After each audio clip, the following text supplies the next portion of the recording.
And we've cut to police activity in Baltimore. We apologize for taking you away from the Aurora shooter trial, but the protesters were getting into direct conflict with police. There is a large number of police out on the streets.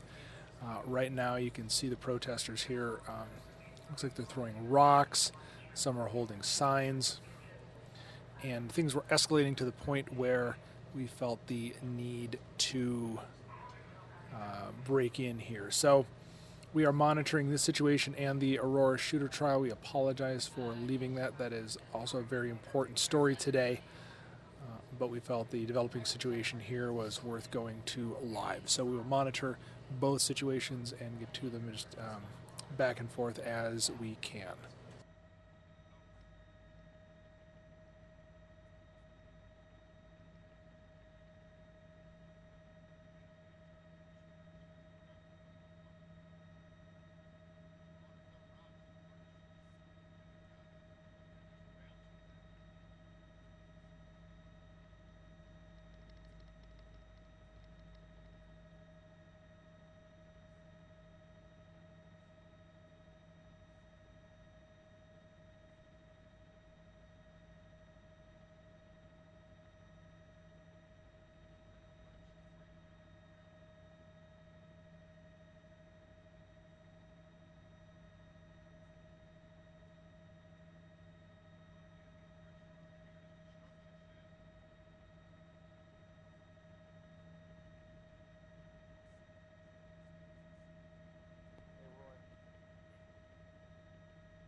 So again, this is Jeff Moriarty with Fox News Now, and we are with a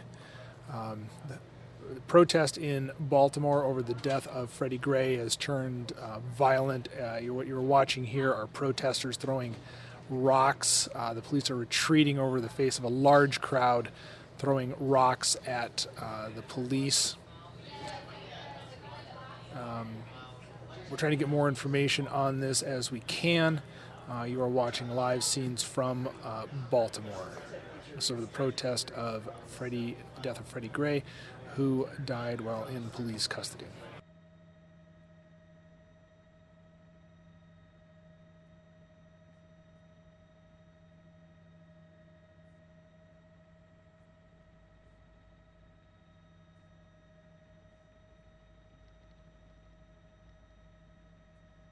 Okay.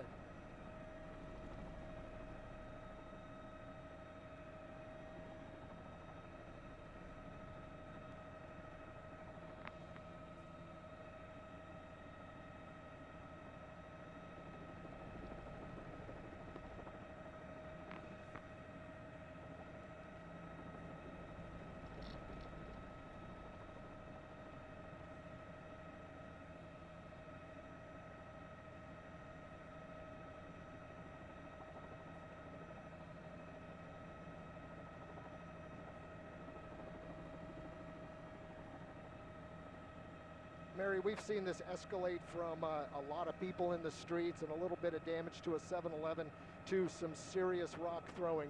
This is on Westbury Avenue near Woodbrook Avenue, very close to Reisterstown Road, and looks like the police are responding very.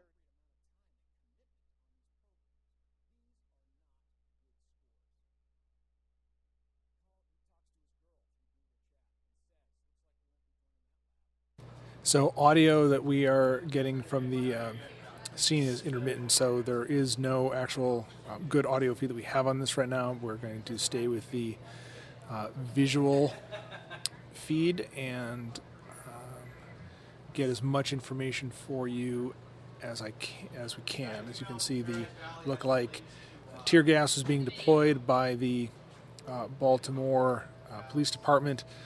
The crowd of people you just saw chase the police further up, and wow, now we're getting you can see the cloud of tear gas that the police used to push back the protesters.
So again, we are watching live footage from Baltimore.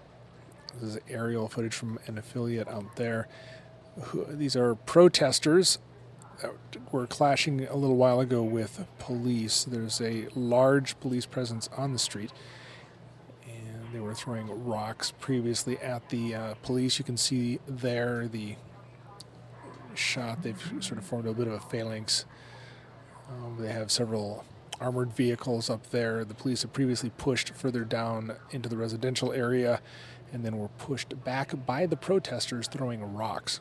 The police pushed out through some tear gas, and we are currently just sort of waiting. And there's another line of police. I don't know if those individuals we saw before are trying to circle around or what this group is protecting against specifically.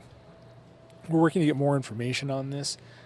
We apologize for breaking away from the Aurora shooting trial for this, but this is live and very dramatic footage from the police clash. This is over the death of Freddie Gray, who died while in police custody.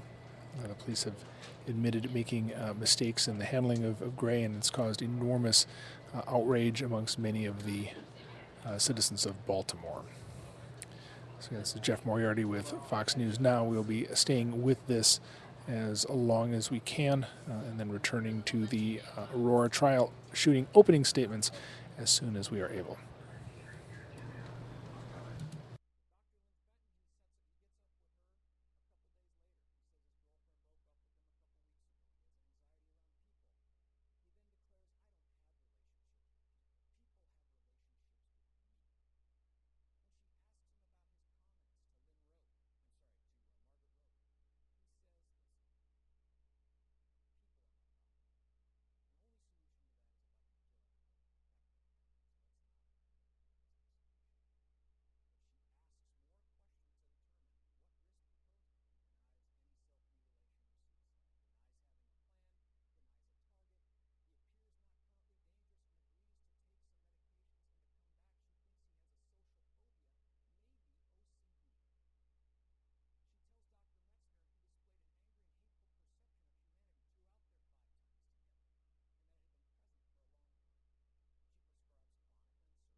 So again, this is live footage of protests in Baltimore over the death of Freddie Gray.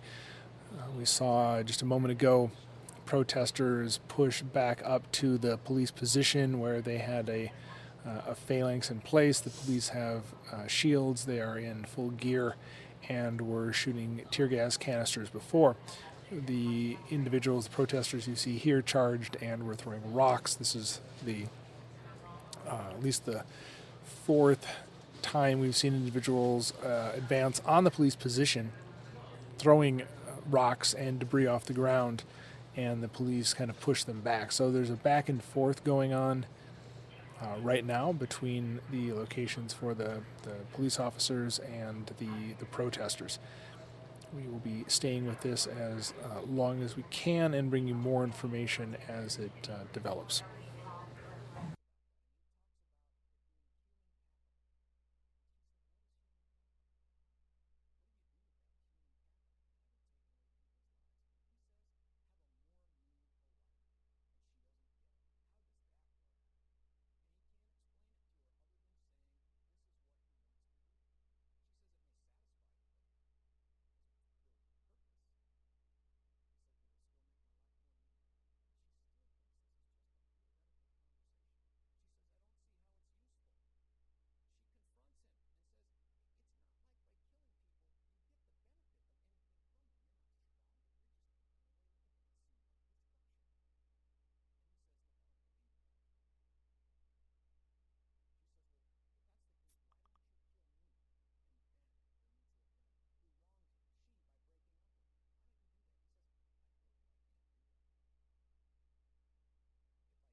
So it looks like we're seeing a lot of the protesters get more brazen, advancing individually on the police line.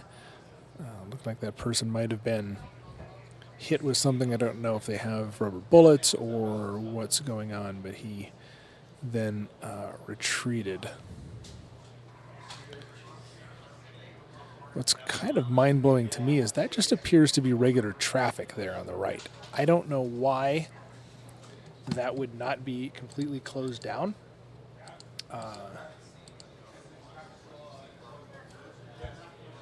Given the tension levels and what's going on. Yeah, that's just regular traffic there on the right side of the street. So on one side you have police, and on the right side, and then down at the bottom you see the protesters, and then you just have traffic. And I cannot see that doing anything but making the situation worse.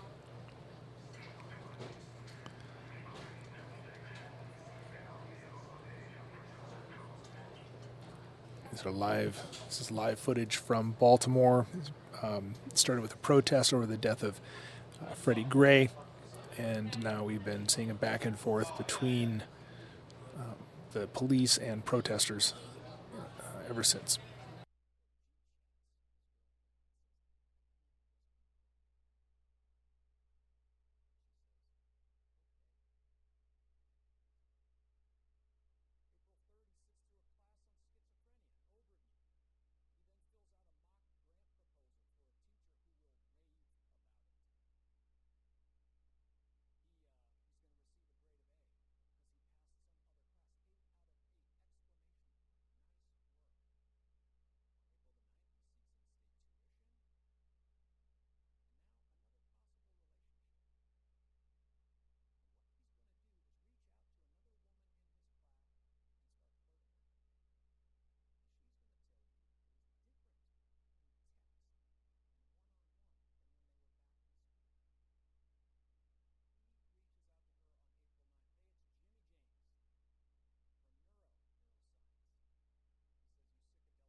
So now it appears the police are advancing on the protesters in a very coordinated manner. They're pushing their line further back.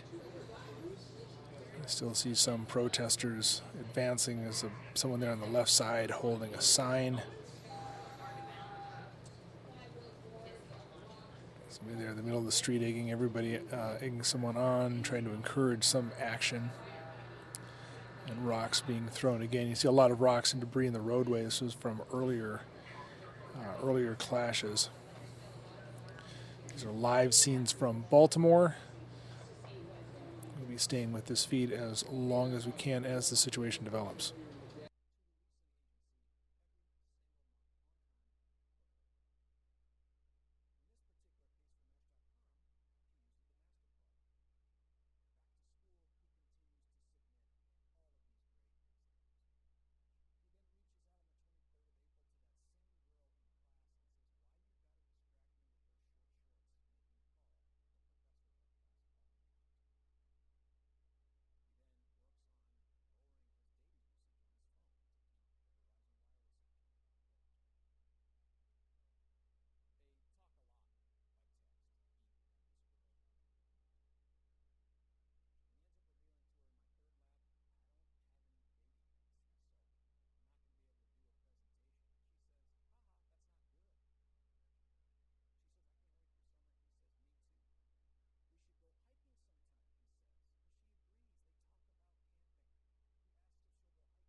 So again, we're seeing this one protester there.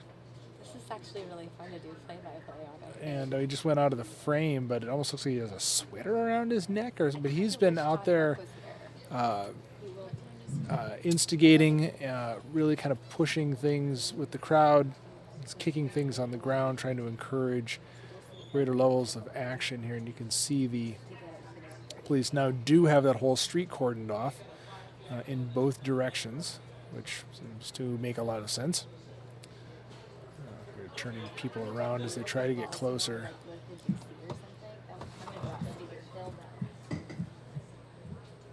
There's that individual again, he's throwing things.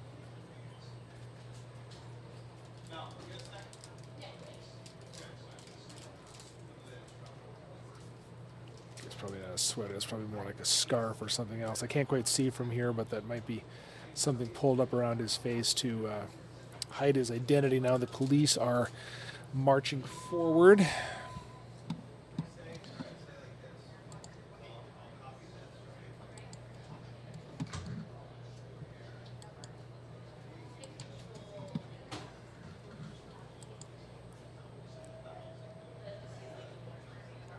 Also received word that the University of Maryland Baltimore campus has sent their students home for the day because of a police warning. Don't know more information than that, but it sounds like unrest across Baltimore is growing considerably.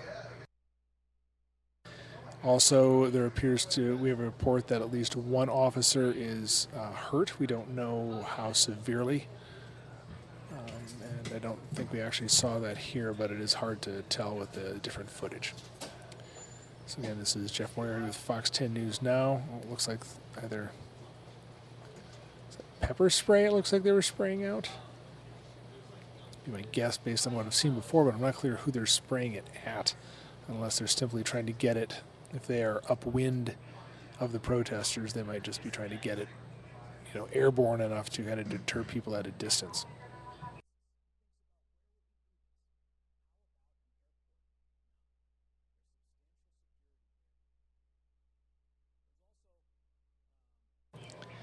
Baltimore police has reported that they're continuing to deploy resources in the neighborhoods around Mondawamin Mall, and that must be the mall that we originally saw near the top that was surrounded. And they're deploying to keep everyone safe. I'm not sure what started things at this particular mall, but Baltimore police is obviously out in force.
Wow. So had somebody look like trying to pull someone out of that vehicle. There's so much going on here right now. Oh my God. I don't know if it was a carjacking or exactly what happened. I'd been surprised that we haven't had something earlier with all the police presence or all the protesters around the cars. You see other cars getting out of there in a big hurry. We've also received word that a verdict has come down in the Jerice Hunter trial that will be read at 1:45. We will cover that as well as this and all the news that's breaking in Arizona and around the world here on Fox 10 News Now. If you are just joining us because of this stream, then I highly suggest you download one of our apps. You can go to fox10phoenix.com/mobile. They're 100% free, and you get updates and alerts whenever we have breaking news. Or subscribe on our YouTube channel. And we go live twice a day, 10 a.m., 3 p.m., with all the stories going on and the ability to cut in and cover breaking news like this when it happens online.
So we are staying with the Baltimore protest here as protesters continue to clash with police.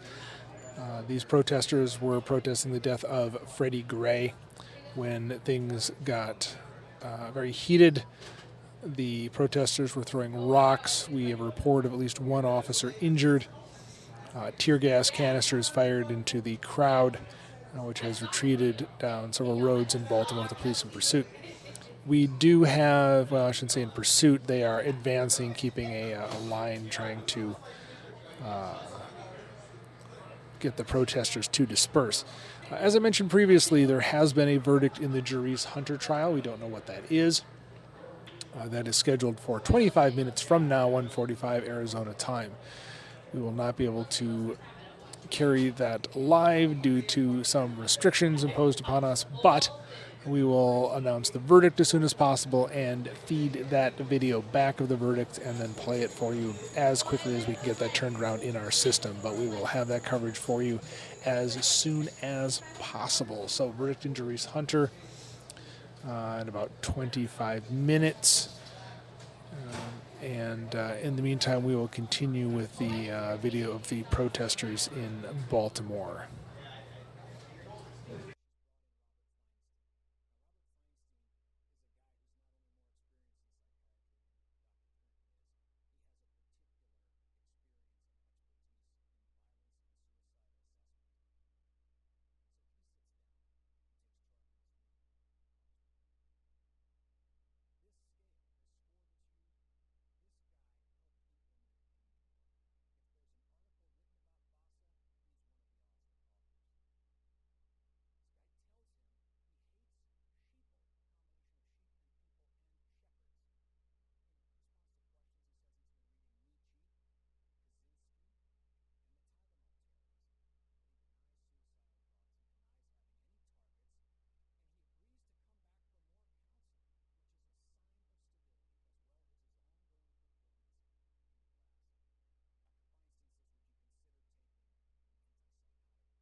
So that car went through at a high rate of speed and in a minor miracle didn't appear to have hit anyone.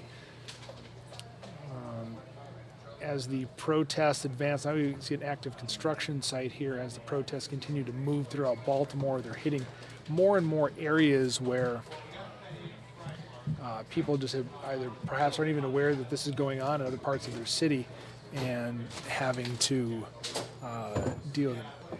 Haven't seen any other actual damage against cars like we saw with that one van, but they're taking up most of the roadway, so I would hope we don't see anything like that again, but I would not be surprised.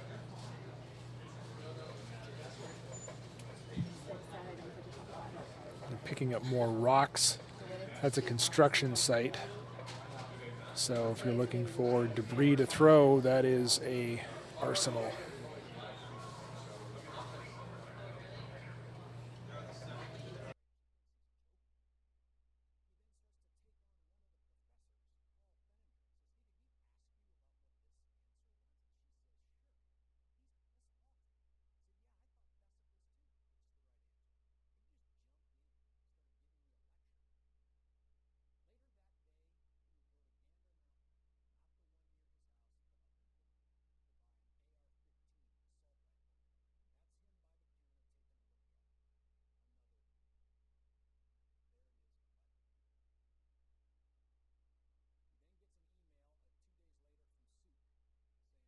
Oh, wow, the protesters are going after a police car, smashing the window with rocks and retreating. I was watching them run, and I had no idea where they were going. And it was apparently to deliberately go after that police car and attack. So that, and he is going the other way. There's more police down there, but he is well outnumbered. Wow. Maybe So I'm the just group seeing continues parts to of it. advance. Again, so far I haven't seen them attack just random cars going by other than that one.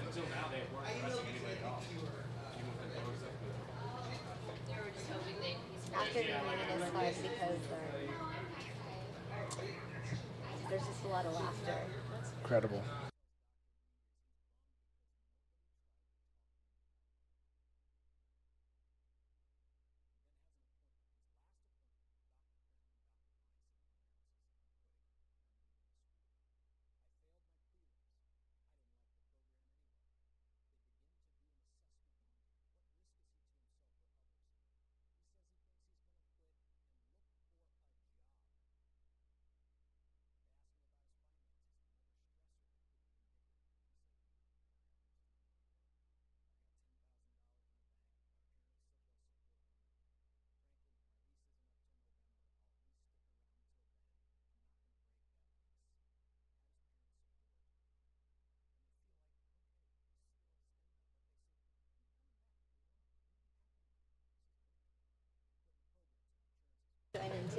All right, so they are running again. How many people you think, Jeff, are out here? I have no idea. Now it looks like they're going to something on the south side of the street. I don't know if there's police there or they're trying to break into a business. I don't know. I can't see from this angle what they are going off on. I mean, here's the thing. When it becomes violent, when it becomes something like this, do you still call it a protest? No, this is a riot, I think, This at is, this yeah, point. I would say riot too. It goes from, it does an injustice to the people who actually do protest right. I'm still very interested in understanding what they were attacking, because so far they haven't really seemed to go after anything but police. But it didn't seem there was... Is there a police car? Yep, that was a police car. They're on the hood, smashing I'm in the assuming police there's car. no one inside of that vehicle. Oh my goodness. I don't the know. There could destruction. well be. No, is the car moving? I can't tell if they're trying to drive. I can't tell, but there's so many people covered in it. Do you Oh my- remember the aftermath of Ferguson, the amount of vehicles damaged like that? Yeah, It's just really an unfortunate thing to look going at. after it with bats.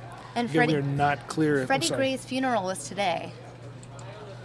I just don't feel like this is the proper response.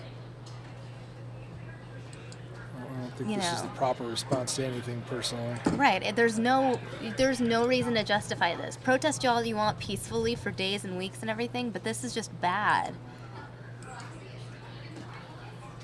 And was there an officer in there? Is that an officer on the ground to the I can't right? tell. Oh, I see what you're saying. That black thing on the ground. I can't.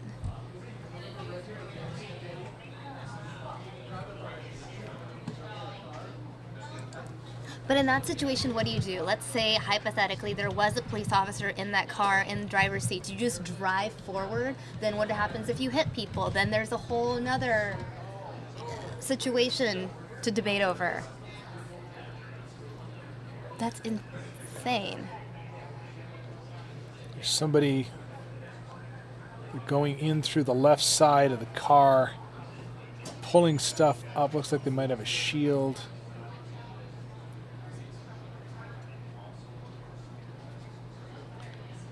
Well, if nothing else, this is definitely a symbol of how people feel about the police in Baltimore right now.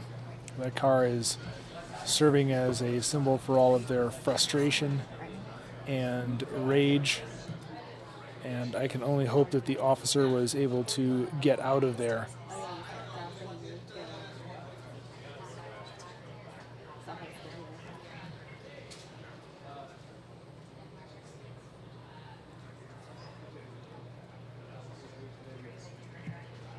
And then what is the Skyfox covering? A crazy traffic delay. Which I guess I don't even want to ask about. Oh, look, more news. Do you have to go to the meeting? You have to go to the meeting. Yeah, well, in a second. Does everyone have to go to the meeting? Or can I steal, like,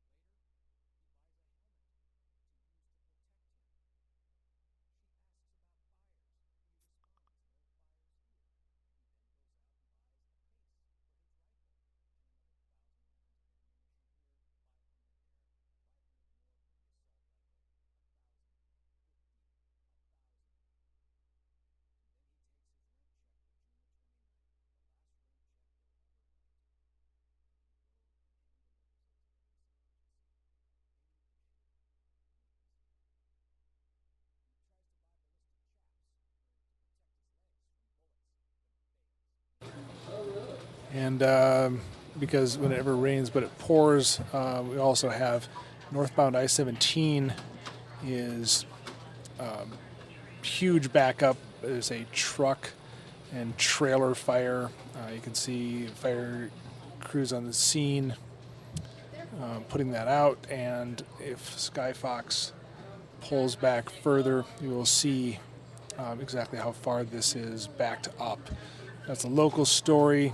We see the protesters scattering as, oh wow, here comes riot crews, and boom. All right, let me get this out of the way here. It's getting intensely serious. So they have one protester there who did not flee fast enough. Yes, join. All right, I'm going to turn the controls back over to Samia and Troy Hayden to monitor this developing situation.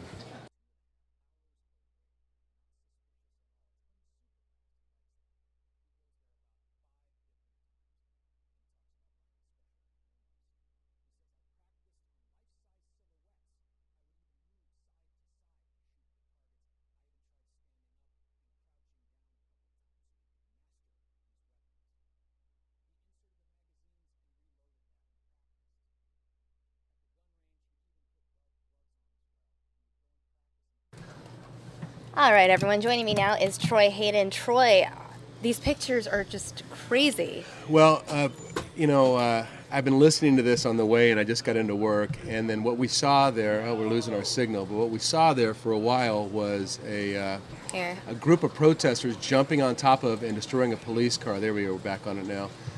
And they were just jumping on it, destroying it, and I made the comment. Hold on, real quick. It looks like this is an official word that's coming in live right now. All the other networks are carrying it. Let's listen in on what's happening from Baltimore Police. Be able to determine at a later date.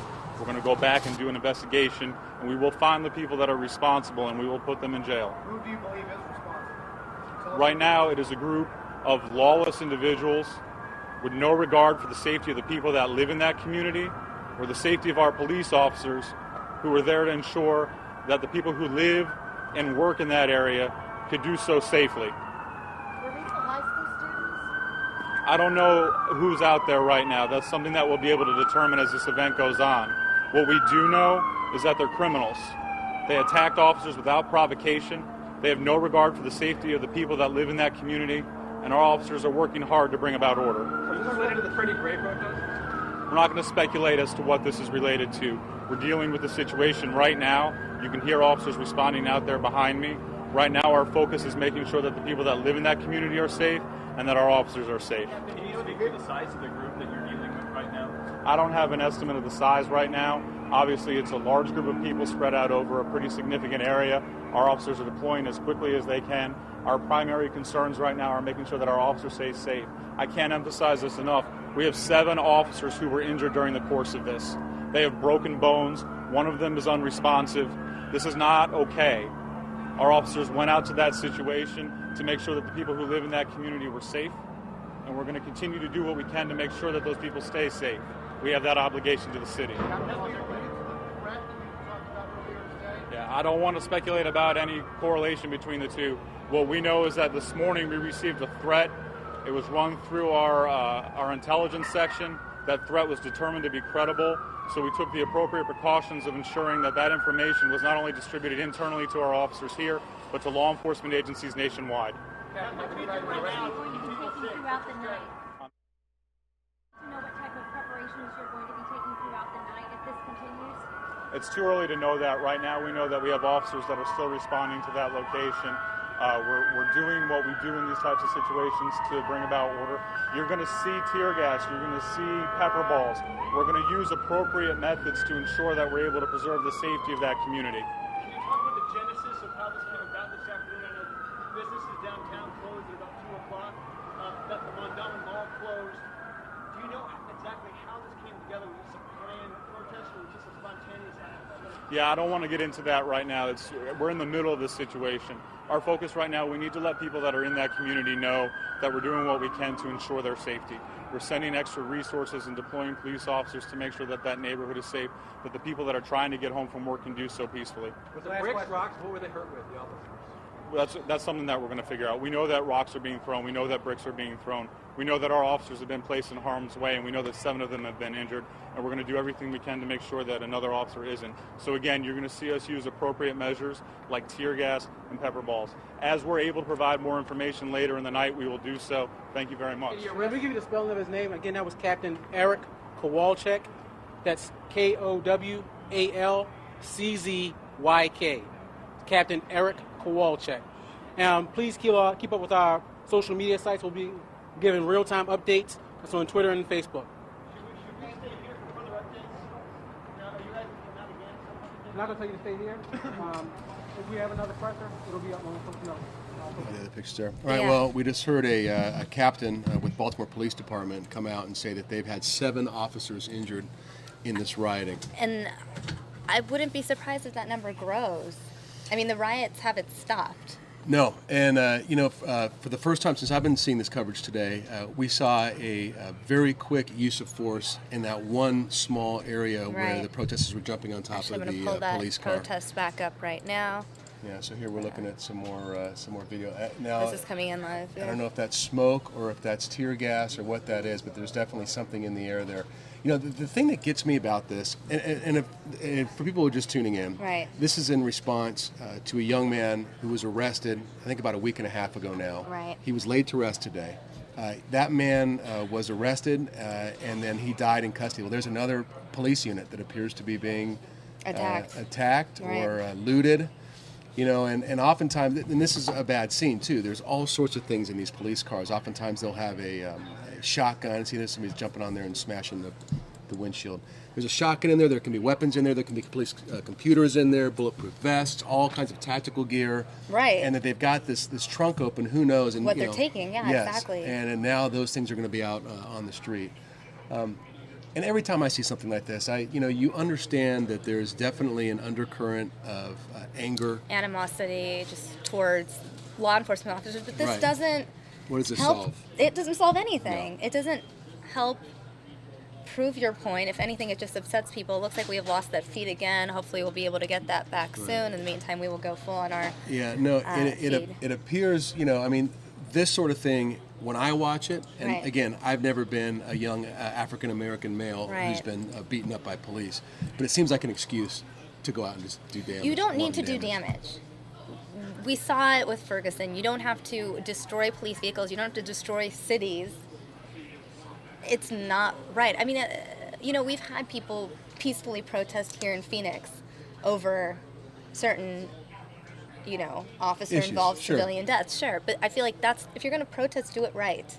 You can't call this a protest. Jeff and I, initially, the lower third, it said Baltimore protest, and I come up here, I'm like, I don't think we can call this a protest anymore. No. There's nothing about this that is a protest. All right, I see more ground pictures again, so let's go ahead and pull these up. This appears to be a reporter, probably for one of the affiliates there. I saw a microphone under his arm, and so he's looking. So there is a large police presence here, but, this is what I saw a lot of earlier today. A lot of police officers standing around, but you saw that tactical team that came in with the guys who were jumping on the car. Right, that was... And the second they got there, everybody just scattered, and they weren't messing around. They grabbed a couple of the guys who I identified myself. They were wearing hoodies and had the hood all the way up and cinched down to where you could almost tell they were trying to hide their identity. Right.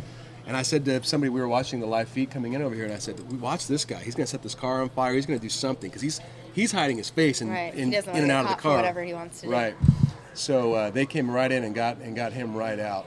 And so you see all those people, all the officers lined up back there. We have actually multiple feeds coming in. And so here, we have this feed back here, also in Baltimore. That's where the press conference was held. You can see the barricade, all the officers. But then this shot really, I would say at least 30, 40, 50 officers right in that area. Oh, I'd say probably 50, yes. 50?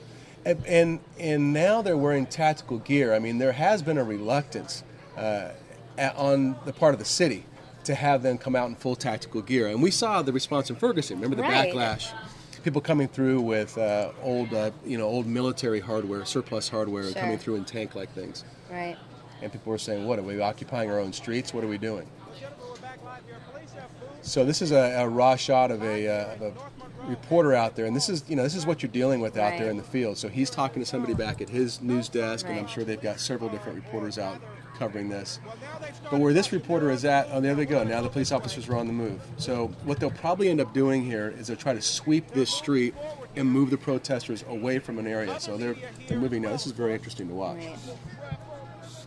So we're right behind it here, and of course that reporter's got to keep a safe distance. I'm listening to what he's saying. Are you listening? I can't. Oh yeah, we can hear. This hour, police moving down the block here. They decided to move in on that particular group. In this alley here, it looks like they're coming out of, or they're focused. They have their also getting attention this stuff on this on feed this too. alley here. This officer here apparently. Oh, it looks like we lost it. I'm going to take you guys live down to our other feeds, but we don't lose any of this Baltimore coverage.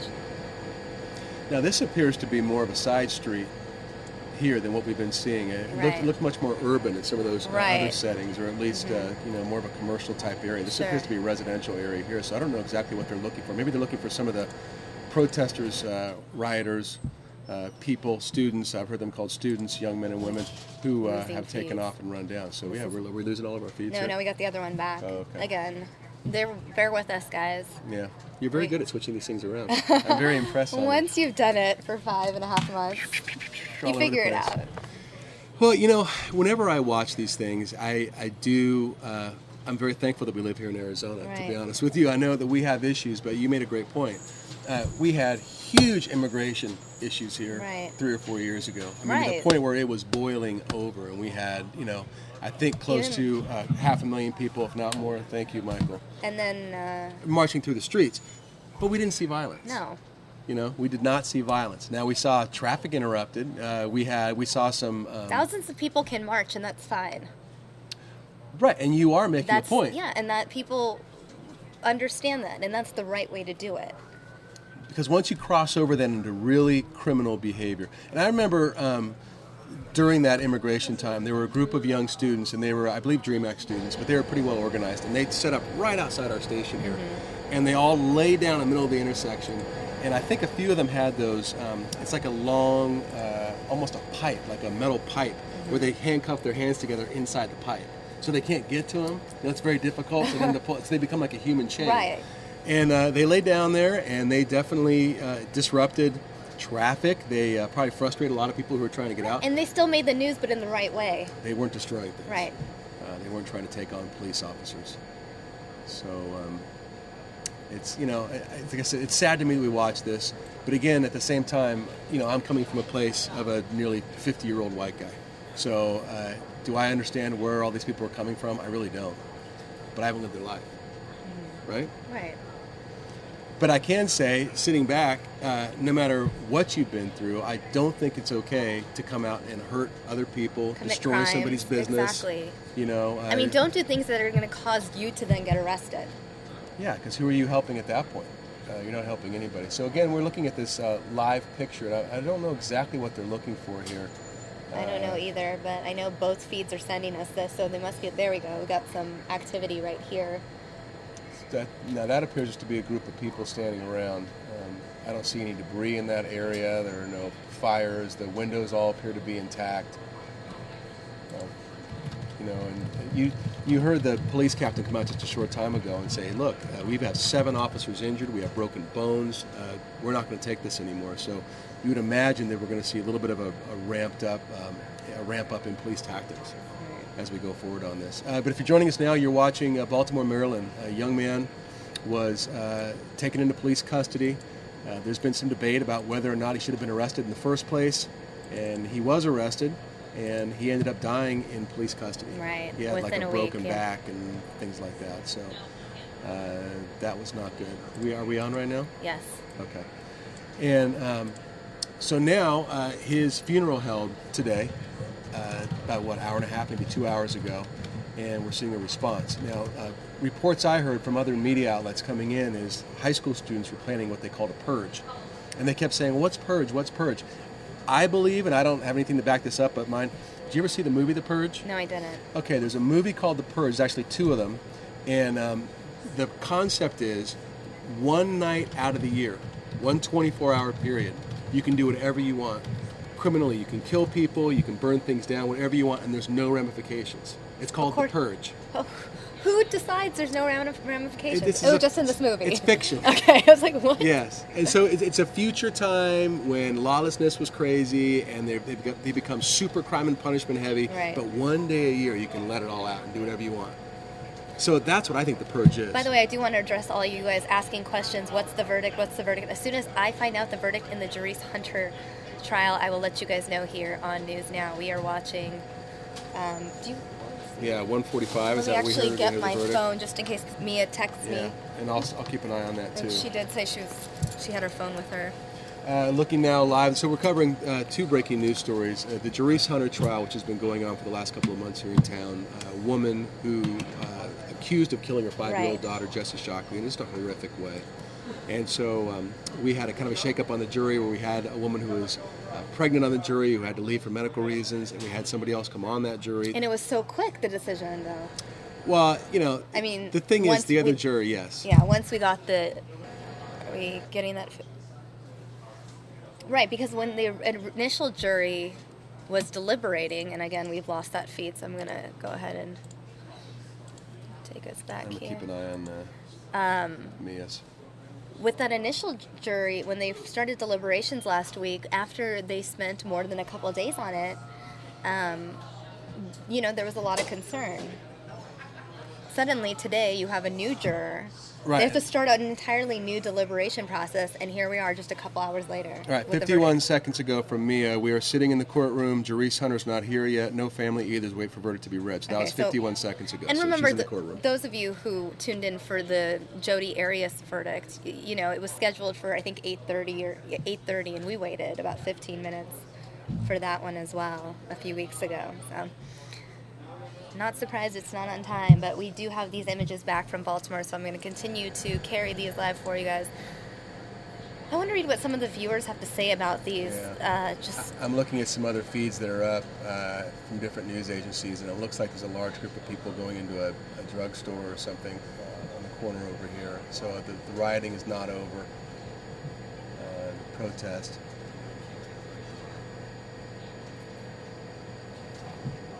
Okay. Right.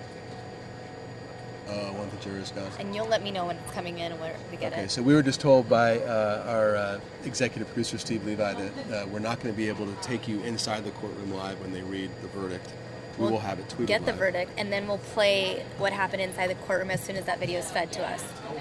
And we can tell you the verdict right away, so don't go anywhere. Stay with us here on News Now. We have lots of coverage. Do you know the amount of stuff we have going on here? We have the Jerice Hunter verdict. I have the Baltimore Riot coming in.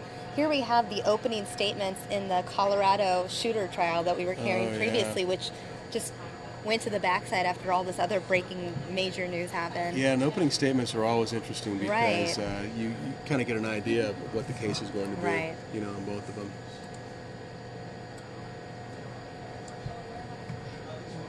Yeah, go back to comments. I think somebody had a good comment when you have a second. Oh, really?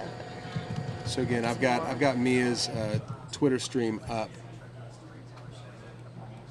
I'll let her know.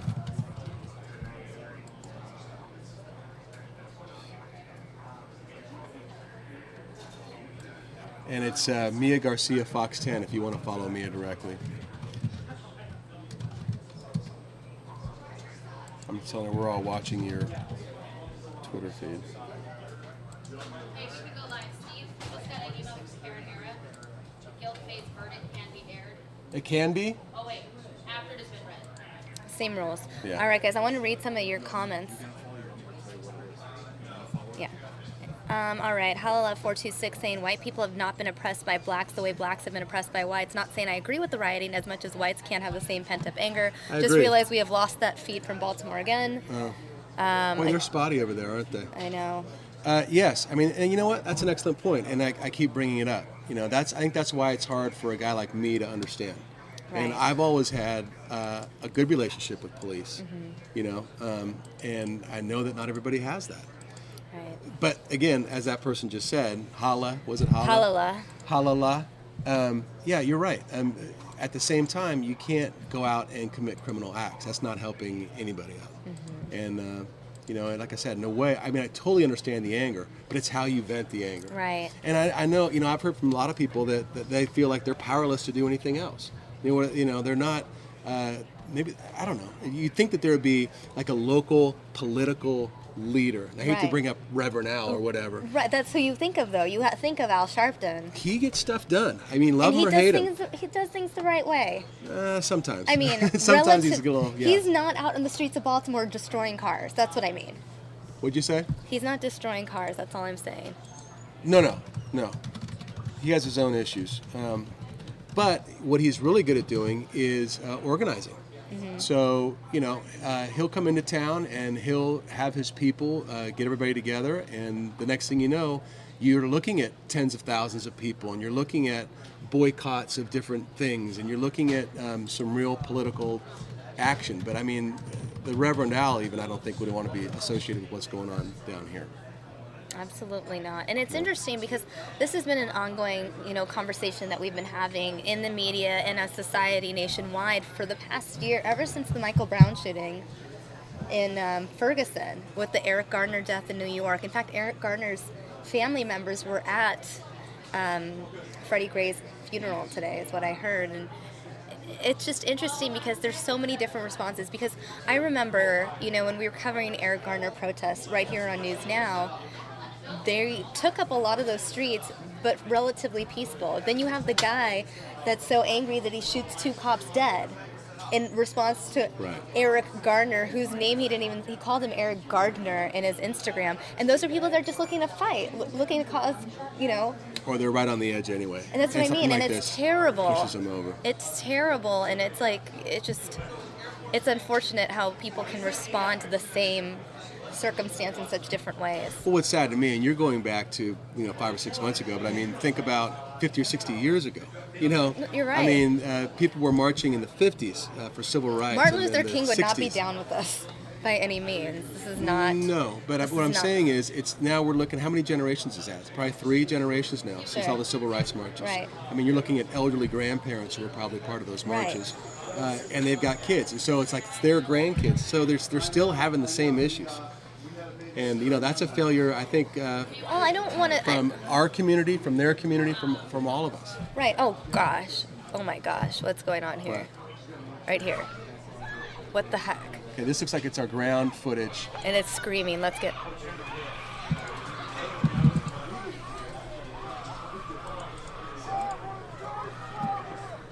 Okay, so that guy's running, trying to get that. Oh, there we got fire. Now it's fully involved in. Oh, that's the police car. I believe we saw just a short time ago. Float through the city.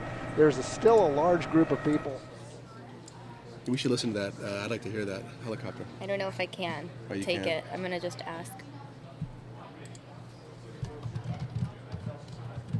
Okay, so what we're looking at, that's the police car. Remember just a few minutes ago, something just went off in there. That's probably like a shotgun shell or something. Oh, gosh. We were just talking about how they had opened up that police cruiser, and they had the trunk open, and then who knows what's in there. Well, that's the police cruiser we were talking about. So now it's fully engulfed, and that will be destroyed. No sound? Yeah, no in the sound. chopper? Okay. Got it. And they're still throwing rocks. So here we are back over the same area. Okay, now, so, you know, this is going to be interesting because police have to be careful how they handle this. Right? Yeah. So what they're doing is they're juggling a couple different things. They're juggling, we want to clear people out of here, and at the same time, we don't want to make it worse. You know, to have like a full-fledged citywide OJ-type riot. Right. So, I don't feel for these police officers because what they're doing is they're looking down the street and seeing groups of people destroying their property in a very dangerous way. Oh my gosh, let me just take this shot really quickly as well. I'm going to get you guys both images. You know, and they're breaking out windows. Look at that car in the corner. That's the same That's the cruiser same vehicle, but I want to bring in both feeds for you guys. We have multiple sources of video. It looks like a Walgreens store or a CVS is what it is. I can see it now. So, and this is what always gets me is, you know, we're protesting. Here's how we're going to protest. We're going to go into a liquor store and steal all the booze. You know, that's what we saw a lot in Ferguson, at least a couple different places. Well, it just destroyed businesses. It destroyed in their neighborhood. Small businesses who better run by other people that live there in the community, not by the people that they're angry towards at all. Right, and small business owners who are just... Look at all the little, like the people look so small from this aerial view, but you can see them just scattered everywhere. And this is just one part of the city. That's the thing. We don't have cameras everywhere. We can't show you. Who knows, like... No, but there's probably only a couple of real hot spots. Right. By the way, in the Jerice Hunter trial, a tweet from me, a defense attorney just walked in waiting for Jerice Hunter to arrive before the verdict is read. And that should be fairly quickly because I know that when Jodi Arias, and I had to mention her name, right? When she was waiting for her verdict, they keep her right there in the courthouse. So all they have to do is go downstairs to the basement and pull her up. So the defense attorney's there. I want to continue to read some comments while we wait for the verdict in the Jerice Hunter trial. And again, if you're just tuning in, thank you for being here. We are following really what's turned into a mini riot in Baltimore in reaction to the, what are you pointing out? Oh, I really was just interested in Professor Bland's comment. My family members were in the civil rights movement, and they think the movements of today are just degenerate nonsense. Well, and that goes to, you know... Sure. I mean, you look at, you know, the big marches in Montgomery, Alabama, right. and Selma and things like that, and they didn't go down this way. Right. And, you know, Rosa Parks, her peaceful protest of just walking in and sitting at the front of the bus. Right. You know, and we still talk about her to this day.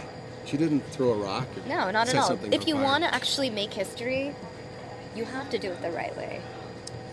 For the most part. Well, if you want to be remembered for something positive. And you look, you know, even after the OJ riots, and this is going back, you know, what, 15, 20 years. Did you cover the Rodney King stuff back in 92? Yeah. And the Rodney King stuff. I mean, think about that. So, you know, those neighborhoods were just trashed for a long time. You know, people weren't coming back in and dealing with the neighborhoods anymore.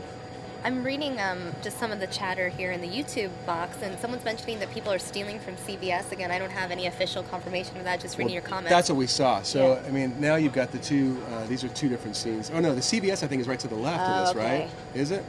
No, this is the same, this is two different feeds of the same scene. Yeah, it's the same angle. Right. I mean, sorry, the same scene, different angles. Yeah. They should make quick work of this fire. But I remember, during the Rodney King riots, firefighters weren't coming in. They were getting shot at. Okay, looks like we're getting the same feed on both now. Yeah. So, I mean, I guess this is a good scene because and there's still people throwing stuff at the firefighters. Are you kidding me? Do you see that? No, I'm watching. It sure looked like somebody threw something at the firefighters. Okay, guys, we just got the Jerice Hunter verdict in. I need to officially... It's in? Yeah, we just got it in right now. We have Hunter verdict, child abuse charge, guilty, first-degree murder, guilty. Guilty on both accounts. It is official. We will get that video to you live, or not live, but from the courtroom soon, and we'll be playing it for you guys here on Fox 10 News. Now, for those of you who are just joining us, watching the Baltimore Riots, Jerice Hunter, very high-profile case here in Arizona. She is accused in the 2011 death of her 5-year-old daughter, Jessie Shockley. Jessie's body was never found, but prosecutors allege that Jerice killed Jessie, put her body in a suitcase, left it in a dumpster. Yeah, she did that. Now she's convicted. Now it's official. She did it. Yeah, she killed her daughter, starved her to death, didn't give her water, beat her. It was just awful. To me, it's like one of the most awful cases. I hate even talking about it. And then, you know, here's a crazy thing. Jerice Hunter goes on all the different local media. My daughter's missing. My daughter's missing. Right. You know, it's almost like and she was very convincing. It's almost like she convinced herself that she was really missing. Right. And you know, she had done time before for abusing her older children, and gave Jessie up before she went into prison. So she really had no connection to Jessie at all. She was serving prison time for abusing her other kids. So she should really never get out again. I know that I think she's 35 to life is what she's going to get, is what her range is. It's not a death penalty case. It's not. No. It's like 35 to life, I think. So my chances are she's going to get life. Right. Why are we underreporting the white privilege problem? I don't know. I'm not sure there's a white privilege problem. I think, you know, like I said, there are definitely some issues. And there are definitely some races that have an advantage still to this day and age. And that's not right. And I think, but and I know this is going to sound, what I mean is, depending on the industry, various races are favored in different ways. Right, but you still have to be well educated. Right. You have to have your stuff together. Right. You know, I mean, a friend of ours works for Intel, and he told me that they literally pay bounties for people if you bring in an African American male who's qualified, and they hire him. If you bring in a female who's qualified, they get paid money from the company to recruit people like that in. Yes, but the key is, in order to bring that African American male in, they've got to be qualified. Right, and you're saying that people aren't given the same opportunities to get those qualifications. Or it's just, and we got our riots back. We're back. Yeah, from back. when here's the CVS we were talking about. Oh wow. And see, look, people are going in there. So people are going into the CVS. It's so unnecessary. For what? They're going in there to take stuff. So unnecessary. Let's be honest. Why else would you be in there? And so they're protesting a life lost in their community by trashing their drugstore, right? And again, you know, there is some sort of a flyer or a social media going out saying there's going to be a purge. And again, I believe that it's based on Purge the movie, because I know a lot of kids watch that, where there was one day out of the year you could do whatever you wanted, whether it's burn something down, even kill somebody, and you were absolved of all your stuff. So that's what I think the purges they were talking about. All right, it looks like I'm getting another shot. Oh no, yep, another feed in. So, and those of you who are new to News Now, just bear with us. We have a lot of different feeds coming in, so if we dip to black momentarily, we will make sure that we get a different feed as soon as that becomes available. So here's the CVS, and it looks like both corners here. They're zooming in on one corner now, but the other corner has a lot of people standing there as well. So actually close this out. I see people walking out with bags. I see people walking out with stuff in their hands. Right. And so we are now officially seeing looting in Baltimore, and I don't see one police officer in sight. I don't know who that person is driving up there. You got to be here. Look, here people. They're getting out. Look at them, getting out to run in. Hey, come on, drop the kids off, and let's loot the store. It's not right. It's not. You know, There's no way you can justify this. No. And so now they're pulling out of here. Go see what you can get inside the CVS. And not one police officer near. And again, remember we were talking about how they have to really balance, you know, going in and stopping a criminal activity and making it worse. So at this point, they're deciding, and they're watching this video along with all of us. They're deciding to let this store just be looted. And they're making the calculation that it's the right move.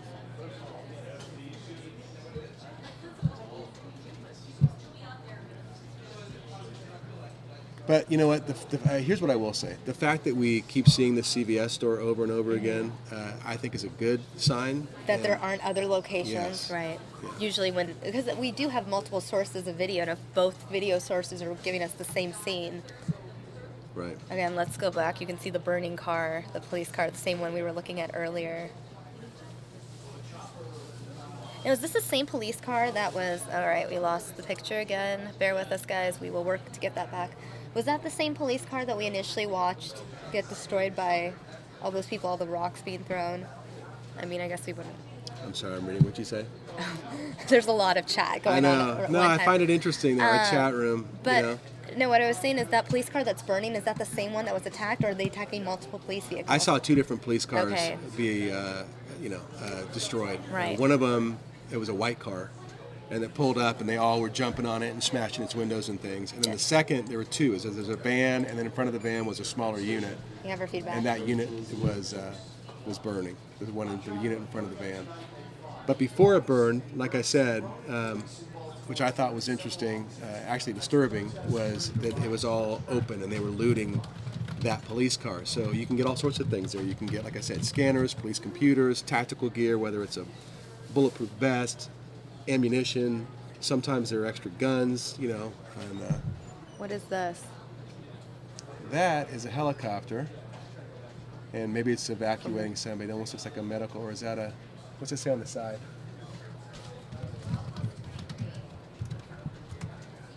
You know, it's possible that's a police chopper. That's a big helicopter, though. for a police helicopter. This is still Baltimore, right? They didn't just... Because, again, this is our feed where we get various national things coming in. Yeah, and it looks like that's almost like not a triage area, but an evacuation area where they may be getting an injured officer out, or I don't know. But if you look down, you can see it looks like there's some emergency vehicles kind of parked around this park. And then they're using that softball field as a clear landing area. Yeah, I think it's right before we lost that feed, they were zooming in and they showed a couple of... If we lost the feed, it's probably ambulances. Baltimore, because we've been having issues with Baltimore as it is in terms of getting those feeds out to us. And we have this image back, okay? We are back to the protest, CVS. We got it back. Okay, good. Yeah. Come here. I'm cutting it. Okay. It's coming. All right. It's not Jerice Hunter, though. Oh, it's not? But someone else. Okay. Oh, is it probably the dad? Was it the dad? We're talking about an outburst in the Jerice Hunter court. Oh, really? With the grandmother. Okay.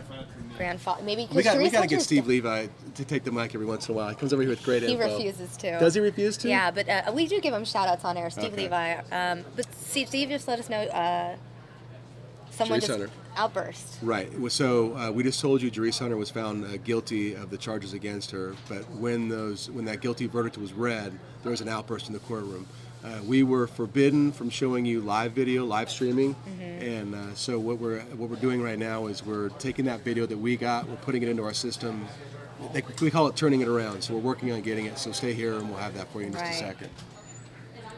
So let me see if Mia's saying anything about it.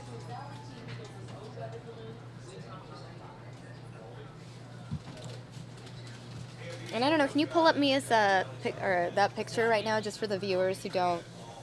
How do I do that? Just click on it. Oh, and to show it? And just show people really quickly. That's kind of cool. Yeah. That's Jerice Hunter.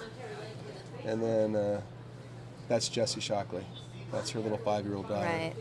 Who, so, I mean, we have a home video of her that was shot when she was happier and a little girl, and just such a sweetheart, such a cute little girl. So cute. And it's sad because the history of this, Jerice Hunter spent time in prison in California for child abuse. She did not raise Jessie. It wasn't like from age 0 to 5 she was with Jerice Hunter. Jessie was living with her relatives up until the age of 4. Then Jerice Hunter gets out of prison, somehow gets custody of her kids, and this happens. It's such an awful story. You know, and again, now, that's what I was talking about earlier. Those kids, I don't want to say they don't have a chance, but they've got so much stacked against them. Think about the older kids in that case. They were forced to testify against their own mother in the murder case, of their baby sister. You know, and you can't tell me that you then go through life and everything's just normal. Oh no, but I'm saying that there are people of multiple races that face severe hardship. Yes. You can be any race and have your parent in prison or suffer sexual abuse or child abuse or whatever it is. Like, I'm not discounting the fact that there has been this, oppression against black people. What I'm saying is that, to an extent, people just suffer across the country. Life is a lot of suffering. Not to be negative, but I feel like everyone has the battle that they need to fight. You point out the person who's got the perfect life. No one does. Nobody does. Kim Kardashian doesn't have the perfect life, and Kanye, they don't. They pretend. Yeah, but some are better than others. Right. I mean, There's no doubt about that. I mean, if you have an education, you have a job, you have money, you're better off just from a stability standpoint than someone who doesn't have that. I had a mom who taught me to never do anything like this. Right. I would never dream of running into a CVS store and just stealing stuff out. That's my advantage. Right. But I'm saying that other people could have, you can be any race and have good solid parents though, I guess is what I'm saying. Maybe there's a larger amount, maybe there's a disproportionate amount in different communities, but I will say that I guess it just depends on the situation. No, it's tough for us to understand. Right. And I look at you want to talk about an oppressed group who had some real disadvantages. We should look at the Vietnamese population that came over during the Vietnam War. They came over here with nothing. And now you look at some of those people, they are like excelling. Well, I mean, the Japanese too, right? When they were all rounded up in the 50s. Right. Well, you know, a lot of them, yeah, they've been here a long time. But if you talk about showing up somewhere, we are losing the or feet the, again. you know, a lot of the Cuban population, that's not, they come over from Cuba, they have nothing. And now they're a very powerful But here's and the wealthy thing, and community. you can argue this though when you're talking about this. That's an ethnic group that came here willingly. If you go back in time, how did their ancestors come in? Oh yeah, They were brought in here as slaves, sure. and it's an awful situation. It was an Right. awful and terrible thing. So it's a little different, I guess. The Chinese basically were, though, too. They were basically brought in to build the railroads. I mean, I grew up in Northern California. There's a huge Chinese population there, and a lot of those people can trace their ancestry back to being basically quasi-slaves building the railroads. And they're a huge influential population, Right. you know. Some communities do better than others.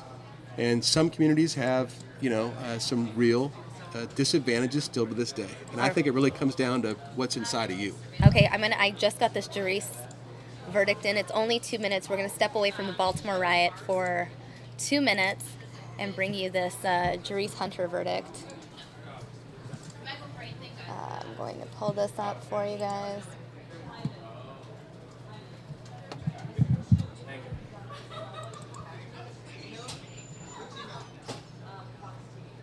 All right. It's 2 minutes, guys, and then we'll take you back live to the Baltimore riots.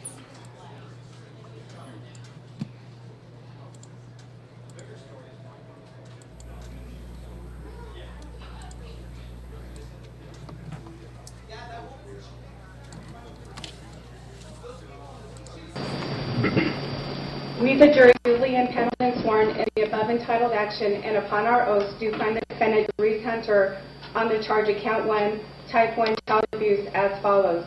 Guilty. Signed, foreperson, juror number 7. We, the jury, duly impaneled, sworn in the above entitled action, and upon our oaths, do find the defendant, Jerice Hunter, on the charge of count 2, first-degree murder as follows. Guilty. Oh, God! Signed, foreperson, juror number 7. Please do not have any outbursts because I will have to unfortunately ask you to leave the courtroom. Ladies and gentlemen, there is another phase that I did not tell you about earlier, but we will now be commencing that phase.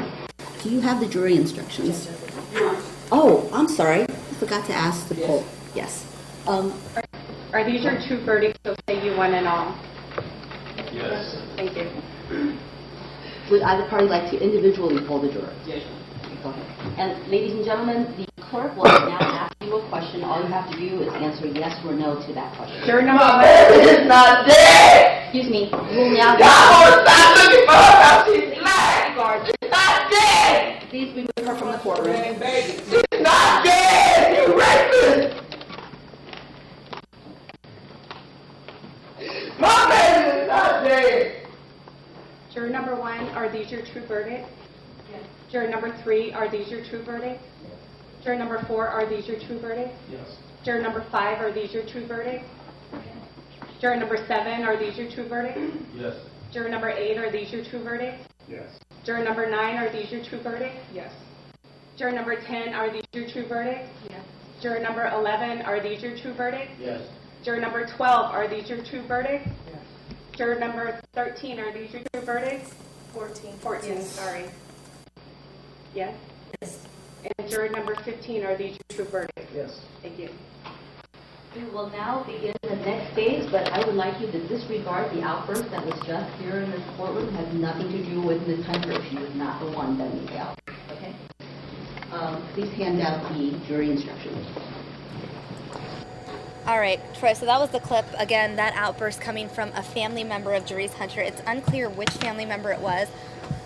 I know that Jerice Hunter's father had been in court. It may have been him. I'm not entirely sure. We just know that was an outburst from someone in And Jerice. she said my baby, so I don't know. That could be her aunt who raised her for Right. a while, but we'd just be speculating at this point. But then so, she's like saying she's not dead. She's not dead. which was Jerice Hunter's argument all the way Right. through. So another shot of the CBS story. We kept looking at the entrance down to the bottom right of your screen and looked kind of mellow there, but the top left, as Right. we're getting away from it now, you can see like it looks to me like they went into the storeroom in the back and pulled out a bunch of boxes that were back there.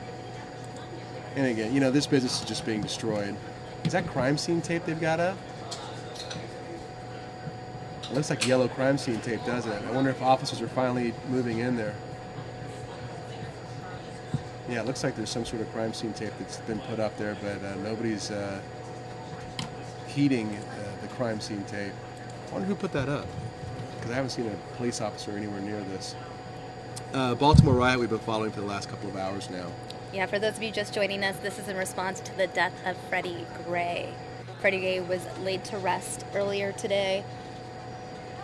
He was arrested on charges that are still not completely clear, according to the people who are upset about this. But he died in custody, apparently suffered some sort of a spinal injury while he was in police custody, which is bad. Yeah, but so is this. I mean, this is not... The thing is, these people are going to be taken into custody too. You can't get away with this. Well, with cameras everywhere... I mean, we saw it in Ferguson. Right. A lot of those people thought that they were just going to be able to get away scot-free, but there are cameras everywhere. And then police went through and identified a lot of these people, and they got some serious charges. See the fire back there, still the same vehicle burning. Is it really? I thought they got that. Unless firefighters were there. Or they lit it on fire again, or it's there multiple. Left. Maybe there were multiple vehicles on fire. Those are the same. Yeah. Now it's both of them. Yeah. Now it's the van and that one. Firefighters were there fighting this fire, and remember we saw it looked like somebody throw something at firefighters. Mm-hmm. They probably got the heck out. I mean, there's no way if the firefighters really put those fires out and how much water would be in there that they'd be burning like that again. I bet they bugged out. How is this okay? I wish we could zoom in. Some of these people, I mean, how old are these people? Are these kids? Are they teenagers, adults? Why? I can't even body tell. Type and the way they're moving. They're teenagers, I feel like. Right, well, they probably are, but there are a lot of adults, to me, walking around here. And, you know, this picture is being broadcast nationwide. Right. And so if you're in the neighborhood, I mean, it sure appears this way anyway, the word's getting out that if you want something from CBS, come on in and grab it. Right. And, you know, you see people running out of here and they've got stuff in their hands. And again, there's crime scene tape up, and which I didn't see earlier unless I just missed it. And now it's just down on the ground, and there's no police presence. So there's the first police squad car that was burning, and right behind it was a large van. Wow. So there you're looking at now both of them burning. Those are the tires on fire. You see that? It's all 4 tires burning on the front car.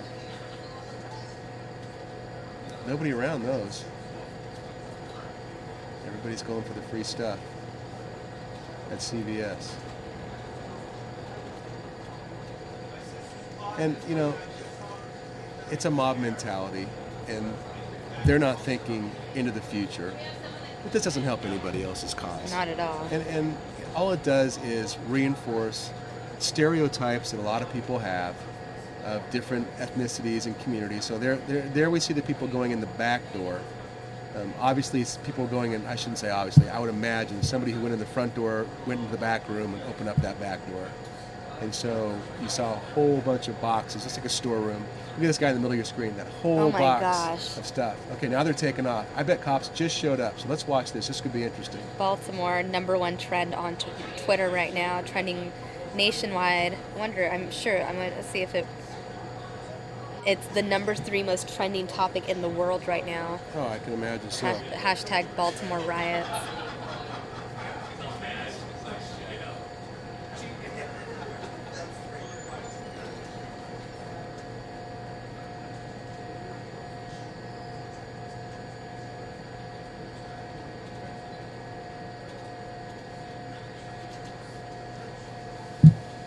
Well, send a tweet out here. I thought that. Let's take a picture of this too.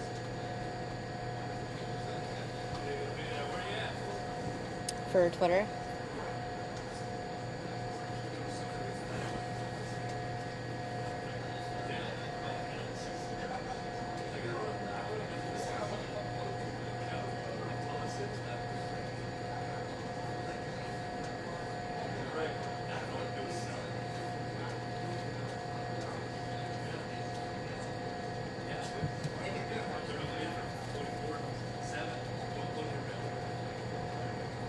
And we just got a confirmation from Mia Garcia that the lady who screamed in court was Jerice Hunter's mother.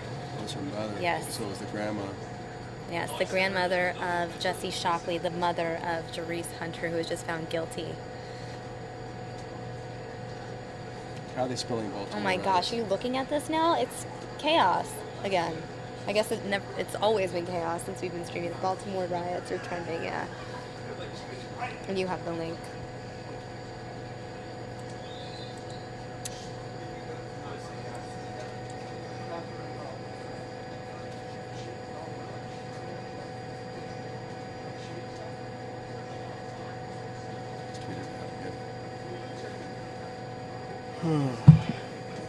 Well, again, I will point out that the fact that we're still sitting over this one CVS store is a good sign. Right, that's an excellent point. And I mean, I do know that there is at least one other scene. There's a scene where we see a complete line of officers, which I saw from one feed, but it disappeared. But I'm assuming that that's still... I think it's right. As we're looking at this picture, the line that we saw earlier actually would be directly down. Right. It'd be straight down. Mm-hmm. And what I would guess at this point, and I don't know because we're looking at a little small picture, right, is the police officers have basically said, this corner you can have, but you can't come anywhere else. And they probably set up a perimeter all around this. That's why they're not going anywhere. They're going to probably try to let this play out in this one little, intersection here. Mm-hmm. And I would imagine that they've got a very large presence just outside. Hundreds and now hundreds here's somebody of people coming out in there. here. I wonder if this is an in officer. that black vehicle? Yeah, let's see. Or it's going to be somebody letting somebody out, and they're going to run down and run into the CVS. Because why would you drive into this? And then they're opening up the trunk. Why are they opening the trunk? And we're looking at the middle of the screen. Which because would be people are running up there, behind it and putting stuff in the trunk. Look at them. Look at them run out of that little building and put all that stuff in the trunk, all their looted stuff. They're just trying to steal stuff. Well, they already stole it. I mean, so now, take it. Yeah. Now they're running. Look, it looks like little kids, too. This is what I'm talking about. The kids in that family, are they going to grow up and be the person that Intel hires? I would bet no. And it's not their fault at this point. It's like, look at the parenting there. I mean, your mom's telling you, yeah, great, grab our stuff that we just stole. I don't know. And that's to me where... But I'm saying also, sometimes you can have great parenting and still have kids that are badly influenced by their peers. Because you can't just entirely blame the parents. I think peers have a lot to do with it, too. Because they might be friends with someone who had bad parents. You know? Sure. Your best friend, you could have great parents. Your best friend could have terrible parents, and your best friend could convince you to do something that you normally wouldn't do on your own. Right. No, I mean, right. Just because you have great parenting doesn't mean you're going to be great.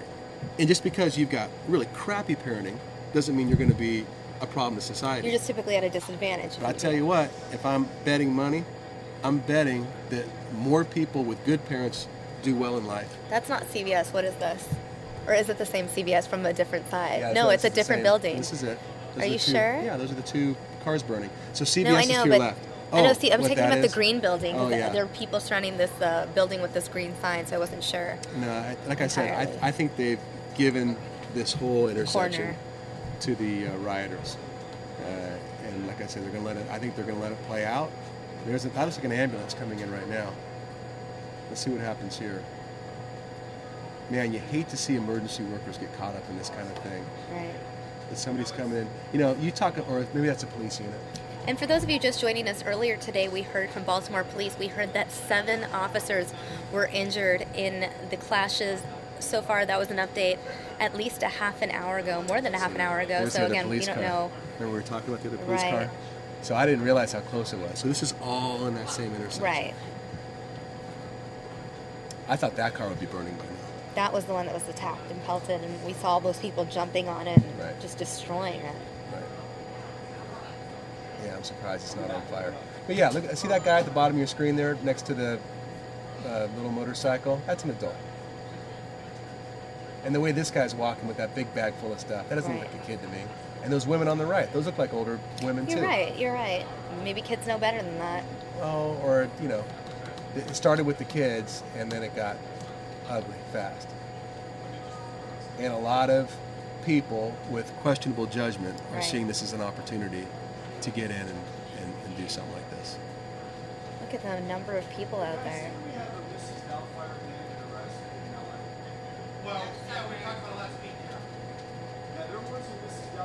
And they're running again. So, I mean, that almost makes me think that, they hear a siren, or maybe police have just said, okay, now it's time to go in, or they feel comfortable enough. Right. I'm wondering if we can get some more ground footage. I know we don't have any feeds coming in right now that show ground footage. We just have this aerial shot right now, but some of the ground footage we saw earlier was very chaotic. It does appear to be calming down a bit, though. I mean, the store is probably close to empty at this point. What if something happens at night again? I don't know. And it looks like we have lost that signal. Let's see if we get that back.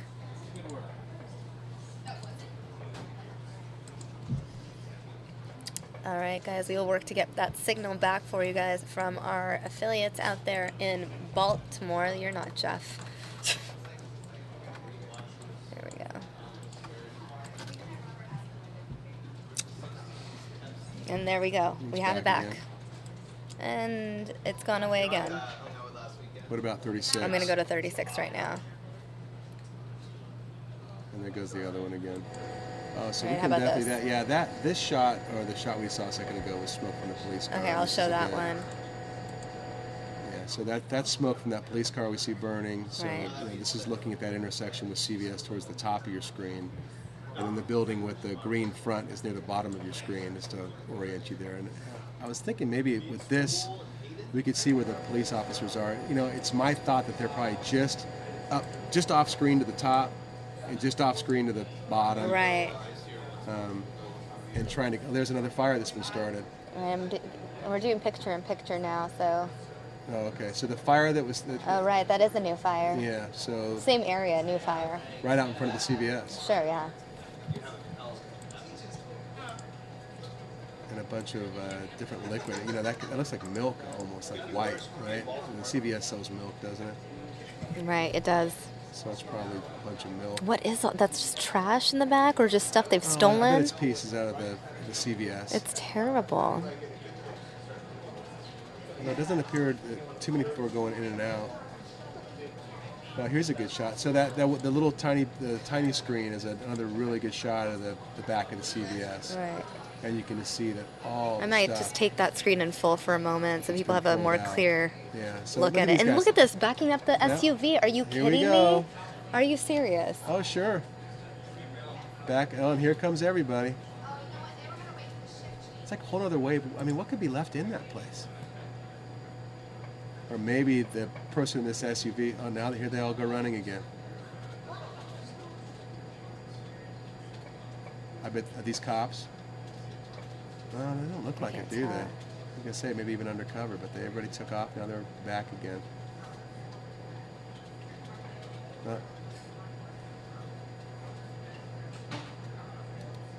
I mean, and the mentality of this, too. So you pull up in we assume this is their car. You pull up in your car in front of the CVS. Now that's people are going to be able to see that license plate. Oh, we lost that feed. It's okay. We're going to go back to this one in the interim. They must be crossing signals with each other or something, the way they come and go like this. So what you're looking at here, what they used to be, it used to be a police cruiser in the front and a big police van, maybe like a quick paddy wagon or something in the back. And when we first saw these about 45 minutes ago, the van was totally intact. The car, the trunk was open, the doors were open, and people were kind of rifling through it. And I think we even made the comment, this is going to start on fire here pretty soon. And so now both of those are on fire. So people are still going to the CVS. Are you familiar with the Baltimore area? I've never been there. No, I never. That's one place I've never been. Oh, I think I was I've there been to when I was a DC, kid. but. And for anyone in the chat room who is from Baltimore or has been to Baltimore, has any thoughts about what it's like in Baltimore, I know it's a little chaotic in the chat room, but if you want to leave your comments, we will try our best to read some of those on air. I know it's just getting... So we successful blacks know this system is shit. Protesting and destroying shit will get you, I think, thrown in jail is what they said. Will get you nothing in life. Use your effing brains. Yeah. Misanthrope militant. Yes, thank you. Yeah, and so I mean, you do. You feel sorry for African Americans who are watching this, going, no, no, no. Right. You're doing nothing now. You're trying to defy right. these misconceptions, and this further still proves coming out with misconceptions to people who are perhaps ignorant, and it's unfortunate, the whole thing. I'm gonna hide our screen so we can have a better look at that. Yeah, and CBS you would think that place would be almost cleared out by now, but there are people still coming out with a lot of stuff. Moonlight Wolf Pro saying, I'm from Baltimore and it's nothing like this. Connor, though, I'm from Baltimore and it's shit. Let's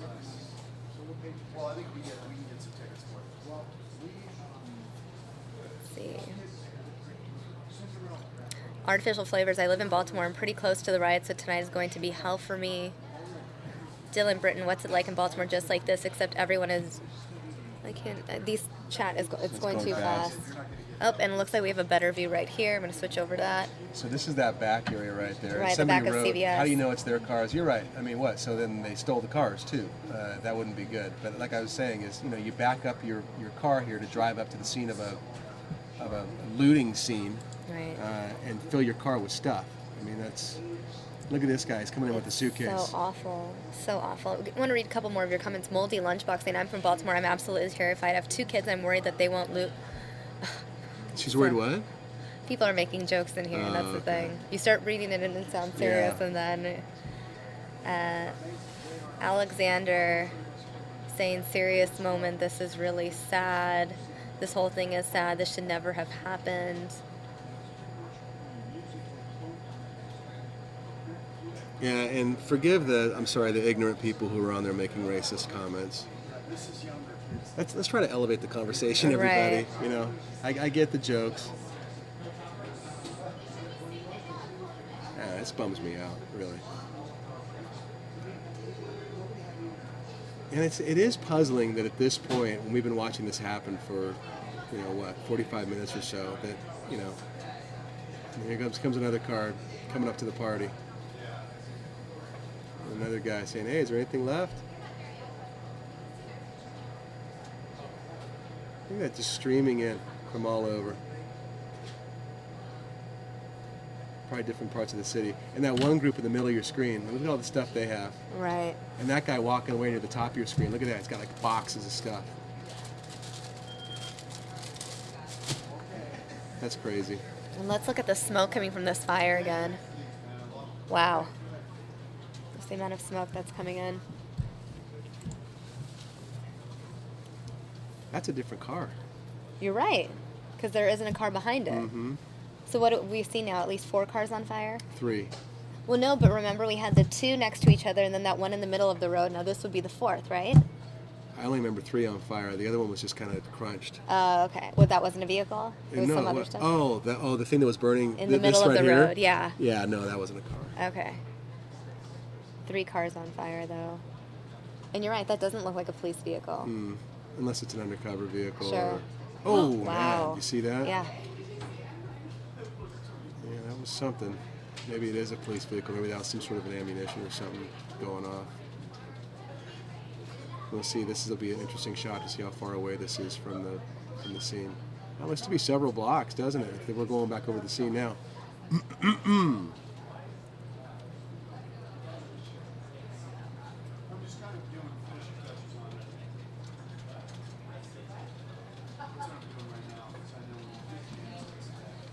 Well, we're getting an interesting look at this area. Right. I'm going to actually switch back to our other feed. That's a long ways away. No, wait a second. Let's see this one real quick, okay. And we'll see if we can see anything. Is this another scene, or is it the same scene? No, this is the same scene. But look, so here's the police cruiser we were telling you about that just hasn't been set on fire, but it's been destroyed. Mm-hmm. And people are standing on top of it, and they broke all the windows out, took everything out of it. It appears to be like a large moving truck. And at this point, first of all, I feel very sorry for drivers who are happening in on this. But you'd wonder if all the people who are now driving into this area are driving in here to loot, to be part of the scene.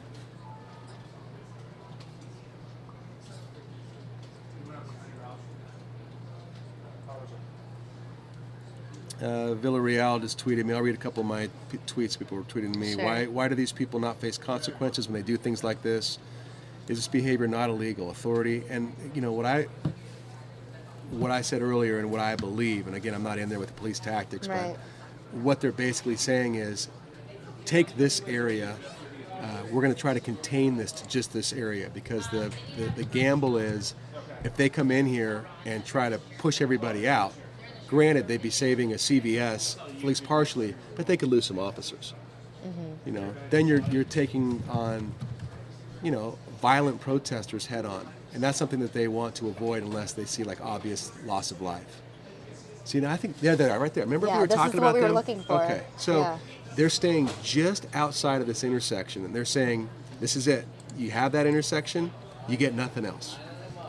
And Right. they're letting it go. And for those of you chiming in, again, this chat has gotten kind of chaotic. So if you have anything that you want to share and have read on air that is something peaceful or anything that is constructive, feel free to tweet either Troy or myself at Troy Hayden Fox 10, at Samia Fox 10, and we will read some of those tweets on air.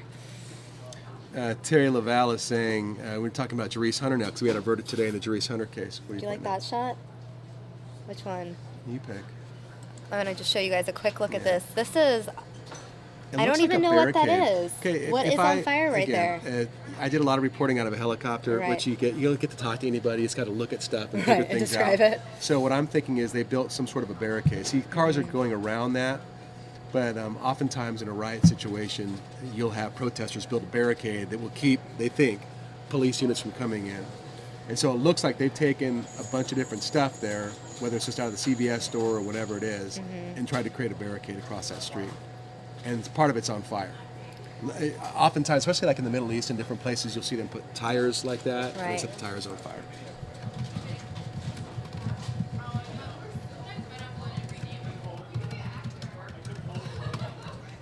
And we've lost this feed. Oh, it's back. Margie says, thanks for sharing the link. Texas is watching. Thank you, Margie. I see people applauding this abhorrent behavior. This is Tracy Morrison. What the heck? Shameful. At this point, cops have the right to use deadly force. Do it. I don't know about deadly force, yeah, because that'll just cause more chaos. But, you know, I'm surprised that they haven't gone in with at least tear gas, something Yeah, tear gas seems like it'd be useful in this situation. Yes. You want to get people running, you can. Right, because look at, they're continuing to, who knows what the inside of CVS looks like? You know? We'll know soon enough. It's terrible. Are there any employees inside? The employees flee? I have no idea. We have no idea right now. What is our connection? Who's this Ben Garrison I keep hearing? What are they talking about? I don't know. Me either. I'm sorry, guys. I know a lot of you are tweeting about this. I don't know what you're talking about. Gangs teaming up to attack police. James Boyle is asking me. Yeah, awful. And you know what? If that's happening, the police definitely, it's within their right to fight back. And these gangs are going to find out real soon that they're outmatched. I mean, these are professional peace officers, and they're heavily armed. And you know what? There's got to be a better way for everybody to decide what's going on. I want to read some more comments. Jocelyn saying, hi, Samia, watching the riot right now, and I'm appalled by all the racist comments right now. Not much else to say. Nick Lucky, I think, says this is what happens when there is no police.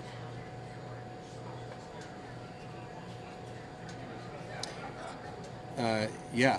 I mean, you're right. What you're looking at is a group of people who think at this point there's going to be no ramification for what they do. Right.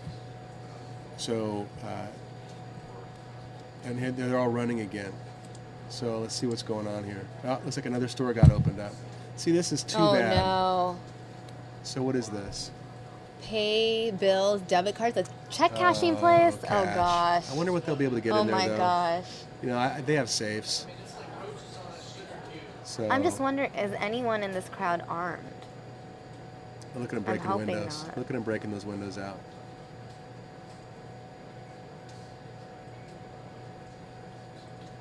Yeah, you know, now a lot of people in this neighborhood, you know, who knows if this check cashing store is going to come back. And I bet a lot of these people use this store. Right. And now they're all going in there. I doubt there's anything in there to grab. hopefully whoever worked there got out a long time ago. But man, that was scary, wasn't it, to see them all running over there like that? Yeah, the amount of people, everyone just went that direction. I guess if there's any opportunity to get even a little bit of cash, maybe this was... Do you see anyone carrying anything? No. Generally, places that deal with cash like this have pretty strong safes, too. Right. Otherwise, they would be robbed.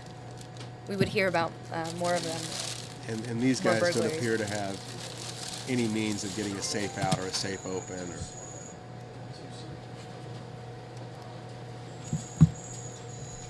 So a lot more coming out than going in now.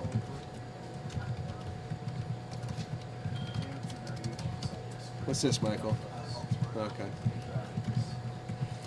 I'll read you the latest Associated Press copy that was just handed to me here. Rioters looted stores and hurled rocks and bricks at Baltimore police Monday, injuring several officers just hours after thousands mourned the man who died after suffering severe spinal injury in police custody. 7 officers were hurt, some had broken bones. One was unresponsive. A helicopter circled overhead as groups of rioters moved through the city. One group piled and rode into cars that drove down the street. So we're still watching these helicopter images, and what we're looking at now is a check cashing store that has been all the windows broken out and people are going in. But I don't see them coming out with anything. Generally, there's not much in places like this. This is our moment to get it truth. This is our moment to get it right. Somebody said at the memorial service for Freddie Gray, he's the young man who was killed in police custody, started all of this. I want to read more of your comments. Christopher McDeer, I'm watching the stream and horrified, praying for the people of Baltimore. Hopefully we can get this Ben Garrison on scene to fix this.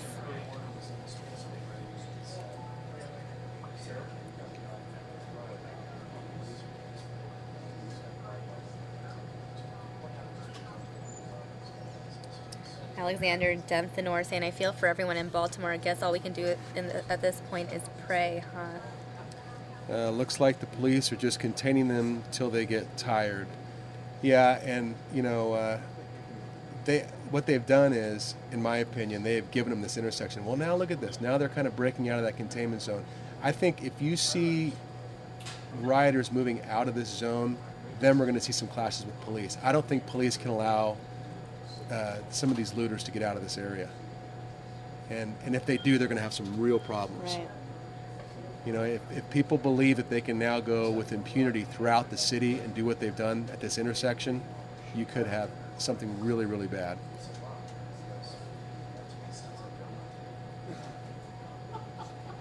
Jocelyn, hi Tommy, I just tuned in like 15 minutes ago. Why is this riot going on? For what? This is in response to the death of Freddie Gray. Freddie Gray was taken into custody last week and then died in police custody.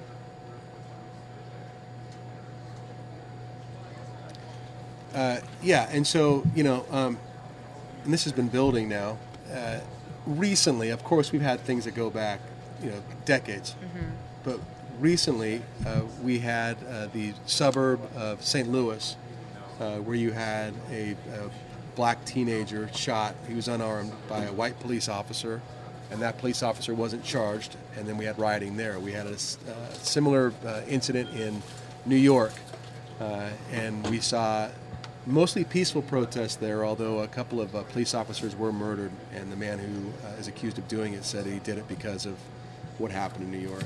We had an unarmed black youth, young man, shot and killed here by Phoenix police, right. And that caused a lot of problems for us here. But we didn't see anything like this. There was no violence. There were just protests. Right. How many people do you think on the ground just looking at that area? I mean, hundreds, I guess. Yeah, I don't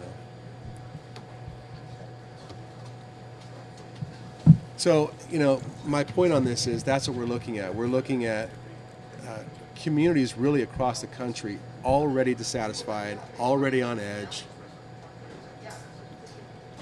He's a cartoonist? Yeah, I guess people are just like referencing him or something. And I see some of the swastika. I don't know. Internet trolls have been anti-Semitic attacking. political cartoonist. Oh, he's an anti-Semitic political cartoonist. Why are we talking about this? I don't know, because people anti-Semitic? keep bringing him up. Okay, well, Disregard any comments by I this. have Has no nothing to interest do with. in a guy who does that kind of stuff. Sorry, Ben Garrison fans.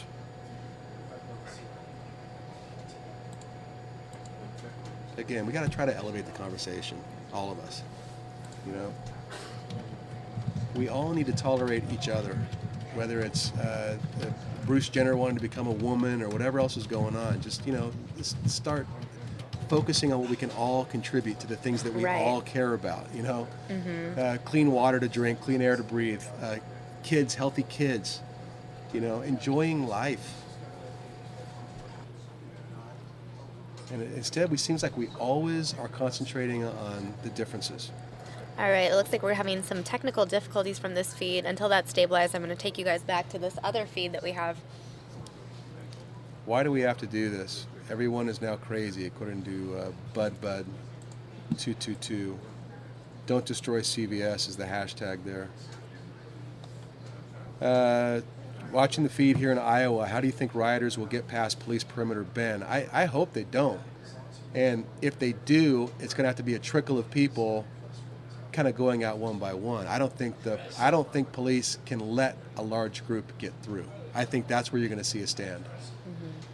And that's where you can see, look, they're actually, if you notice, they're inching closer and closer. So now they've got 2 full lines just, I don't know my directions here, but just to the top of your screen away from What are those white CVS. vans? Probably more officers, I would imagine, being brought in. There's like at least 6, 7, 8, 9, 10 vehicles.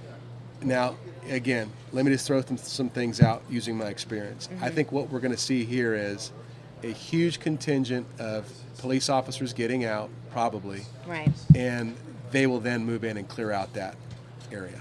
I want to read some more comments. Michael Dalton saying this is the new normal. Kate Gleason, watching from Ireland, this isn't the answer. Why aren't the police stopping the traffic?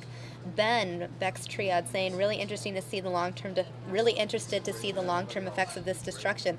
Looting their local businesses will have lasting effects. Absolutely. Tracy P, would the riots be calmed down by the release of Jim's video? Michael Dalton saying thanks for the updates. This is what happens without God. Government fails.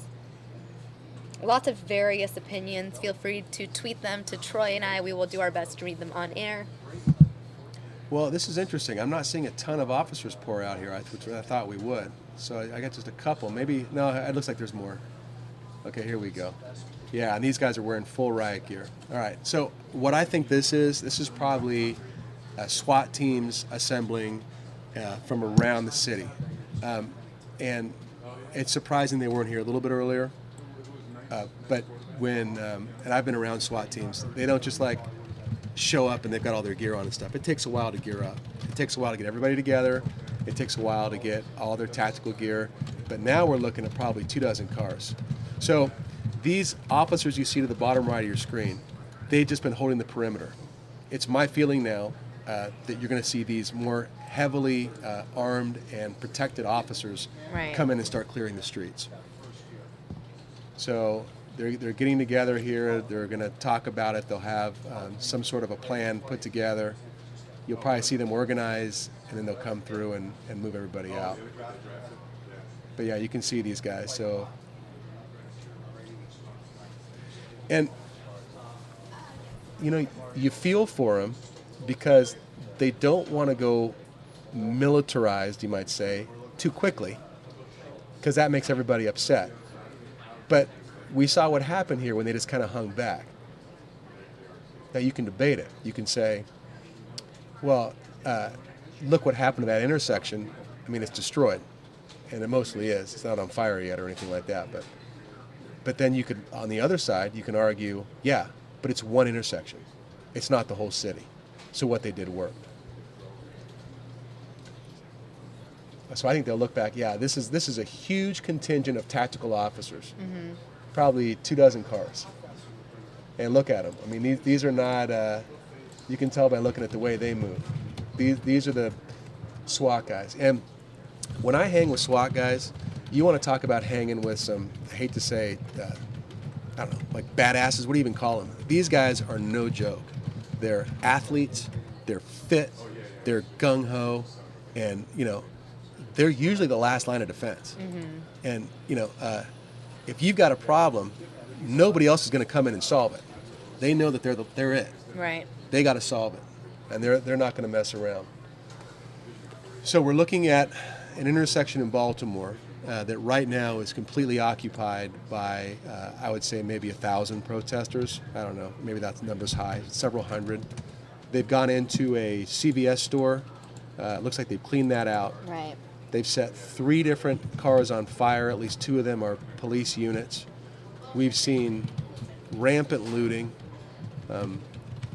One thing I haven't seen is any sort of person-to-person violence. I haven't seen anybody like on the ground or getting beaten, a Reginald Denny type incident. We haven't seen that. And then right here now, as we pan over to the right, you can see those 2 lines of police officers on the street. To your left, on the other side of that building, to the left top part of your screen, you've got a huge contingent of tactical officers still arriving. These guys have full riot gear. I mean, look at them. You can tell when they're moving. They look like Michelin men. They're so padded up.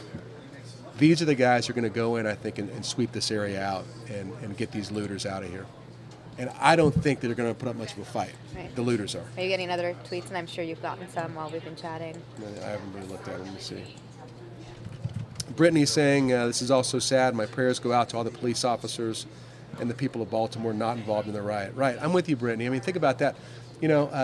Think about the mom and her 3 kids who live a block away from this and are probably sitting in their house right now going, oh, my God, right?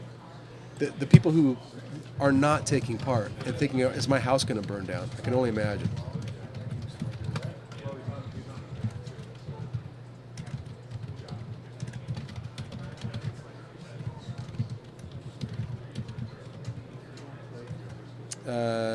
Jocelyn says,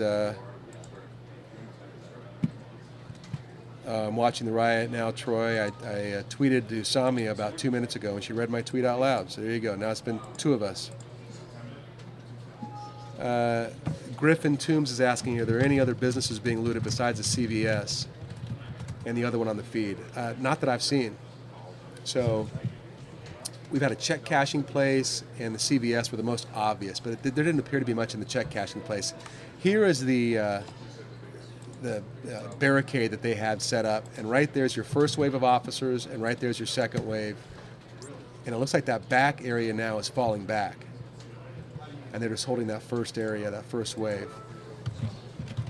I would imagine in about 10 or 15 minutes here, I don't think it's going to be right away. All those tactical officers are going to be massed together, and they'll start moving in. I do want to take this other shot really quickly. I don't know. Both shots are so interesting. We'll do a quick look at this one as well. And move out of the way. More fire. People still entering CVS. Trash everywhere. Destruction. Wait, we have to go to this other one. Look at this.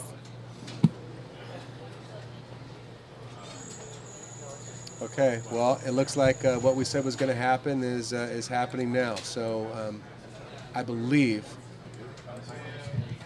I'm trying to orient myself here as to where we are. Oh, they're actually falling back. So they're moving away. They may be massing now in this far back area where they'll meet, and then they'll come straight down that street in the sweep and come into that area. And here's another large mass of tactical officers. And I mean, we may be seeing SWAT units from several different agencies. And look at that, they're still coming. So, I mean, we may have a county sheriff in the area. We may have, a couple different cities like we have, like Mesa or Gilbert Police. Right. And if we had something like this going on in downtown Phoenix, I would imagine that we'd have SWAT teams from all over helping us out. Thank goodness we don't.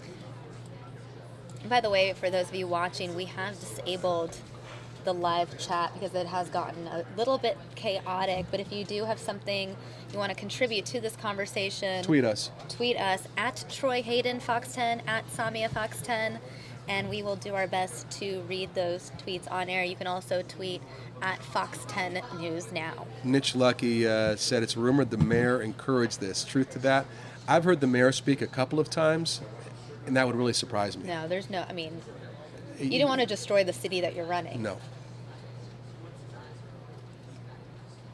Professor Bland, who is one of our regular viewers, saying, I can't stand people using supposed oppression to justify doing wrong. Don't be fooled.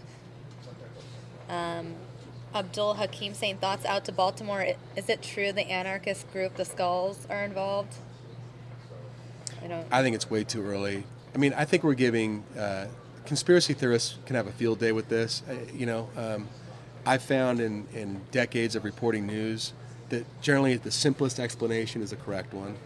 I think what you have here is a group of people, and it may have started out as a peaceful protest. I know that there were just a large mass, I had heard, of mostly high school students massed together. Mm-hmm. Something started where they started throwing things, and now I think what you've seen are people taking advantage. Right. The word has gotten out. This is playing out on national television, right. All over the internet. And so basically they've said, this intersection, this area, CVS, come and get it. I'm not saying they're saying that, but everybody's right. looking at it and going, I'm getting down there. But I think they're also getting the word that it looks like a couple hundred heavily armed police officers, and those streets appear to have kind of calmed down. Now here are some police driving right through the middle of it. That's the first we've seen of this right. Wow. in a long time. By the way, it's Anita Showa asking, why did you shut down the chat? It got chaotic. We do have a chat monitor. He chose to shut it down. Chaotic? Let's call it what it is. What? Well, it's not chaotic. The chat room? It was chaos? In what way? Okay, I just think it was... Was it racist? Was it something just, bad? It was just... I keep thinking of the word chaotic. I think it was just overwhelming because there were people that really wanted to contribute to the conversation. We had too many excessive trolls, whether they were trolling racist... They were just... Got it. Chaos, Troy. Okay. Chaos. We still have a lot of people in this area.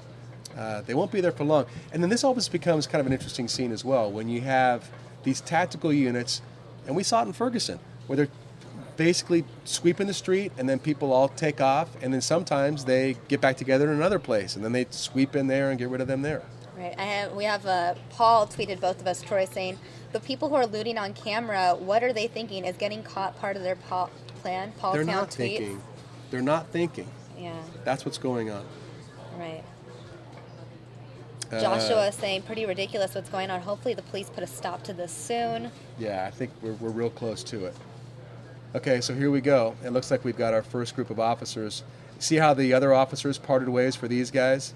These are the guys who are trained to come in. Look at the batons they have. Does that guy have a baton in his hand? Okay, so we've now gone from regular cop on the beat police officers to SWAT type officers who've trained just for this, just for clearing people out. And they're amassing right near where the CVS store is, right there to your bottom right.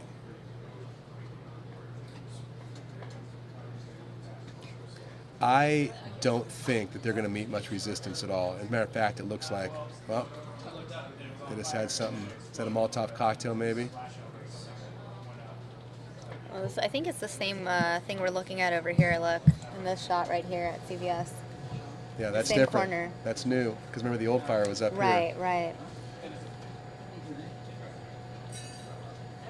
But they've also gotten the heck out of there. Right. We don't see anyone entering CVS, leaving CVS. It's completely deserted. Let's go back and look at this line of officers. I mean, and I wonder, 40 officers probably, at least. Here, but there's got to be more 50. other places. I'm saying right here, yeah. Yeah. Oh, see, now they're backed up by the cop on the beat guys. So your tactical guys are up in front. Look at that. They got the full shields. So they'll take the brunt if anybody's throwing things. They'll get those shields up. Herschel tweeting us, it's a tragedy that this is occurring. At times like these, we must remember jet fuel can't melt steel beams. That's a reference to the 9/11 attacks. And so he's saying, well, more conspiracy theories. Oh, I see.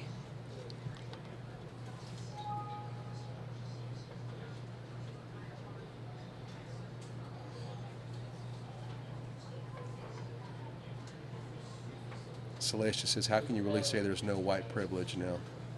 So,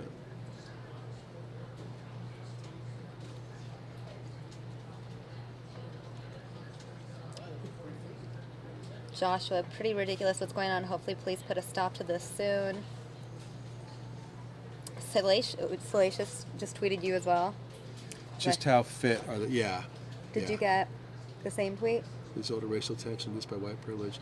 Yeah, no, I mean, I... Do you not agree this is the result of racial tensions induced by white privilege? Freddie is the Trayvon of our time. Well, Trayvon was still in this time period. Well, who knows? She could be 17. That's true. You're right. I guess it's... I mean, both situations are unfortunate. Trayvon didn't need to happen. And I don't know. It's circumstantial. We didn't see rioting like this. And But look, they're still throwing. They're still throwing stuff at those... This is... No, I got to tell you, and somebody just asked, how fit are those SWAT guys? I mean, these guys are all the ex-jock, ex-military guys, and they're ripped. They're not the kind of guys that are just like hanging out and soft in the middle and go have Dunkin' Donuts all day. They take their job very seriously, and when they need to get it done, they get it done. And they're smart guys, too. So yeah, there's a group of officers. Yeah, they're amassing. And now these are the same tactic. Yeah, so you got some of the tactical officers in front, with cop on the beat guys in the back, and they were throwing stuff at these guys. I'm surprised. Much smaller number here, though.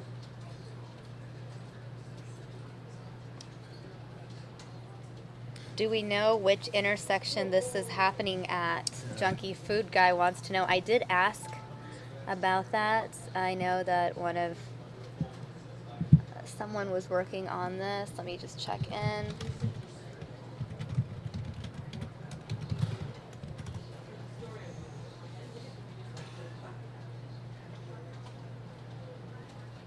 Why did we shut down the chat room? It's because of trolls. Well, now the trolls are coming to Twitter, Troy, in case you haven't noticed. Looting doesn't help anybody. Nick Ivers says it's childish and immature and adds fuel to the fire. Yes. Right. Paul saying you've got to wonder what the protesters' plan is. They're big guys, no doubt. For you and me, this is crazy. Herschel wants to know, how are the cops handling the situation? Do they feel in charge? Are they dealing with any hotheads? Right now, all we can see, all we know is what we see right now. Quite a few hotheads. Yeah.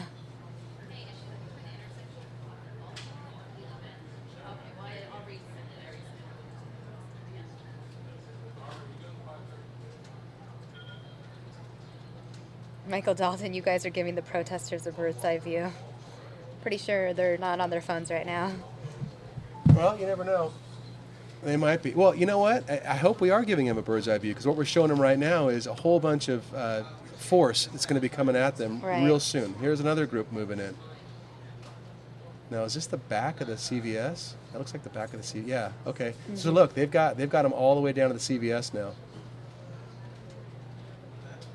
Milton's Ghost saying this is horrible to see. I'm hoping the races can reconcile.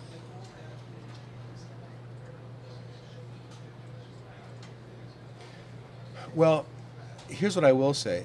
Just them showing up to this area, all those rioters and looters have scattered. I mean, there used to be a huge group just right here on the street. There's a small group there. All right, it looks like we do have the intersection in Baltimore where all this is happening. It's Gwynns Falls and Reisterstown Road outside the Mondawmin Mall. I don't know the area, obviously, but for those of you who are familiar with the Baltimore area, just to give you guys some context of where exactly all this stuff is taking place. I want to go to this other shot that we have. You can see all these people. There's a car, a couple of cars. What do you... I don't know. I wouldn't say those are officers, but they are running out of the way here.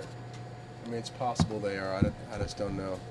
But like I said, this is what we saw in Ferguson, too, where you had a large group of people just basically trying to stay in front of the officers. You know, move in one place, the officers move in, they move another place. They'd march up one street, they'd march down the other street. And, you know, generally it's a few agitators that get things started, and the next thing you know, you have more and more people following, and and then somebody breaks a window, and then somebody goes into a CVS, and you have what we had here today. So following some rioting in Baltimore and some looting, it appears to have calmed down quite a bit, but as we look here at this main street where the looting took place, there's a CVS pharmacy to your right. It's a brown brick building. To your left is another building that didn't appear to get hit by any sort of looting at all. Maybe it's probably because it's not retail. And that large group you see, there's kind of a more tan or olive group in the front. That's tactical officers, I believe, SWAT-type team officers. And behind them you see officers in black. And I think those are generally your kind of cop on the beat guys. And they have come in closer and closer to this area. Now, they haven't gone all the way in, but just showing themselves appears to, as we're watching here, appears to have pushed these rioters slash protesters slash looters down the street. And there's a liquor store. And if I'm the owner of that liquor store, I'm a little nervous right now.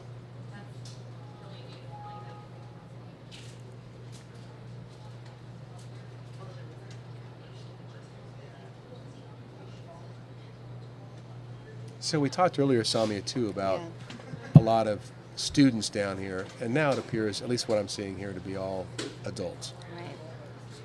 Or mostly. You know, they don't look like skinny, smaller kids. They look like full-grown adults.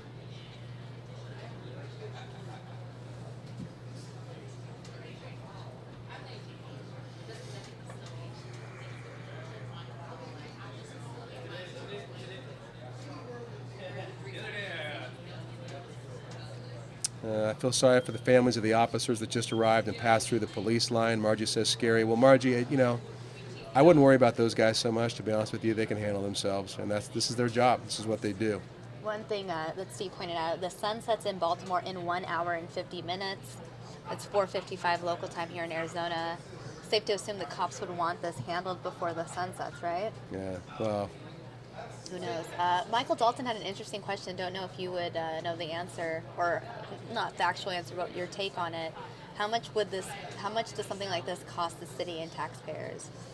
There's probably some overtime involved, but I mean, this is why you have these teams. Right. You know, I hear a lot of times people are upset because we sent the helicopter up to rescue somebody who twisted their ankle on Camelback Mountain. Oh, it's so expensive. Yeah, that's why we have these things.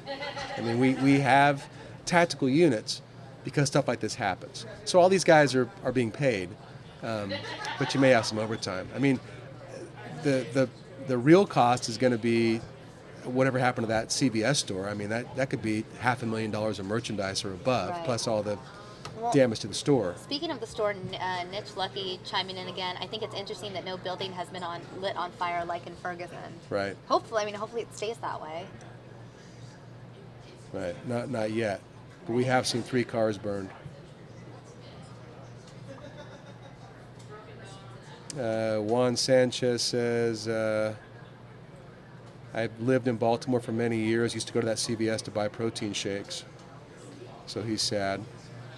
Here we have a viewer all the way from Austria. Robin, watching this all the way from Austria. How long has this protest been going on? Is the CIA involved? This protest has been going on for at least 2 hours. And I wouldn't call it a protest. This is a riot. This is not anywhere near a protest. These are rioters that claim they're rioting in the name of Freddie Gray.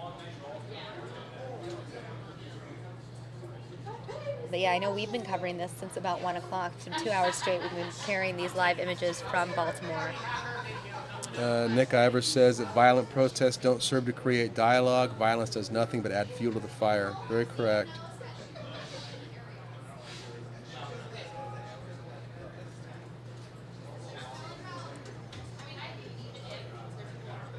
How many guys are in the SWAT team compared to the rioters? There are many, many more rioters than SWAT guys. But the SWAT guys are heavily armed and very well trained, and they know how to handle it. Milton's Ghost chiming in. Thoughts are with the officers on the ground and those who haven't done anything. One more time, what did they say? Thoughts are with the officers on the ground and those who haven't done anything. Oh, yeah. Yeah, the people who just live in this community. And this is interesting. Boy, you wouldn't catch me driving through this neighborhood right now. I mean, you can end up getting stuck in the middle of something really bad. And like I said, if you're driving through this neighborhood right now, you either are totally uninformed or you are looking for trouble. Because this is not a place to go visit. I know at first they had some issues. Is that where the liquor store is, right there to our right?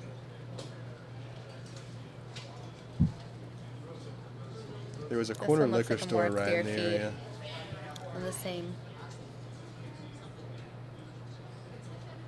Yeah, I mean, and if you have a store right in this area, like I said, you're feeling pretty nervous because you got a group of people who probably, I don't see them having anything in their hands, but they definitely are part of a scene. It looks like the helicopter's bugging out here. I don't know where it's going, but I imagine that we're not losing. They might need to get gas. Right, but I know. Or maybe there's another scene. There might be another scene. Otherwise, hopefully we'll be able to get video from the ground.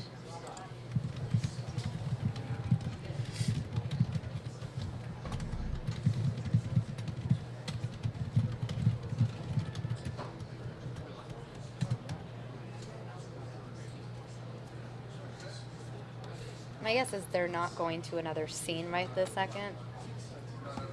Unless there is one on the other side of town. I don't know.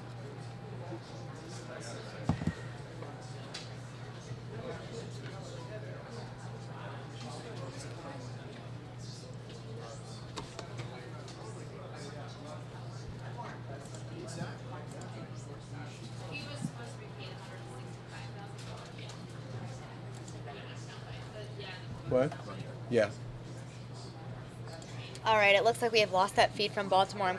I just messaged my boss to see if we will get any additional information. Steve?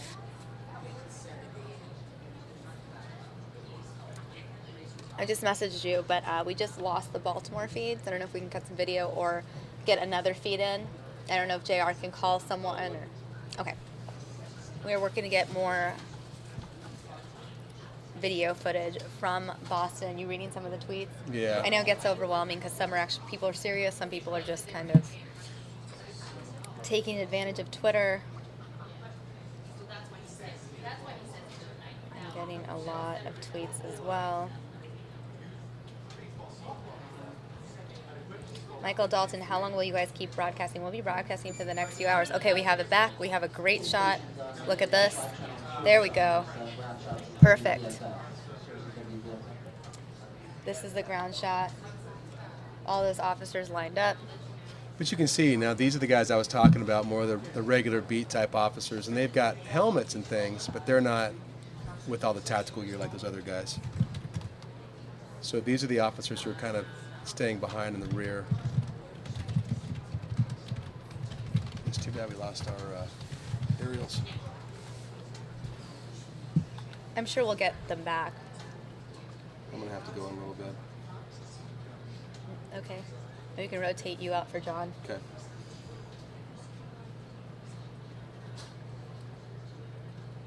One of our regular viewers, Jay Deering, listens to scanners a lot. Yeah. And he was listening into the scanner in Baltimore. He just heard 1,000 more officers headed over there. Also heard on the scanner, black man has gun in his waistband and walking with white women forcefully. This is again coming from our viewer Jay Deering, who says he's listening to a scanner in Baltimore. Scanners can give you good tips, but they're notoriously unreliable. Right. So there can be all kinds of reports, and generally that's what it is. Like a witness will report something, they'll call into somewhere, 911 or somewhere, and then they'll call out to their officers, hey, there's a report of this, and they're always true. But it's a good starting point. Joe Foley, one of our regular viewers out of the UK, is saying the riots have made their way to breaking news on our news channels now. So this is breaking news in the UK now, too. Yeah. Well, it's a pretty big deal, and you know, it's a little micro look at a macro problem that we've had, as we said, since, I mean, if you want to go all the way back to the Civil War. I mean, we've been dealing with issues of race and equality and a lot of it is our own making. But it just seems puzzling that we go forward here all these years later, and we're still dealing with some of the same stuff. But a lot of this today, I've got to say, is people taking advantage of a situation. More so than police writing. All right, Samia, I got to fly here. All right. All right. Well, thanks for hanging out with us, Yes, Troy. love it. You want to see if John wants to get in the hot seat?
All right, guys. Again, you were looking at live images from the ground in Baltimore. Earlier today, we were bringing you live aerial footage. This is now ground footage of the scene out in Baltimore. We're going to continue to bring you these live images from Baltimore here on Fox 10 News Now. And for those of you who are new to Fox 10 News Now, maybe watching just for the first time as a result of the Baltimore riots, I encourage you guys to go to youtube.com/Fox10Phoenix.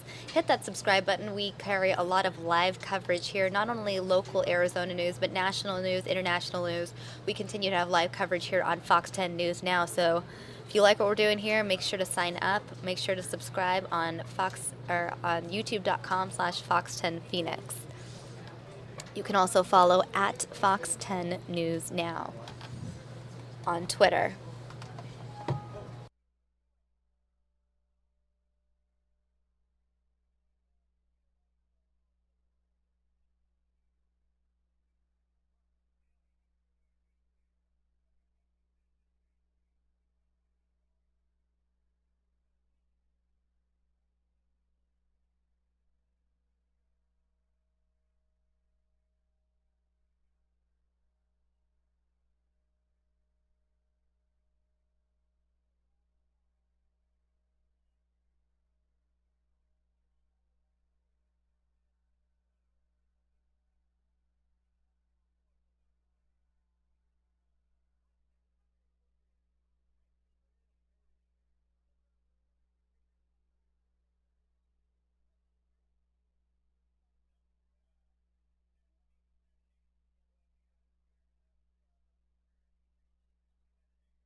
Going to read some more of your comments. We have My Full Name tweeting us. Is it really fair to blame all this on Freddie Gray? After all, he didn't do nothing. We're not saying this is Freddie Gray's fault. It's what the protesters claim they are protesting in the name of. Again, Freddie Gray killed while in police custody. Unfortunate situation. Had a spinal injury. Freddie Gray laid to rest this morning.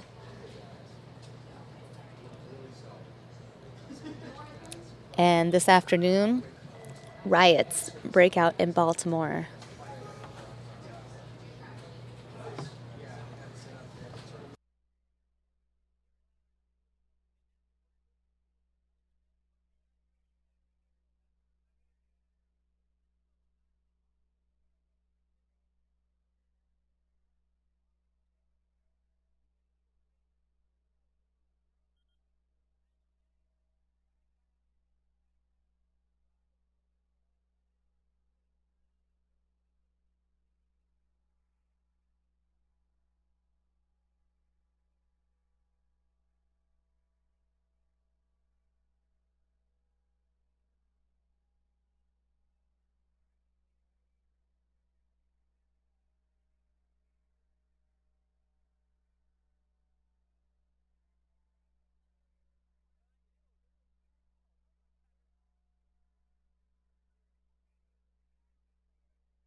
All right, just going to read a couple more tweets. Kayleen Halala, known as a regular watcher and contributor in our chat room, saying, too bad this story has to overshadow the real tragedy that happened in Nepal, the Baltimore riots. Again, Halala, that tragedy in Nepal was very devastating. We covered it extensively this morning for the first few hours of this broadcast. Again, we'll be covering that extensively as well tomorrow on Fox 10 News Now. But right now, this is what's happening live here locally in the United States, and it is an unfortunate situation.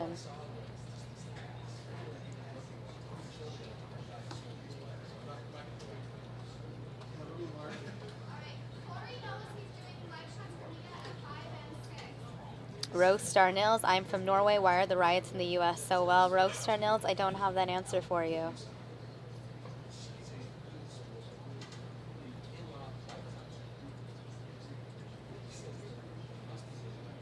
It's the new to show. Why does the audio keep cutting? Is someone crashing your stream? No, we are periodically muting the stream while we work on a couple other things. We're going to get you guys more feeds. So we will be periodically commenting on the situation, and we will continue to comment as we see things happening right now. We are just continuing to bring you this live coverage from Baltimore from the ground and working to get more aerial coverage for you guys here on Fox 10 News Now.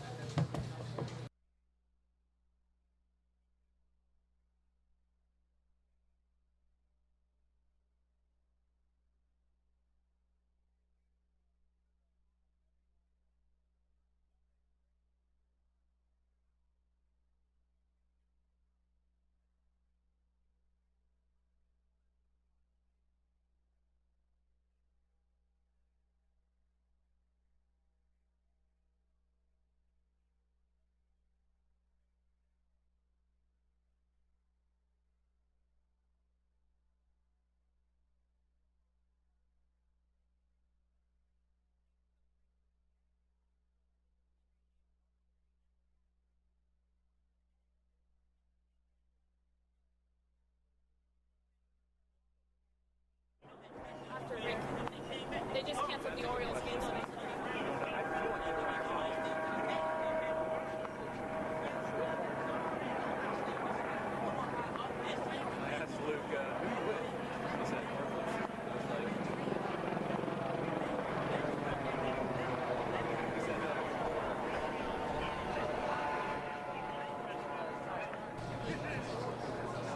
All right, guys, just getting some new information. The Baltimore Orioles just tweeted out that they have canceled tonight's baseball game. That baseball game was scheduled to start in a couple hours, and they have canceled it. Chicago White Sox were supposed to play the Baltimore Orioles.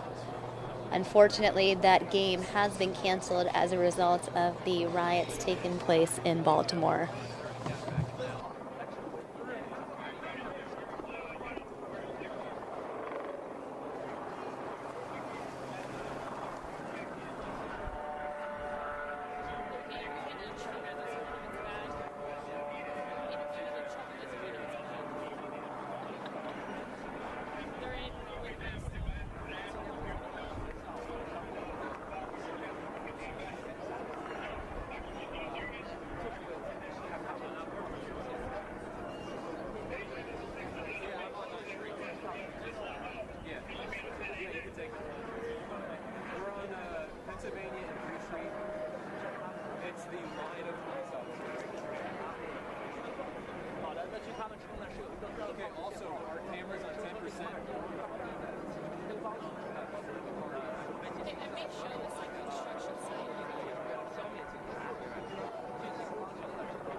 Yeah, over there. Check, check. Mic check, 1, 2, 3, 4. Right over here.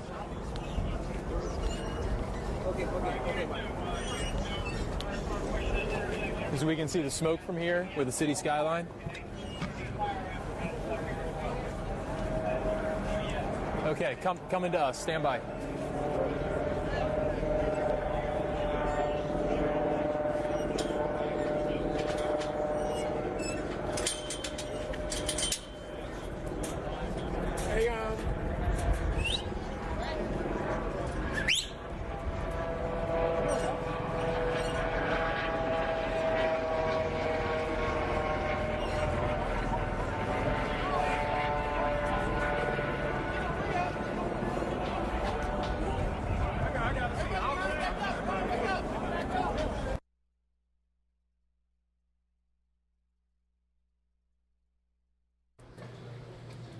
All right, guys, it looks like our feed is having some technical difficulties. Bear with us. We are working to get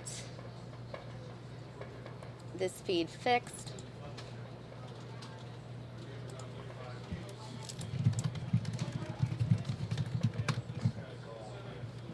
In the distance, you can't see it because of the fires that are still set there beyond the CVS. If you see that blue roof, that is the CVS that was looted that you were seeing earlier. A lot of police officers who were here on this line, about a dozen or so left to go south toward North Avenue. Don't know, we can't see from our vantage point what exactly is going on here. We have another line of police cars that you're going to see come past here in another 30 seconds or so with more tactical units as well. Another 30 seconds or so with more tactical units as well. We'll show you that, but in the meantime, to set kind of the feeling here, these are police officers who saw 7 of their own critically injured earlier today, just north of here, about a half-mile north at Mondawmin Mall. Take a listen to some of these sirens coming in right now, and you see they are being directed toward North Avenue. They're not passing here. They are going down a side street toward North Avenue. Multiple police cars, the police cars that you've been seeing here. Now, Prince George's County tactical units with obviously marks of stuff thrown at it from earlier.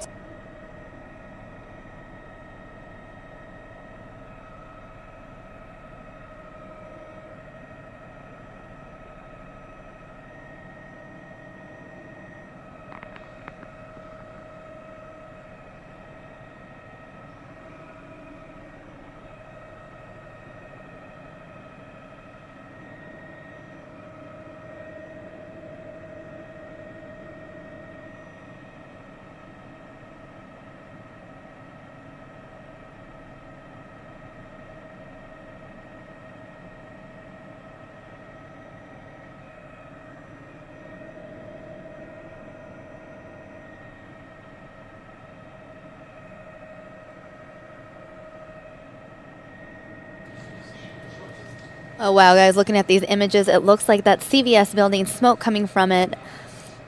I know earlier we had spoken that it was a surprise we hadn't seen any fire like the situation in Ferguson. I know someone had mentioned that. Unfortunately, it looks like that is the case. That is what's going on at that CVS in Baltimore.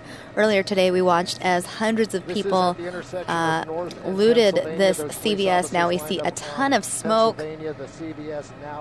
Very unfortunate situation out in Baltimore.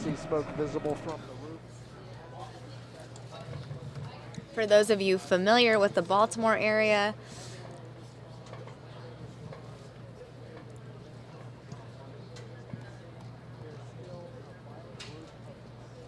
this is the intersection of Gwynns Falls and Reisterstown Road outside the Mondawmin Mall. And again, we are seeing live images now, live aerials. You can see that CVS has been set on fire in Baltimore by these rioters. Fulton Street, that is where that group is now. So you still have people here standing off with this large group of police officers. Now we look down Pennsylvania Avenue to the south on our way up, and about, I think it's about 10 blocks, 5 blocks, you've got some police vehicles, and then another couple blocks beyond that, there were some police officers that looked to be Maryland State Troopers. They could have been something else, but they were definitely other than Baltimore City police officers, blocking any movement southbound on Pennsylvania. The reason I'm slowing down here, I'm seeing some smoke over on As you can see, hundreds of people still in the streets. Just a minute ago, we were showing you live images of that CVS drugstore that had been looted, now set on fire. Really unfortunate situation. It looks like another business is being looted right now. You can see lots of people going inside, climbing inside, windows being shattered, things being thrown everywhere. It's unclear exactly what is happening on this corner. We're just getting these live images in right now from Baltimore. Again, rioters taking to the streets of Baltimore this afternoon.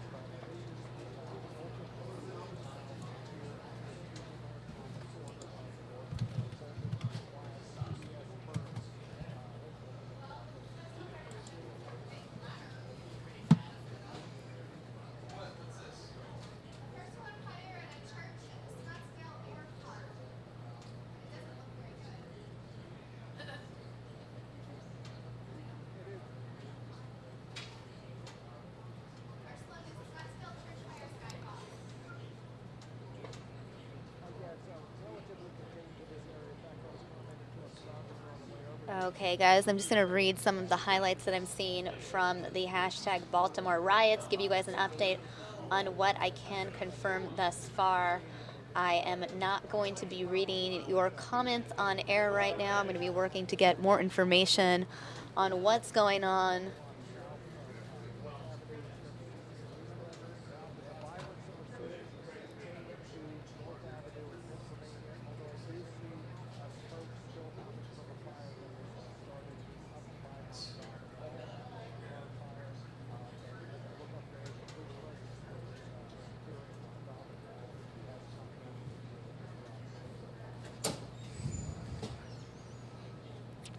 It appears we are looking at a different intersection. This is not the intersection where that CVS building was. It looks like rioters have now taken to a new location to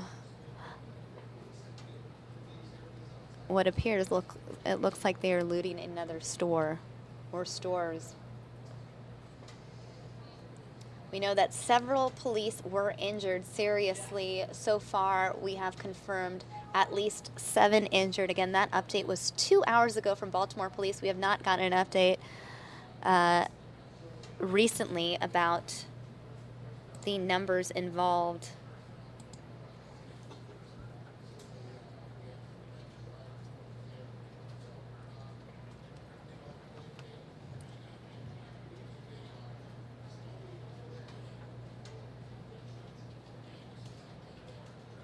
Again, the rioting, looting, and threats of further violence followed the funeral of Freddie Gray, who died April 18th, a week after being injured while in police custody. Freddie Gray, 25 years old, was being transported in a police vehicle when he suffered injuries that proved fatal. On Monday, police said an online call was issued for a quote-unquote purge at 3 p.m. Eastern Time. Again, that would make sense, starting at the Mondawmin Mall and ending in the downtown area. Earlier today, I was sitting here with Troy Hayden as we discussed this so-called purge where people felt like they could just do anything without the consequences. We are seeing the results of that here live. This aerial shot, you can see that CVS drugstore on fire. And you can see people, it appears a chain of people lining up outside of that CVS. There you can see all the officers, at least 50 officers in that crowd.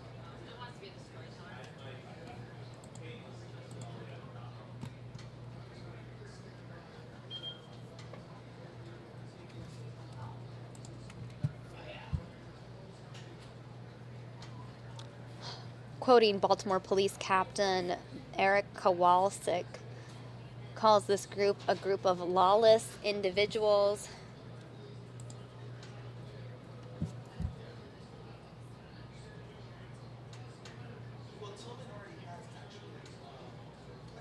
Tweets from the Baltimore Police Department and news footage showed roving gangs followed through on an online threat. Again, this so-called purge was discussed on the internet to take place at 3 p.m. Eastern Time. One Twitter dispatch said, quote, a group of juveniles in the area of the mall were blocking traffic and there were reports of rock throwing. We saw the rock throwing. We saw as they used rock to attack a police vehicle. Of the 7 police officers who have been injured, 1 rendered unconscious and several have suffered broken bones.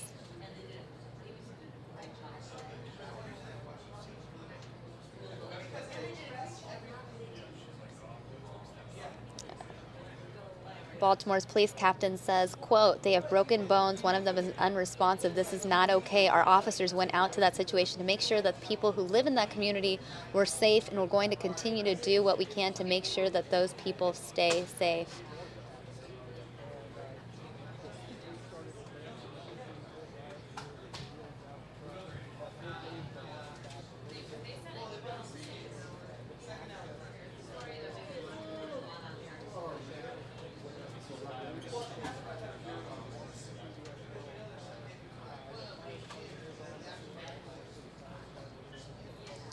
Again, Freddie Gray was laid to rest today. His funeral was earlier this morning. Many people upset over the unfortunate death of Freddie Gray. Freddie Gray died a week after being in police custody. 6 Baltimore police officers have been suspended after Gray's arrest and injury, but a probe is going on into the investigation. So, lots of chaos out in Baltimore. You can see more officers arriving, tons of officers. Then opposite of the police officers, you see a chain of people linking arms. It's rioters versus police officers at this point. That we saw here earlier. Now that group has moved westbound on North. They are up at Fulton. There were, and I believe I can see that they still are looting an Easy Mart on the corner of Fulton and North Avenue. The Baltimore City Police helicopter flying very low over that scene, keeping an eye on that. That group does seem to be getting a little bit smaller, but they're moving. It appears as though they're starting to work their way southbound on Fulton. So they are working through this, through West Baltimore here, systematically going from one place to another. Now, there's a large group. We don't know what they may be moving, but when we see them gather like that, it usually means that they're getting ready to break into a business, or they gather like that or start moving quickly when they're about to vandalize a vehicle. They seem to be walking past civilian vehicles. We haven't seen only one. We've only seen one civilian vehicle that was burned. That was up by the Mondawmin Mall. Mostly their target here seems to be the police.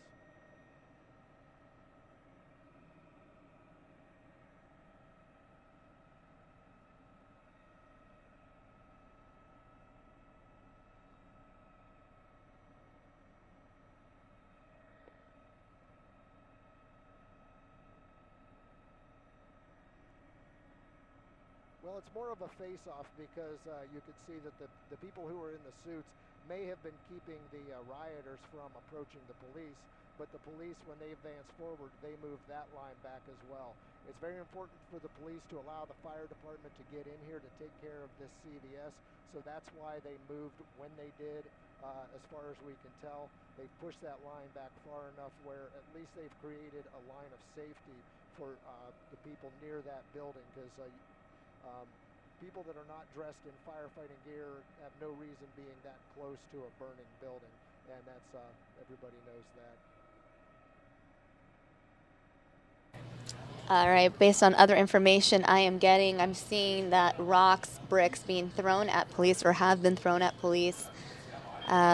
Again, for those of you who may have been following the story here and there, you may have seen the CVS health store being looted earlier today.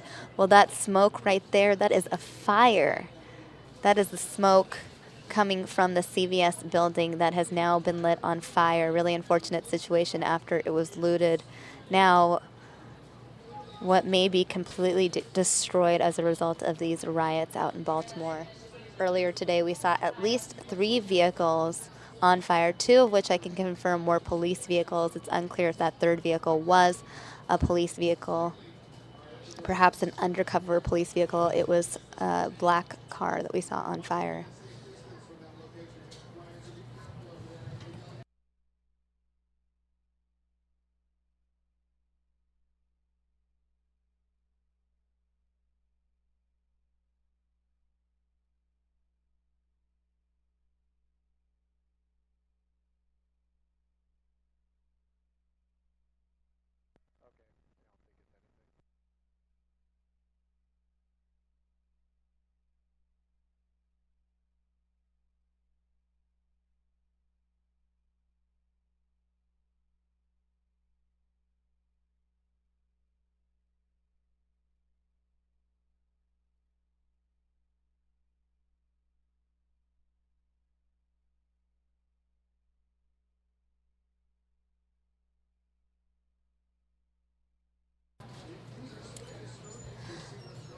And you guys, looking at live images from Baltimore, I want to read a couple of your comments. Rachel Favela, one of our loyal viewers, saying, "This seems like criminals taking advantage of a super sad situation just like Ferguson. Such a shame disgrace towards the victim. Nitch Lucky walked away from my desk, so they did light a building on fire. Yes, Nitch, they lit the CVS on fire.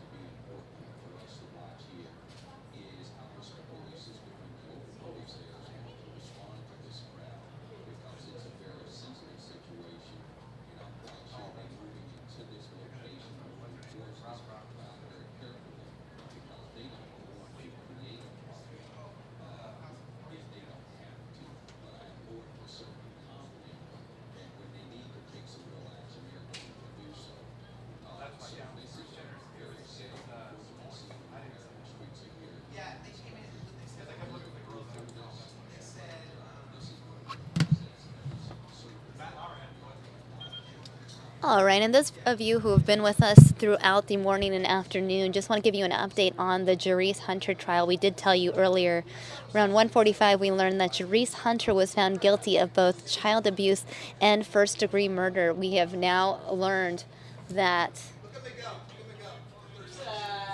she has been found on all 4 aggravating factors, which would merit a harsher sentence.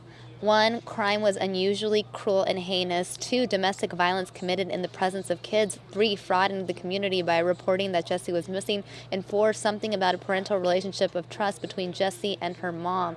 So, again, Jerice Hunter has not been sentenced yet. It's unclear how many years she will spend in prison, but she has been found guilty of murdering her 5-year-old daughter, Jessie.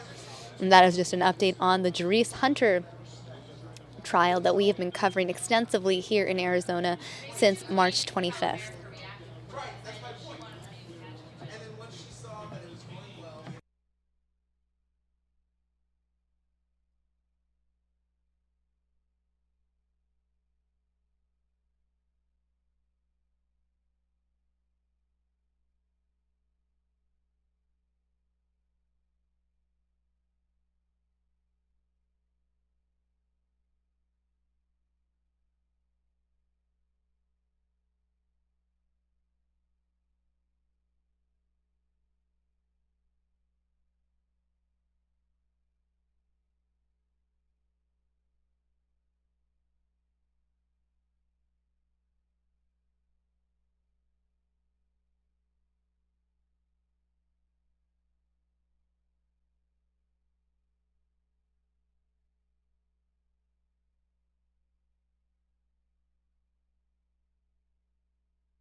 All right, everyone, I'm going to read a statement from the governor, Larry Hogan, on violence in Baltimore City. This is the governor of Maryland saying,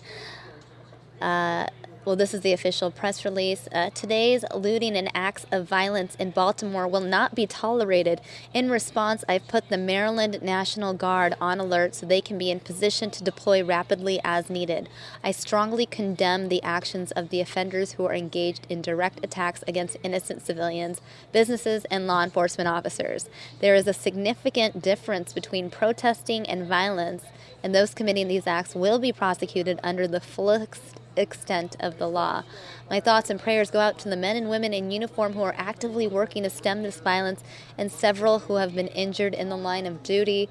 These malicious attacks against law enforcement and local communities only betray the cause of peaceful citizens seeking answers and justice following the death of Freddie Gray. Again, this is coming from the governor of Maryland, Governor Larry Hogan. He is closely monitoring the situation in Baltimore and has been in contact with the mayor of Baltimore to provide the city with whatever resources are required. We know that the Maryland State Police have been dispatched in a supporting role on the ground, as well as other resources and equipment from various state agencies.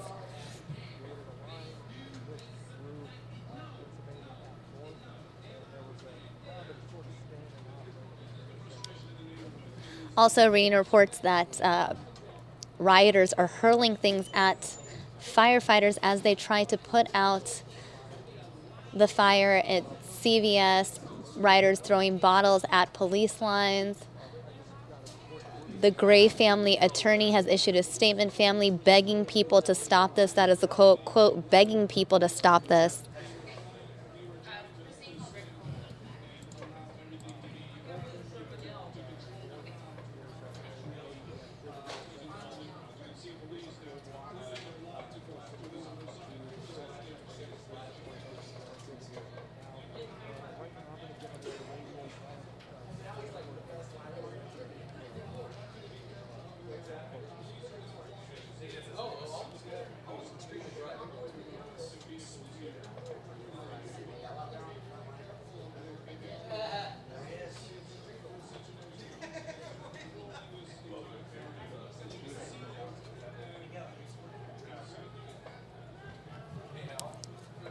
And for those of you who missed our announcement earlier, after consultation with the Baltimore City Police Department, the Baltimore Orioles game between the Orioles and the White Sox has been postponed.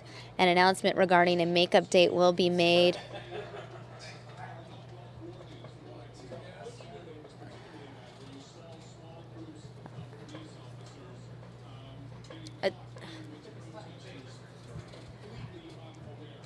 The new U.S. Attorney General, Loretta Lynch, after being sworn in this afternoon, has issued a statement in regard to the situation in Baltimore.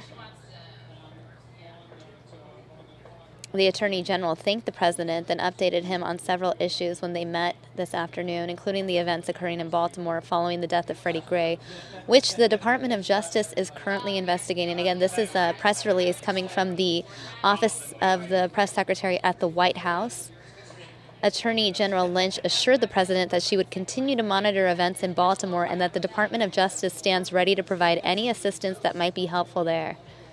Earlier today, the President also spoke with the mayor of Baltimore about the ongoing situation there, Mayor Stephanie Rawlings Blake. The mayor told the President, gave him an update on efforts to address the demonstrations and maintain peace throughout the city.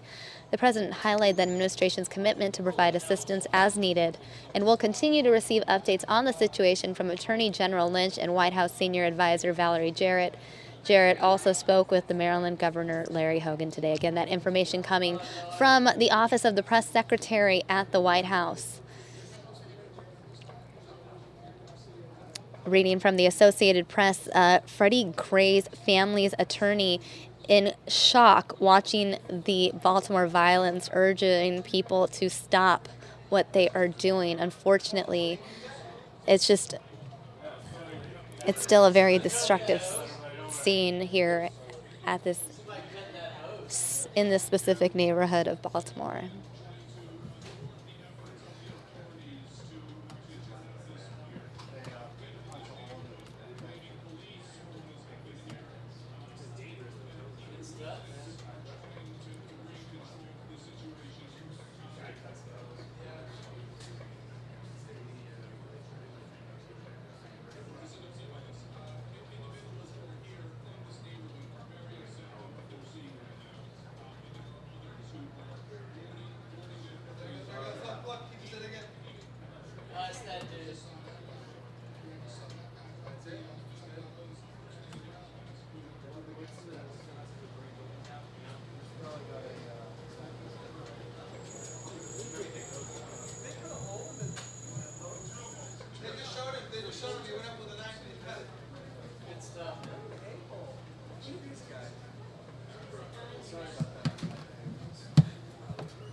All right, for those of you just watching, we've learned that the fire hose has been cut as looted drugstore burns. That CVS drugstore burning.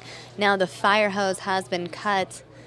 A chaotic situation out in Baltimore, and we're going to continue to bring you this live coverage here on Fox 10 News Now. Those of you who are new to Fox 10 News Now, maybe just found us through these Baltimore protests, if you enjoy getting live coverage via the web, then make sure to head on over to youtube.com/Fox10Phoenix and hit that subscribe button. We bring you live events all day from here in Phoenix, as well as nationwide events, international events, and live events, discussion, and and breaking news here on Fox 10 News Now. Thanks for watching.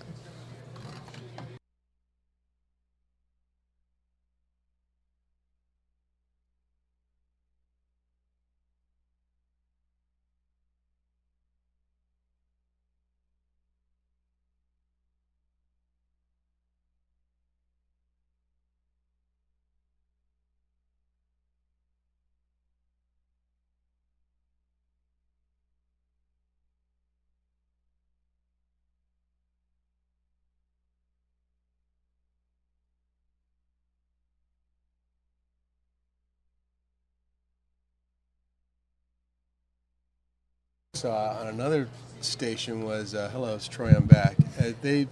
Firefighters had taken a hose out and hooked it up to a hydrant to fight a fire, and guys came over and cut the hose. That's insane. That's ridiculous. They're taking it to an extreme, though. They're even limiting the efforts. Of the firefighters. Right. Right. The rescue personnel. And see, at that point, what are you doing? And it's gone so far off the map of a protest. Reading so many. Go grab my phone real quick. Sure thing. I'm going to, again, this is the area, according to Baltimore Police, this is the area of North Avenue and Pennsylvania Avenue. They've been sending a lot of tweets throughout the hour. They're asking motorists to avoid the area of North Avenue between Monroe Street and Druid Hill. For those of you who are familiar with the Baltimore area, Baltimore Police urging motorists to take alternate means. Baltimore Police saying we were working with our partners in the fire department while they put out this fire at the intersection of Pennsylvania and North Avenue. According to Baltimore Police, 38 minutes ago, groups of violent individuals are continuing to throw bricks, bottles, and other dangerous items at police cars with officers inside. Baltimore Police about an hour ago saying we are continuing to deploy resources across the city to respond to reports of violence. The safety of our community is our top priority. It just is ridiculous. They tweeted, we're asking for parents to please bring your children home. We don't want to see anyone get hurt. Tweeted that over an hour ago. Several juveniles are part of these aggressive groups. We are asking all parents to locate their children and bring them home. Just reading some of the tweets. Oh yeah, can you imagine if, like, your kids have to walk home? Well, mostly schools were out. I mean, so right, now we're it started looking at 3 p.m. Eastern time. Yeah, we're looking at almost 7 o'clock back there. We're, frankly, and remember what I said as they were walking up to that liquor store. It's like, if I'm not, right. And what they do, they end up looting that liquor store. I mean, it's toast now too, so it's gone. Multiple locations looted, one major business on fire. And so then now it looks like you've got leaders of whatever you want to call this now, riot, a protest, and they're up on top of it's like a moving truck, kind of dancing around. Oh wow! In front of another little grocery store. It looks like that. If it hasn't been looted yet, it's probably in danger of that. And again, you can tweet comments. Jackie Blue, this is at Troy Hayden, Fox 10. They enjoy causing pain to law-abiding citizens. What Jackie's saying. I don't get it. What do people think they're accomplishing? Lori Wing is saying that. I still can't believe they cut the hose from the fire hydrant. I'm looking at this image right now. Did you see that? Yeah. Yeah, they cut the hose. The Orioles game was postponed. Right, and the governor has cleared his schedule for tomorrow, so anything that was planned has been canceled now. A reporter from Mashable's phone was stolen while covering the riots.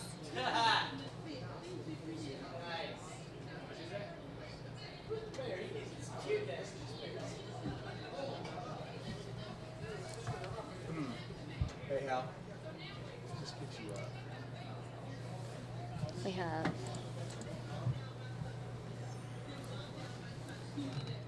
Well, thank you for being here with us online. I know a lot of times it's not easy when you're at work or you've got other things going on to get to a television set, but this News Now is a great way to follow breaking news, even news that you're not really happy to hear. Right. And this is one of those events. So a couple thousand of you here with us now, so thanks for being here with us. And we're looking at an area of Baltimore that really has been under siege for the last about 3.5 hours. And if you're just joining us, it all started with a young man named Freddie Gray, who was arrested and who died in police custody. His funeral was today, and this is the result. This is not the kind of thing you want to do the day of a funeral. A funeral is a time for mourning and remembrance. Right. And this is not. And the Freddie Gray family and people who are close to him have said repeatedly now today, I've heard several reports of them saying, we do not want this to happen. They're not a part of the protests. The Gray family attorney has issued a statement saying that they're not part of the protest. They want the rioting to stop.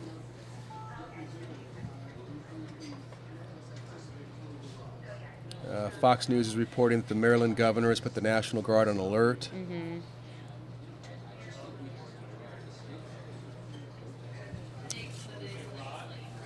The young man who is out there actually speaking with one of our former reporters, Miguel Marquez, who's doing an excellent job down there. And I'm actually a little worried about him because he gets in so close sometimes. But the guy he talked to just a few minutes ago said, I knew this would happen. The politicians, the people involved allowed this to happen. And that was from a young man who lives right there in that community. Wow.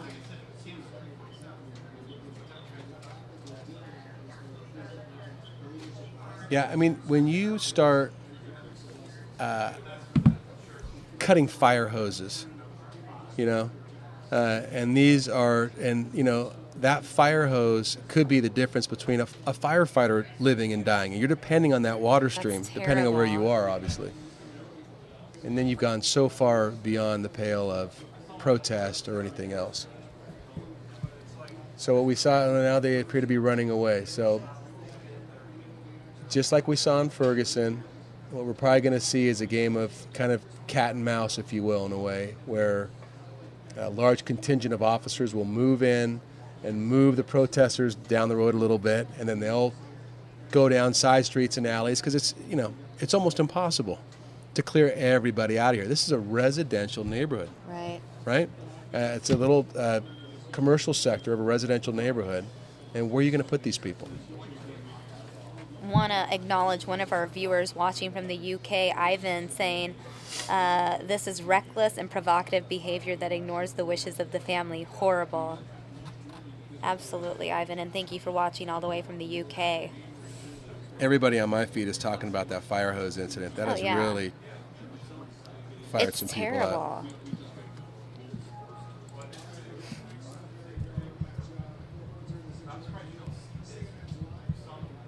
Yeah, you know, I've seen this a lot too from different people, and it's pictures kind of going back. I know. It's showing, you know, a lot of the protests back in the 60s, you know, for the civil rights movement, and saying this is a protest, and then the other picture is, you know, this is a riot, and it's, you know, guys that we are watching today. And there's a difference. And, you know, if they think they're helping their cause, they're not. But just to describe the scene to you now, this, I believe, and some of you have been watching this more closely than I have over the last few minutes. I've had some other work to do, but this is several blocks away from that CVS, right? But on that same strip. Yeah, it's in the relatively the same neighborhood. Right. So at least now it looks like people are walking away from the little centers of activity, of violence. But where are they walking to is the question. Well, I don't think that's as important as long as they're dispersing. It's when they stay together. You get a crowd mentality. Right. And we know the sun is setting. The official time for sunset is 7:55 p.m. Eastern Time. It is 7:01 Eastern Time right now. So about 50 minutes away from nightfall. And, you know, we had reports earlier that there were another contingent of officers coming into the area, and you'd think that they'd have to do that for nightfall here. There's the epicenter, as we were talking about earlier. That's the intersection where we saw so much happen. The CVS store, that smoke in the area is still from that CVS store to the right of your screen. It's still burning. And so now this contingent of officers came down from like really the far right part of your screen and came down and then turned the corner, and now they're kind of moving slowly out and towards these other protesters that are up ahead of them, or rioters or looters. I don't even know what to call them now, these people that are out here making problems. Jocelyn saying this is frustrating to watch and sad. This is beyond protesting, and that's exactly what it is. No one can call this protesting. These are rioters. This is not how you protest. Yeah, people are asking, why would you ruin your own community? Yeah, I think, we're all sitting somewhere hopefully fairly comfortable and saying, hey, how can these people do this sort of thing? They're not thinking. Right, and Alaska asking, how did Freddie die? Freddie suffered a spinal cord injury in police custody. He was arrested. He was transported in a police vehicle. There is some controversy as far as what exactly happened to him that caused this spinal cord injury, but he succumbed to those injuries and died a week after being taken into custody. He was buried today. And, the mayor came forward, the police, I believe it's called commissioner there, came forward and said, look, we're going to have a full investigation into what happened. And they were going to announce, I believe this Friday, coming up, what their preliminary investigation came up with and how they're going to go forward. 6 officers were suspended. I mean, it wasn't like they were not reacting to it at all. They weren't ignoring the situation. I think that this reaction, though, it destroys... It doesn't get you where you want to be. Right, exactly. And if anything, it reinforces racial stereotypes that a lot of people may have. Samuel Ankra saying these people in the community pay and fund the police, including their vehicles and equipment. It is sad, but this protest isn't how you resolve matters. It's not. But again, they're not thinking. And everybody's asking, where are they running? Where are they going? They don't know either. Right. Now, Shane Farley chiming in, cops beat him, put him in the back of a van and drove recklessly, broken back. Again, they are investigating those allegations. Right. We have heard that. Again,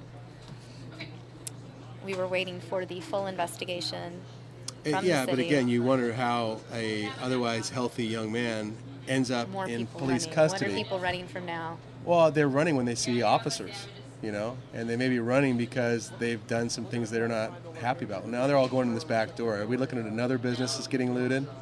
Look at that, yeah. Somebody's running out with some other stuff. So here goes somebody else running in this business. Great. And grabbing stuff. And it's not fair to the local business owners. I mean, we saw that liquor store must have been a mom and pop shop. Yes, CVS is a big brand, but the liquor store that was looted, now this other business, not sure what exactly it is, being looted. Smallwood Street. Smallwood Street. It looks like the windows, they look broken to you. All I know is people are going in. It looks like a back door again. Right. It looks like a beauty. I mean, you see that picture of the woman's hair. I don't know, and I see a woman's hair and then what looks like maybe shampoo, conditioner, an advertisement. I'm not entirely sure from this angle, but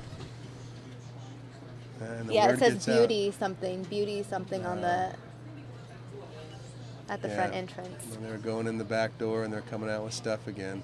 And this is interesting because to me, you're not seeing a group of 150 people, but it's getting more and more now as the word is getting out. Oh, there is a large group. Is this another store being looted? That's that liquor store. Let's go back to that. Is that the same liquor store? That's a different liquor store. No, that's a different liquor store because the other liquor store was on a corner. Right. It is just really unfortunate that multiple businesses have been targeted. And at last update, we know 7 officers were injured. But again, that was a statement from police at 1:30 our time, or 4:30 their time, more than 2.5 hours ago. Who knows what's happened since? Well, I doubt, and I don't know for sure, but I would bet not many more have been injured because they've kind of fallen back. Mm-hmm. At a certain point, as a police agency, you make a decision. Are we saving lives here? Are our lives at risk? And if they aren't, they have to make the decision. Do they put officers' lives on the line to save property? Right. And sometimes they do, and sometimes they don't. Right. In this situation, not to. Right. That's what it appears. Yeah. They fell back. They got a ton of reinforcements. They got special tactical officers up there with big shields and full gear that they could take bricks and rocks and whatever were being thrown at them and get them aside. And then they've slowly moved down the street, but it hasn't stopped the looting, as we've seen here. So now we have people kind of going from spot to spot. And this is interesting. I wonder if somebody's heard here. They're all kind of leaning over something. And you know what? I have a hard time believing this is going to get any better when the sun goes down. Do you think it'll get worse? I don't think it's going to get better. not to be a downer. What do you think about Michael Dalton's tweet right here? Yeah, no, I agree. Michael Dalton saying, kids without parents, parents without dreams, and a society without hope. This is more than Freddie. And this is, I mean, that was a topic that you had brought up earlier today when we were covering this, just where are the parents in this situation. But then again, we've seen not only, you know, teenagers in this situation, but a lot of adults also partaking in these riots. Right, and like we said too, I think both of us were lucky in the fact that we had we were lucky enough to have parents that taught us that, hey, it's not okay to go run into a store and do something like this. And we saw earlier what appeared to be very young children running with all this stolen stuff and throwing it in the back of looks like a parent's car. Yeah. Right. You know, so. It's terrible. Yeah. Again, President Obama is pledging the federal government's help to respond to the riots that have broken out in Baltimore following the funeral for Freddie Gray. The White House says Obama has been speaking with the Baltimore mayor. This is, you know, some of the stuff that I had told you guys earlier today. Has spoken with the mayor of Baltimore. He's spoken with the governor of Maryland, as well as Attorney General Loretta Lynch. What a day. First day as Attorney General. Yeah, welcome to the job. Right. Greta Van Susteren, who's one of our colleagues, is saying, where's the National Guard? And we heard they had been mobilized. I've seen a lot of so I would tweets imagine, like that. I would hope that they get in there before tonight, because that really is what you're going to need. We have some breaking news. The Maryland Governor Larry Hogan declares state of emergency, has activated the National Guard as situation in Baltimore deteriorates. That coming from a tweet about 5 minutes ago.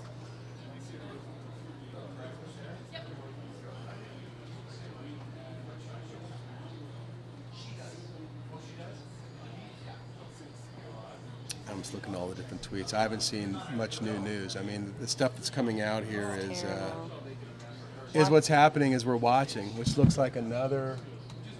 Is that another liquor store? Is that the first liquor store we were talking about? I think it might have been. That's the one in the corner. Yeah. Oh, and that's right by the beauty place. And the beauty place and there's another liquor store that's getting looted. It's like they're just going through the neighborhood and grabbing different things.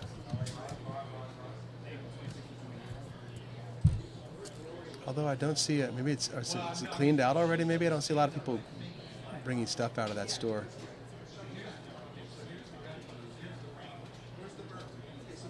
But what do you do if you're the police department at this point? What's that yellow market there? Something marked. Because as that you, has as not you been targeted go yet. through and push, I mean, if you come in from all the different levels and you end up trapping people in the middle, you have to do something to those people. Right. And what they're doing is just kind of moving through the neighborhood, pushing people down. And as they're pushing people down, they're just going further and further down and looting different things. And there's the police presence we were talking about. Right. So they're not on the move at all. They're just sitting and watching and playing this out. So, and this is not the CVS intersection. I want to know what's happening at the CVS intersection. I think that's been kind of cleared. Is the smoke still there? Is the building still on fire? I mean, have they been able to handle it? I don't know anything about that situation right now. Yeah, no, I think now what we've seen is this is right there in that area. So there's the original police car. So the CVS is to the left of this. This is the one that we saw them stomping on initially. Yeah, and that's been there for a long time. Here we go. Now we're panning over towards the CVS, I believe. Yes, the CVS is right here. So I don't see any smoke coming out of it. It looks like, no, it's still burning. There it is, Sami. You asked for it, you got it. It's like they could hear us. Baltimore police. I'm just going to look up their Twitter again for you guys, see if he's tweeting they're tweeting anything. This is Pennsylvania Avenue and North Avenue. I actually am very interested in doing a Google Map search of this to kind of get a feel for the neighborhood. Yeah, I mean, they're basically at this point are just standing there and waiting. Big church there in the area. A lot of residential once you get outside that little intersection. Is that on there right now? Yeah, that's it's just from different a different outlet, but We do also have the regular street view, like a regular Google Street View. We can do that right here. Yeah, so it was a nice... I'm going to go ahead and pull this up for our viewers really quickly while we aren't... Real quick, just to give you guys a live look at what the Google Street View looks like here. That's this the is CVS what pharmacy. This was the CVS. In happier times. And now look at the CVS here. That is right outside the CVS. People. We're down to the beauty shop now. Oh no, that's the beauty shop. And that's being rioted as we speak. But it looks like there are a few. Yeah, you're right. A number of blocks apart. It's that same stretch, though. Right. Again, this is that neighborhood. CVS. What else was here? Remember the metro stop right across the street from the metro stop. This is where the police vehicles were on fire. Right. This is where we saw something on fire in the middle of the road. Well, right here. Yeah. And for those of you familiar with Baltimore, this is the intersection that we are looking at. What is that green building? Going closer to that because you're looking at that. Oh yeah, right. And it looks like we have just lost the feed for our aerial coverage. We will work to get that back for you guys. Trying to. All right, what neighborhood did I? You got us in an alley. Oh, here's the Beauty Mart. That's not the one we were dealing with. We had seen it though. Again, give you guys a look on the map for the greater Baltimore area. There's downtown Baltimore, Little Italy. You have a rough idea of where everything is. This is the CVS, so this is kind of the neighborhood right by Mondo Min Mall. You know, that purge that they had talked about, scheduled for 3 p.m. The meeting place was this mall right here.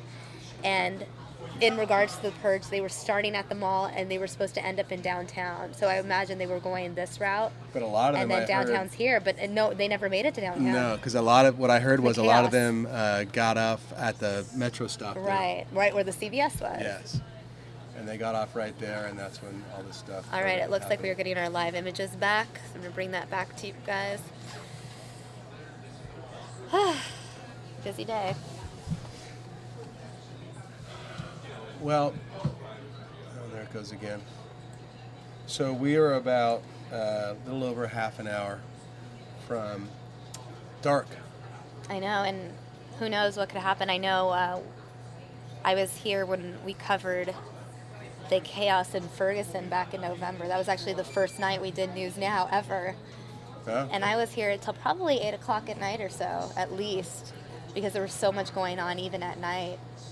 Oh yeah, this they don't even have close to a handle on this. Oh, not at all. And unfortunately, those who want to create chaos and commit crimes will feel more secure running around at night. They just will. So people who may be saying, hey, I'm not going to go out right now because there's so many cameras and people can see me, and everybody's broadcasting this all over the world right now. I'm not going to go down there now, but at night, nobody's going to be able to see me. All right, Baltimore police saying a violent and aggressive group has now moved to the area of North Avenue and Smallwood. That is what we saw earlier. Motorists should avoid this area.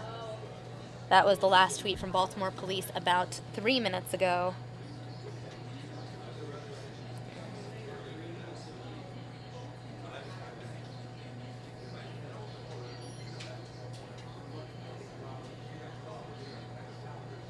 And again, that CVS is still burning.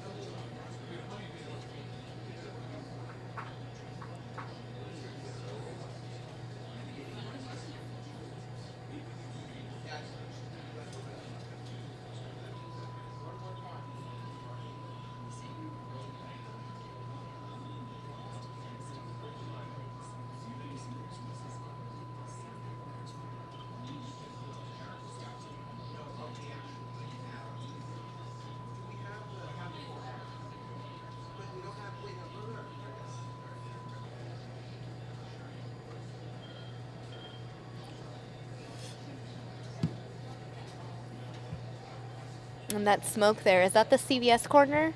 Is that smoke from CVS? Yeah, that is the... So no additional buildings burn other than the CVS? No, they've moved everybody out of that one intersection, but they haven't totally dispersed. And that's the disquieting thing here. Look at that. They just threw bottles. Look at them throwing bottles at these cars as they drive by these police units. And earlier, that one in the front, that's kind of like a tank, right. urban assault vehicle type thing. Remember when they came in, and there's another one right at the top of the screen. Those came in with and all those tactical people officers. are fleeing. Oh yeah, At because the bottom part of the screen. these are full of guys that. You can see. Oh wait a second, who are all these people in the middle of the street? Now this is odd. They're forming a circle. And they're being surrounded by the officers, and they got their hands. Uh-oh, man. great. This is the worst connection we've ever had. Yes. I know, it is a bit testy. Again, thank you guys all for watching us. Almost 3,000 people watching live right now. And those of you who have been with us since 9:30 this morning, we've been live here on News Now. People have been watching since 9:30 this morning? Some people, yeah. Some people are really dedicated to News Now. That's dedication, all right. Boy, you got big fans. You have the bigger fans. No, I don't think you so. Have dedicated People are fans. watching you since 9 in the morning. And we can have a moment of levity because you can't be bummed out all the time. This stuff that's happening in Baltimore is just...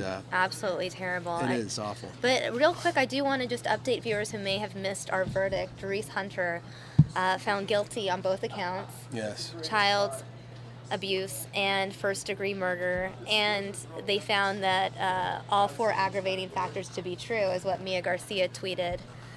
Those 4 aggravating factors. I know she just messaged me earlier with details on that. Crime was unusually cruel and heinous. Domestic violence committed in the presence of kids. Fraud in the community when she told police that Jessie had been missing. And then something about a parental relationship of trust between Jessie and her mom. Again, for those of you who don't know the story, Jessie Shockley, a 5-year-old girl, went missing in 2011. Her mom reported her missing. I mean, we can say this is all true now. She's been convicted of the crime. Okay, so her mom killed her, put her in a suitcase, put the suitcase in a dumpster. Her body was never found. After she did all of that, only then did she report her daughter missing. She publicly came out, caused somewhat of Find my scene. baby. Oh, I have that video. I can play it for you, actually. Okay. It's a story that Mia Garcia did. While we work to get that video back from Baltimore, I'm going to show you. So we're staying over the Baltimore rioting. We're just working to get our signal back. But this is back in 2011. Mia Garcia covered this, and this was her take back then. Jerice, did you hurt Jessie? I wanted to say another word, but no. What do you think that Glendale? And it's very unfair for you to ask me that. Do I look like I hurt my daughter? Do I look like I hurt my daughter? In 2011, Jerice Hunter was furious when we asked her if she hurt her 5-year-old daughter. Prosecutors eventually charged her with first-degree murder and child abuse involving little Jessie's disappearance. More than 3 years later, Hunter quietly sat in court as a judge questioned potential jurors in her upcoming trial. That would be the state's request also. Glendale police believe Hunter dumped Jessie's body in the trash. Despite an exhaustive landfill search, little Jessie's body hasn't been found, making this case a little more difficult for prosecutors to prove in her upcoming trial. Hunter continues to say she's innocent. This is a jailhouse interview she gave in 2013. I have not had my day in court yet, and I've been judged, tried, and convicted by the public through the media. Prosecutors and defense attorneys now searching for jurors who don't know about this case, or if they have heard about it, haven't formed an opinion yet. A few jurors today already told the judge they remember when little Jessie disappeared. So that is the background story. That story started with that initial confrontation between Jerice Hunter and our Fox 10 reporter Mia Garcia when she asked, Mia asked straight up, did you hurt your child? And then that courthouse interview was done by Troy Hayden. Or sorry, the jailhouse interview. I was in the close custody unit of the Australia Women's Jail. So you've sat with this woman. Yeah, we didn't sit, but I spent some time with her. Right. We stood up. And she was so odd. I'm distracted because I want to see more Baltimore stuff. I just got a shot from Baltimore, guys. So we're going to go back to the Baltimore riot. It's a little bit shaky, but I mean, while we're on the topic of that's good. So we've got Hunter. We've got that video. Yeah, and we're working to get more additional video. In fact, I have some video from earlier, so people can understand just how bad this video was. The other time was where not the they video, were but destroying rather a police. just the chaos in the streets from earlier. Right. So, was this the initial gathering of police officers? I'm trying to think. When did we have this video? When was this? I'm not exactly sure what time of the day this is clipped from, but I know this is just video from earlier of some of the scene. Oh, looks, I got some new, we have some new ground stuff coming okay. in. This looks,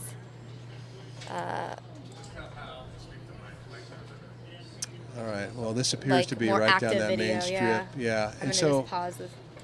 what we saw earlier was reporters kind of a ways away from what was going on. Some of them were right in the middle, but some were a block or two back. But now, I don't know what their live locations are exactly like, but I would imagine a lot of these people have come down to their locations.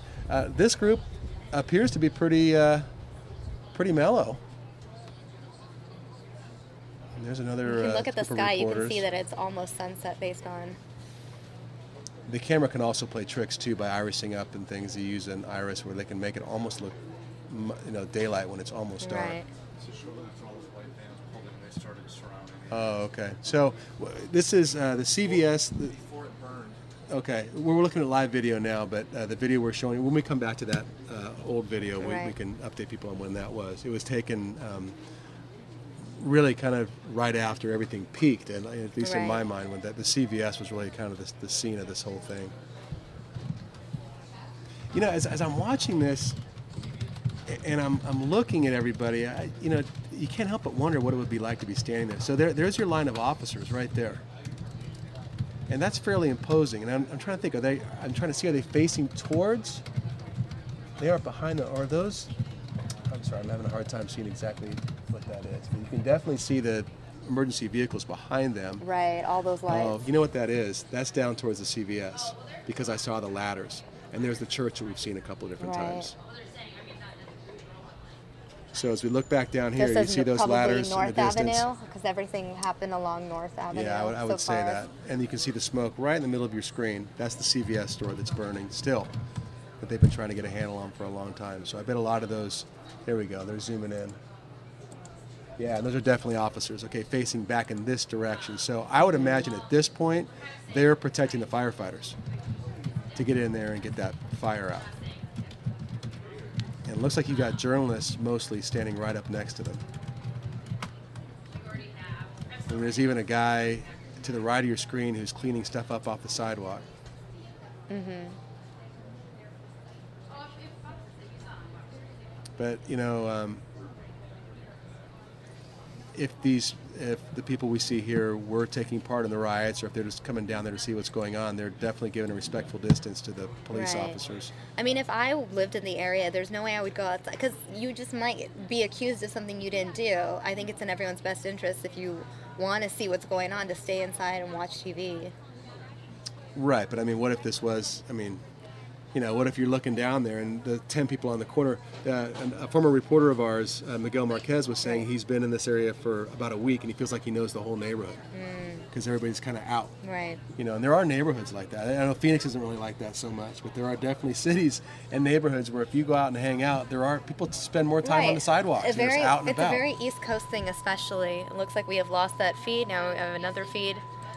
Oops. It looks like another reporter on the scene. Right. So we're looking at... I'm not sure exactly what's being said. 7:25. So they're not in news time, but they're obviously going wall to wall with all this stuff. I do want to go back to some of the video we have from earlier. So we know that this is a circle that was being formed.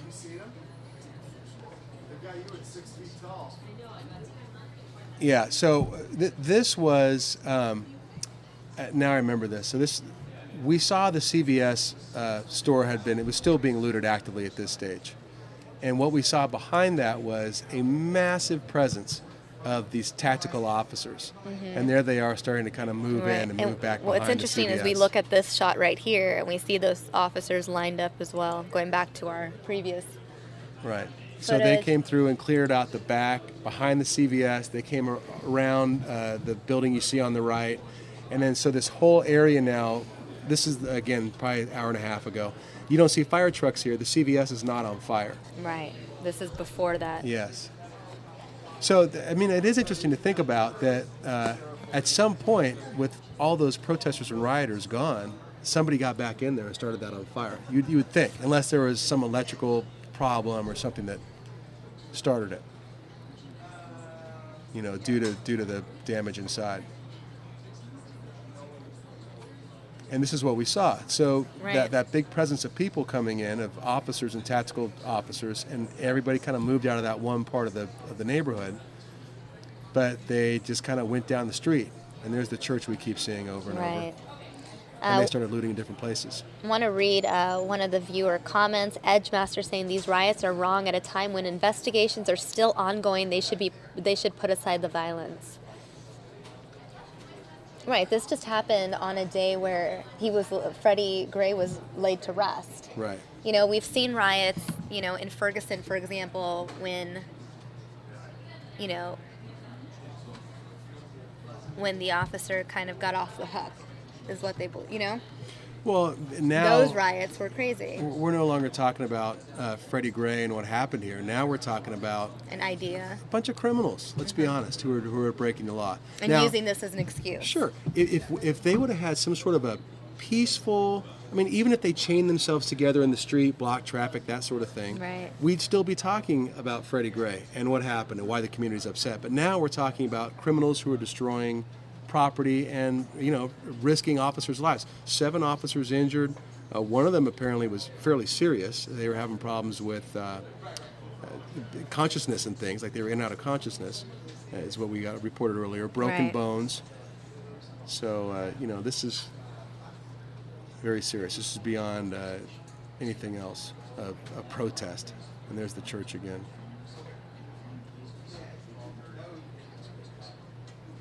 Yeah, and Julius maybe is just saying that heard the protesters cut a fire hose. They did in 2 different places. And I'm going to go back to the live images that we're getting. It's a little Joshua shaky. Asked, is the fire still rising in the CVS building? I think they've mostly got a handle on it, but it's still burning. It's still smoke coming out. As of 6 minutes ago, Baltimore police have tweeted a group of violent criminals have set a car on fire at the intersection of North Avenue and Pulaski Street. So we know that is another car that has been set on fire. They just tweeted that 6 minutes ago. National Guard needs to be in place instead of being on alert, according to Alley 17. You know, that's my feeling exactly. If they don't get a massive presence, they're going to have issues tonight. I'm seeing that the Baltimore mayor is going to have a news conference at 7:45 Eastern time, meaning 4:45 here, just about 15 minutes away. Dark.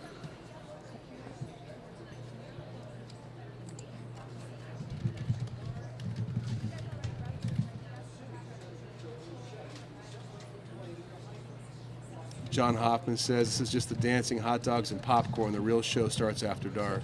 I hope you're wrong, John, but I suspect there may be some more issues tonight. Donna George asking, does anybody remember ideas like peaceful protest and civil disobedience? Gandhi, MLK, looting isn't the answer.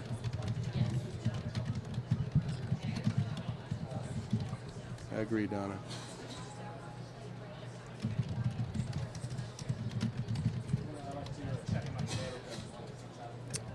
Thoughts and prayers are with everybody tonight. I lived there for 8 years and still have family there, Tiffany. Hope these police get aggressive, Debbie says. I want to pull up some of that video again from earlier. These were just some of the scenes we saw earlier. Again, this is before the CVS was lit on fire. Good Shigo, why can't both sides get around the negotiating table, put aside the rhetoric? Well, you know, the thing is you have to be thoughtful and you have to be smart and you have to be motivated and really think to do something like that. And the actions that we've seen from a lot of people today watching this coverage, there's not a lot of thinking going on. It's a lot of reacting. There's a lot of mob mentality. It builds so fast. You know, I've been involved in some police training when they talk about these scenarios of mob mentality. And they know that things can turn on a dime in a mob, and people feed off each other.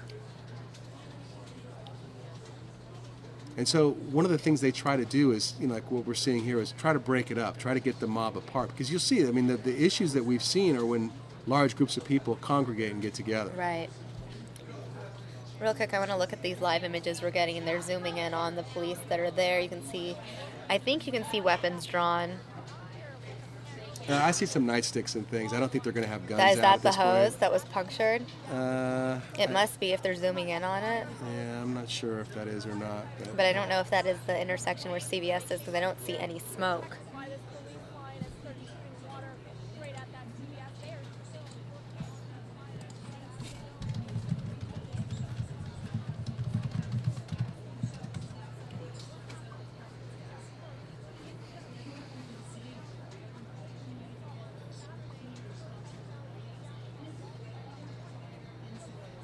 My friend just tweeted this. It's a quote from Martin Luther King Jr., which is fitting given the situation out in Baltimore, saying, "We know through painful experience that freedom is never voluntarily given by the oppressor. It must be demanded by the oppressed."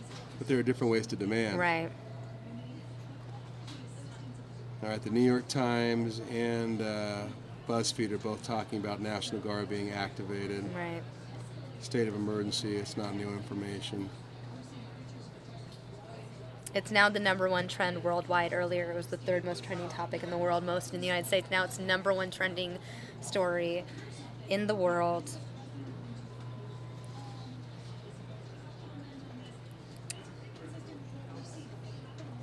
You know, I mean, some of these tweets are the best way to kind of look at it. One Twitter user posted, "If you are burning down a CVS and looting instead of taking political action because a man was murdered, check your motives." That was from username Bougie Black Girl. Baltimore is saying the question we need to ask is if rioting was part of the plan. I don't know if there's a whole lot of planning going on here. I know that there, you know, when this very first came out and this started this afternoon, we heard that it was going around high school students that they planned on doing a purge, which we talked about earlier. And the movie Purge is where you could go out one night out of the year, and of course it's fiction. You could go out one night out of the year and do whatever you wanted, whether it was murder or stealing something or setting something on fire, to purge those feelings you had so that the rest of the year you'd be law-abiding. Mm-hmm. So when I first heard that, I thought of the movie Purge, you know, right away. Right. So it started out with a bunch of students. Oh, you guys seen this? No, these are new live images. Because earlier Okay. they were watching some recorded images from earlier today, and now we're back to live images courtesy of our chopper view. So there was a metro stop right in front of the CVS, and the reports I heard were that a lot of the students were getting off at that metro stop, and they started congregating, and things just kind of got out of control. Right. There were some rocks being thrown and some Right. bottles, and that's the way it started off. And then all of a sudden, it was rocks being thrown through windows, and then it was people going into the CVS store and coming out with armfuls of goods.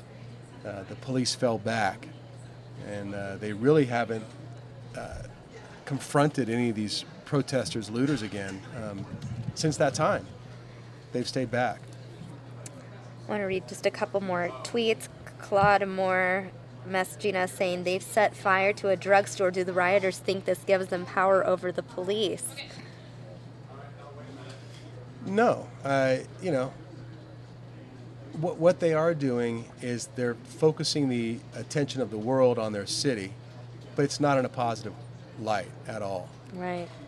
And the sad thing is, you know, the 99.99% of Baltimore that's not rioting right now, Mm-hmm. they've got to be saying, come on, you know, you're making us look like I know. Bad. idiots, you know, and taking advantage of a situation by getting violent and stealing things to make Let's see your if we're point. getting any. Oh, wow. Now apparently there are reports of looting inside that mall. Mondawmin Mall. Baltimore police have just tweeted that out. Oh, this is a new car fire here. You said this is live? Oh, wow. Yeah, this is our live feed. Okay. So we've got a group of protesters, rioters, citizens walking through the middle of the street, and then about a block and a half to the top of your screen. I don't know what direction we're looking, unfortunately, but you've got another car burning, and that would be the fourth car that I've seen burn. Right. basically saw the 2 police vehicles, the black vehicle, and now this vehicle. That guy's almost hitting people. We have reports of several people inside Mondawmin Mall looting and destroying the property. We are deploying resources to the area. Okay. That came from Baltimore police 3 minutes ago. Can you pull that up on the maps? Yeah, I'd like I to was see just that. about to do that and actually get more information on this mall, like what kind of setup it is, if it's a... Yeah, no, it's like a full-on shopping mall, doesn't it? Yep. An open-air mall just 3 miles from downtown. Oh, it's an open-air mall. Oh, yeah, so they can come at this from any angle. Right. That's right by the zoo. That's like a really pretty part of town, actually.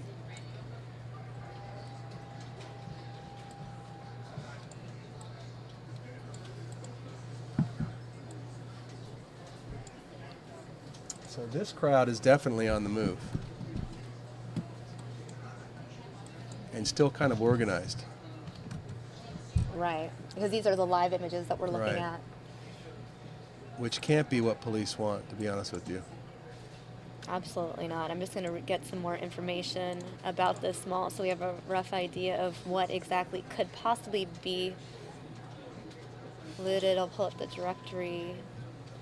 It's a big shopping center. It is. It Got a big appears Target 4 store. levels.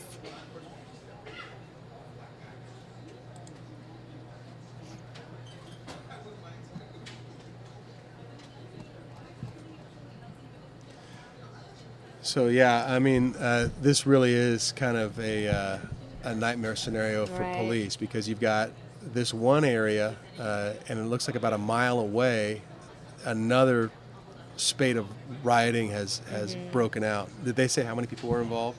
Did it say several rioters? No, it just said That's from several Baltimore according police. to the police.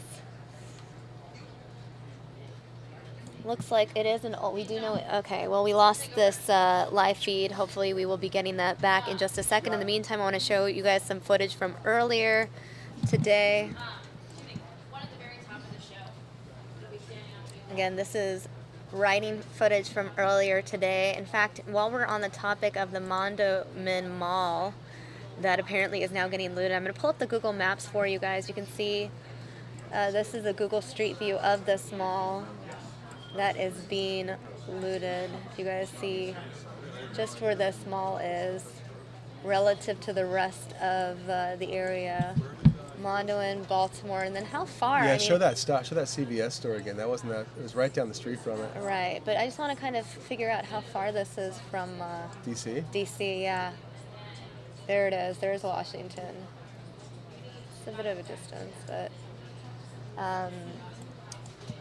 that is the mall, and just down the street, because we know Reisterstown, Gwinsfeld. And north, right? There's north right there. And there's the CVS pharmacy right there. there it is. And the metro station, yeah. So what, about a mile maybe away? Sure, let's look up the mall.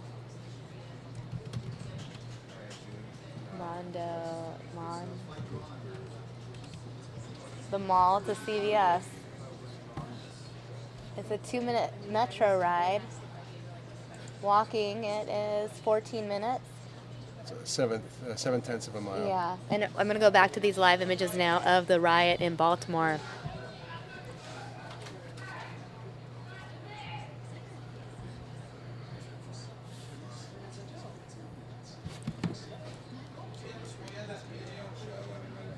I'm sure you're getting a lot of tweets too. I'm just now looking back at my phone. I'm seeing your tweets, guys, not ignoring you. Just a lot going on over here.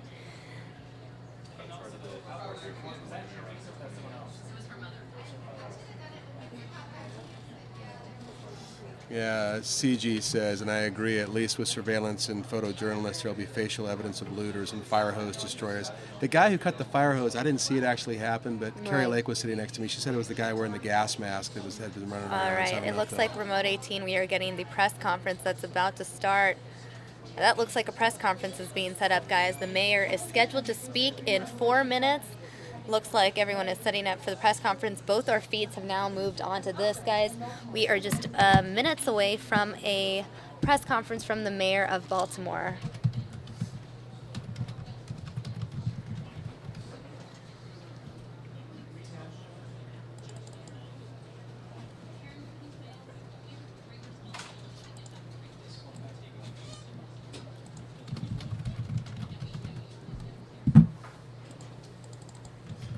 Yeah, that's coming up in about 5. I got to go track something real quick. Sure. I'll come back.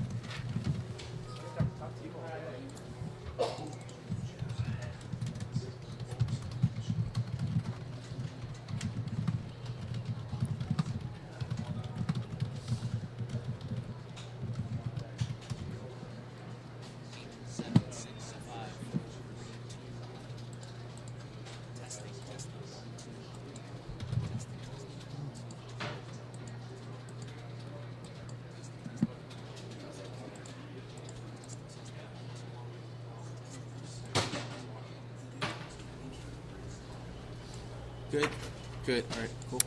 All right, for those of you just joining us, we are awaiting a press conference from the mayor of Baltimore, Stephanie Rawlings Blake, expected to speak at 7:45 Baltimore time. That is just 2 minutes away. We're going to continue to just keep this feed up so we don't miss her arrival. Again, the mayor of Baltimore speaking out on the riots that we've been witnessing all afternoon here on Fox 10 News Now.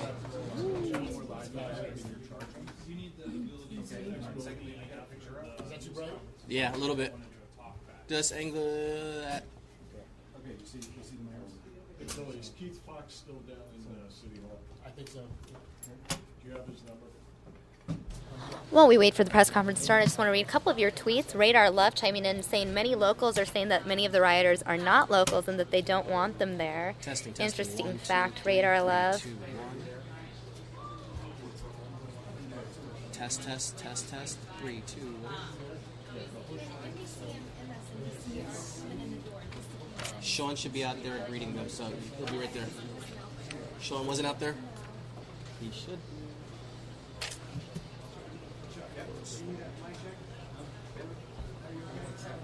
Test. This one right here? Testing. 1, 2, 3, 3, 2, 1. Test. You getting something? You good?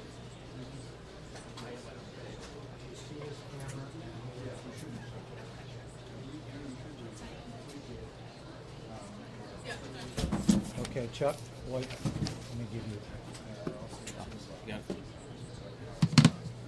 Yeah, I'm gonna give you a podium mic check, and then we're gonna do a wireless mic for Lowell. Okay, so here's the podium. Testing. 1, 2. 1, 2, 3. Podium mic check. 1, 2, 3, 4, 5, 6. Podium mic check. 1, 2, 3, 4, 5, 6. Podium mic. 1, 2, 3, 4, 5, 6. Podium mic. What channel, Chuck, is this on? It's on 2. Mic. Podium mic check. 1, 2, 3, 4, 5, 6, 7, 8, 9, 10. Shotgun unplugged. Make sure the shotgun's unplugged. All right. Yep. Okay. So. All right. How about the podium now? 1, 2, 3, 4, 5, 6, 7, 8, 9, 10. Podium mic. 1, 2, 3, 4, 5, 6, 7, 8, 9, 10. Lowell, I need you to check your wireless. And here comes Lowell's microphone. Here you go.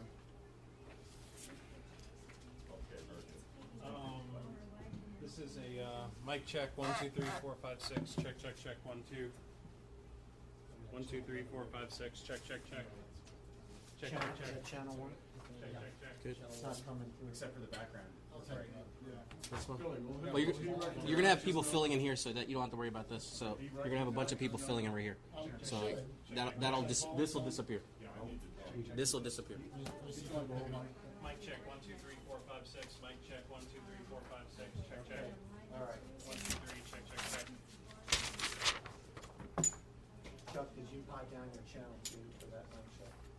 Yeah, that mic. Yes, you did. So and he'll mix it. That's you right there. Yeah. Okay. As soon as you get set up, I'll make sure you get a white balance on the sound check. No problem.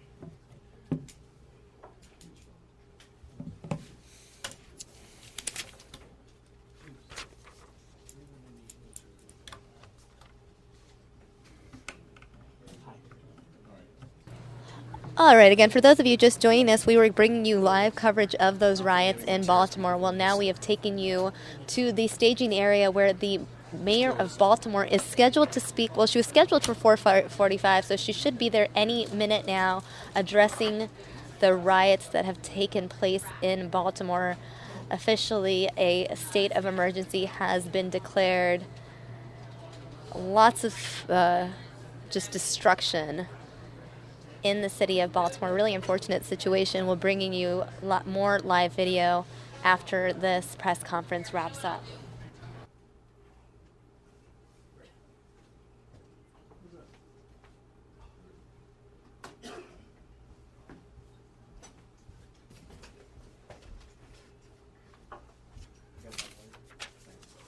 Testing, testing. 1, 2, 3, 3, 2, 1, 3, 2, 1. Testing, testing. 10, 9, 8, 7, 6, 5, 4, 3, 2, 1. Everyone good? Good? Whoa. Hello. That light can stay on? I was going to turn that light on for the press conference. Okay. Is that okay? Did you just turn on? It's still on, right? Right, still on. Thank you.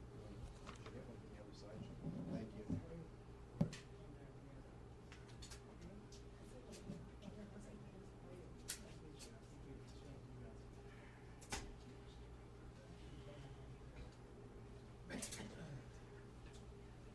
Good with the light? Good. Everybody's good? Good.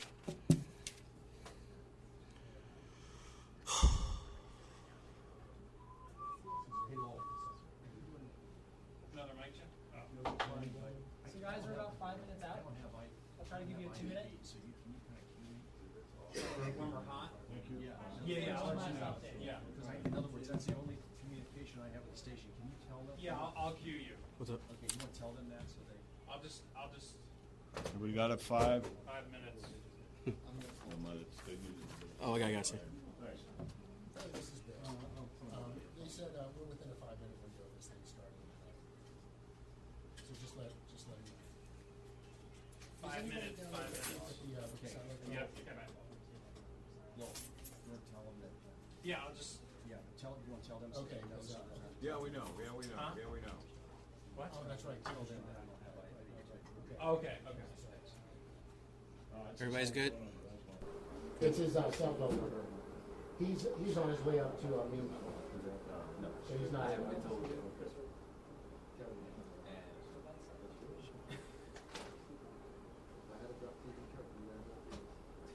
ready to wait balance. Everybody's ready to wait balance. Good.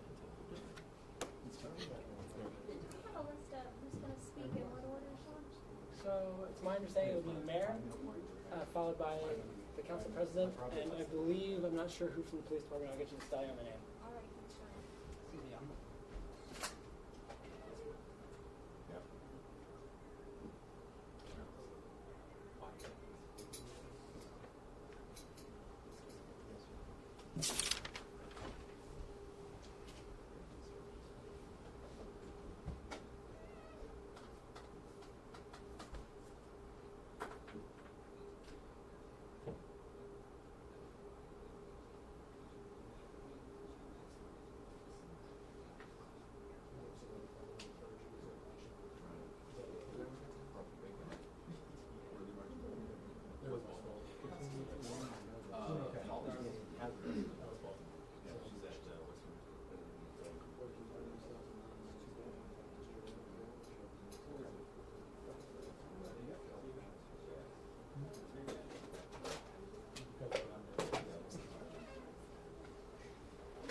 All right, guys, for those of you just joining us wondering what you are waiting for, the mayor of Baltimore is expected to speak any minute now. Stephanie Rawlings Blake was scheduled to speak at 7:45 Eastern Standard Time. That was about 7 minutes ago.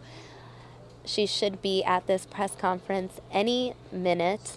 Again, earlier today we heard from Baltimore police who reported that 7 officers had been injured, seriously injured, broken bones involved. I'm not sure if that number has risen. Hopefully we will get an update from the mayor of Baltimore and hear what she has to say. Earlier today we reported that President Obama had been in touch with both the mayor of Baltimore and the governor of Maryland, as well as new Attorney General Loretta Lynch.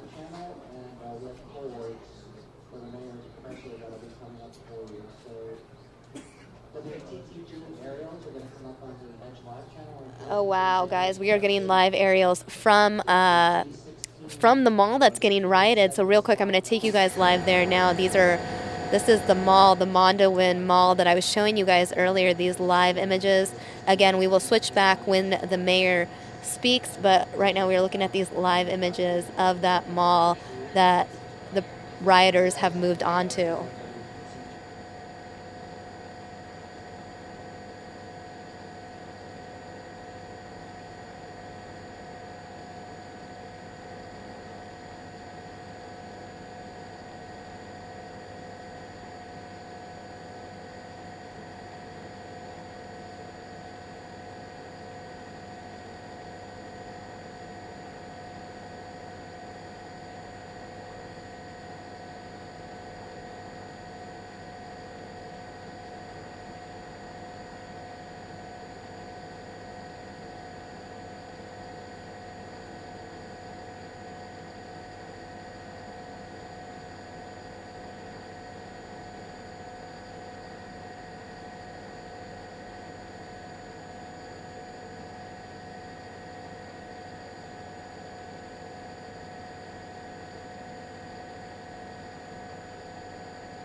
All right, guys, you were looking at the parking lot of that Mondawmin Mall where rioters had then fled to.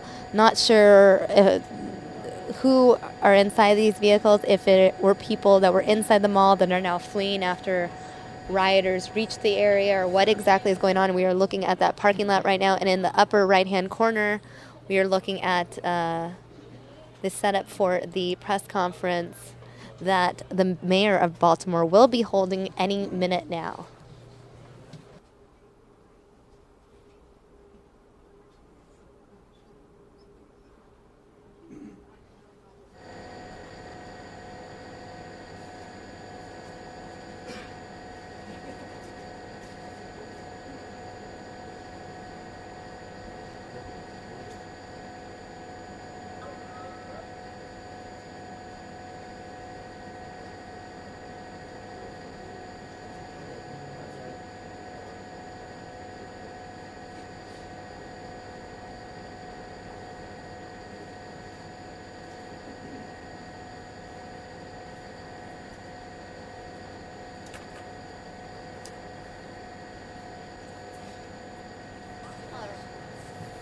All right, guys, the mayor of Baltimore has arrived. She is at this podium. I'm going to do picture-in-picture for now while we continue to have these live images come in from the riot. What we see tonight that's going on in our city is very disturbing. It is very clear there is a difference between what we saw over the past week with the peaceful protests, those who wish to seek justice, those who wish to be heard and want answers, and the difference between those protests and the thugs who only want to incite violence and destroy our city. I'm a lifelong resident of Baltimore, and too many people have spent generations building up this city for it to be destroyed by thugs who, in a very senseless way, are trying to tear down what so many have fought for, tearing down businesses, tearing down, destroying property, things that we know will impact our community for years. We are deploying every resource possible to gain control of this situation and to ensure peace moving forward.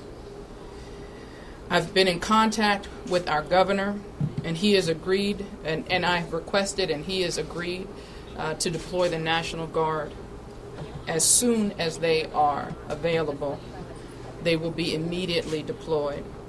We've ordered a curfew be in effect, instituting tomorrow the curfew citywide, 10 p.m. to 5 a.m. Again, there will be a citywide curfew, 10 p.m. to 5 a.m. This preliminary curfew will last for 1 week and be extended as it is necessary. Let me be clear, we already operate under a juvenile curfew, and those young people who are 14 and under have a 9 p.m. curfew because it is a school night. Over 14 is 10 p.m. That is tonight and every school night. Again, we have ordered a curfew to be instituted starting tomorrow, 10 p.m. to 5 a.m. And we've also activated the Emergency Operation Center to be available to have a administration-wide response to the incidents as they occur. I want to thank City Council President Jack Young for being here. I want to thank Councilman Brandon Scott for being here. Also, Councilman Eric Costello. I want to thank Kiefer Mitchell for being here on behalf of Governor Hogan and for all of your work coordinating this response.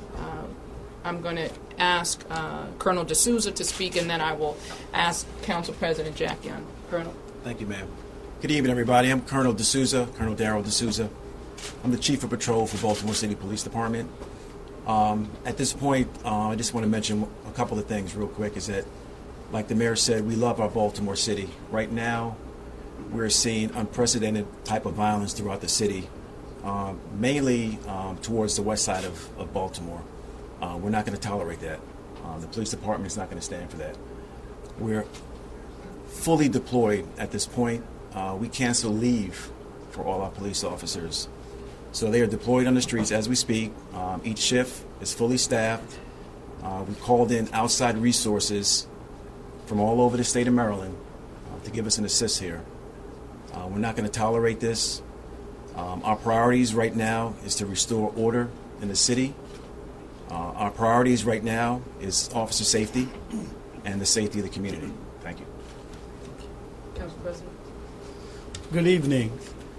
I am deeply saddened by what's taking place in the great city of Baltimore. This reminds me of 1968, when the riots were taking place during the assassination of Dr. Martin Luther King, where people were destroying their own stores and properties in their own community. This is unacceptable. This is not what Freddie Gray's family wanted. They asked that there be no protests, marches, or anything of that nature today. And the organizers of those marches are not participating in what's taking place today.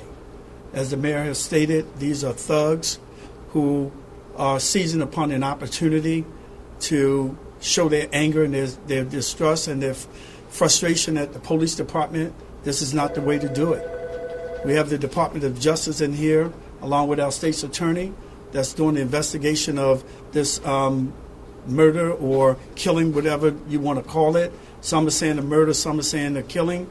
But we have to let the Department of Justice and the State's Attorney Office do their job. We can't rush to judgment. A lot of people are saying, let's, get this answer now. Our job is to get it right. It's your job as the media to report that. And I just want to say this because I'm heartbroken and I'm disturbed about how the news media are focusing on the negativity of this city and not looking at the great things that are going on in this city. We have young people who are out there protesting peacefully, but you're not focusing on them. You're focusing on those that are burning down buildings and rioting throughout the streets of Baltimore. Show the positive people who are out there trying to stop these folk from doing this. These are not the people who live in Sandtown, Winchester, that are out there looting and burning down the stores. These are people that's not even connected to that community. So the media need to make this perfectly clear. It is not the people that are living in Sandtown, Winchester, or the people who live in Gilmore Homes. These are opportunists that are out there destroying our city, and we're not going to tolerate it. And I thank the mayor for asking the National Guards to come into the city of Baltimore so that we can get some order and some peace in our city, because justice will prevail. But we cannot resort to violence and destruction of property. Thank you very much, Council President. Before I take questions out, I'd like to hear from Councilman Scott, and then I'll open up for questions. Thank you, Madam Mayor, and I'm not going to be as nice as everyone else. I am simply pissed off. This is the city that I love. This is the city that I chose to dedicate my life to, and we cannot stand idle and let, as thugs, whatever you want to call them, I don't even say they're thugs. We're going to just call them cowards, ruin our city. So what I'm going to say here today is, if you are an adult and you're out there participating in this, you are ruining the future for these young people. And I'm calling on every able man and woman who wants to stand up to get out there and get in between these folks. When we leave here, I'm going out there. Get out there and stand tall and stand up for your neighborhood. We cannot let this be a repeat of 1968. The neighborhood that they're in right now has still been burned down from 1968. This is what we have to applaud upon these people. These young people are showing frustration. They're, at the end of the day, they're still our young people. And we have a lot to work to do with them, and folks are going to have to do it. This is going to be the starting point for that. We're going to have a lot of healing to do, but we cannot continue to let this go on. We have ignored them for too far long. Adults have to step up and be adults and take control of our children and take control of our future. I'll open it up to questions. Madam Mayor, what do you say about a lot of people saying you waited 5 hours all day before you make your first announcement about what's going on inside your city? Well, we've been managing the situation. I understand that there's a call for that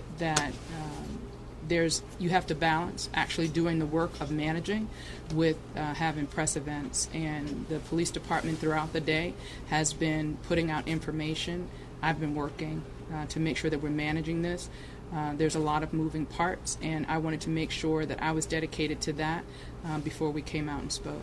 But also, I mean, at this particular time, it's in the 7 o'clock hour. You look at all the monitors behind you. This is your city that you ran for to become mayor of. Are you proud of it tonight?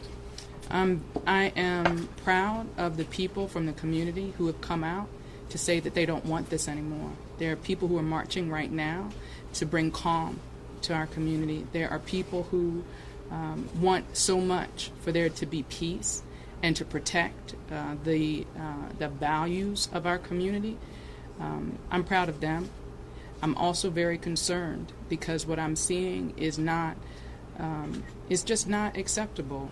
You know, I went to one of the elementary schools in the Western District, Gilmore Elementary School, this morning, and talked to some fourth graders. And the first question the young lady asked me is, why are people trashing my neighborhood? I didn't have a good reason. I didn't have a good answer for her.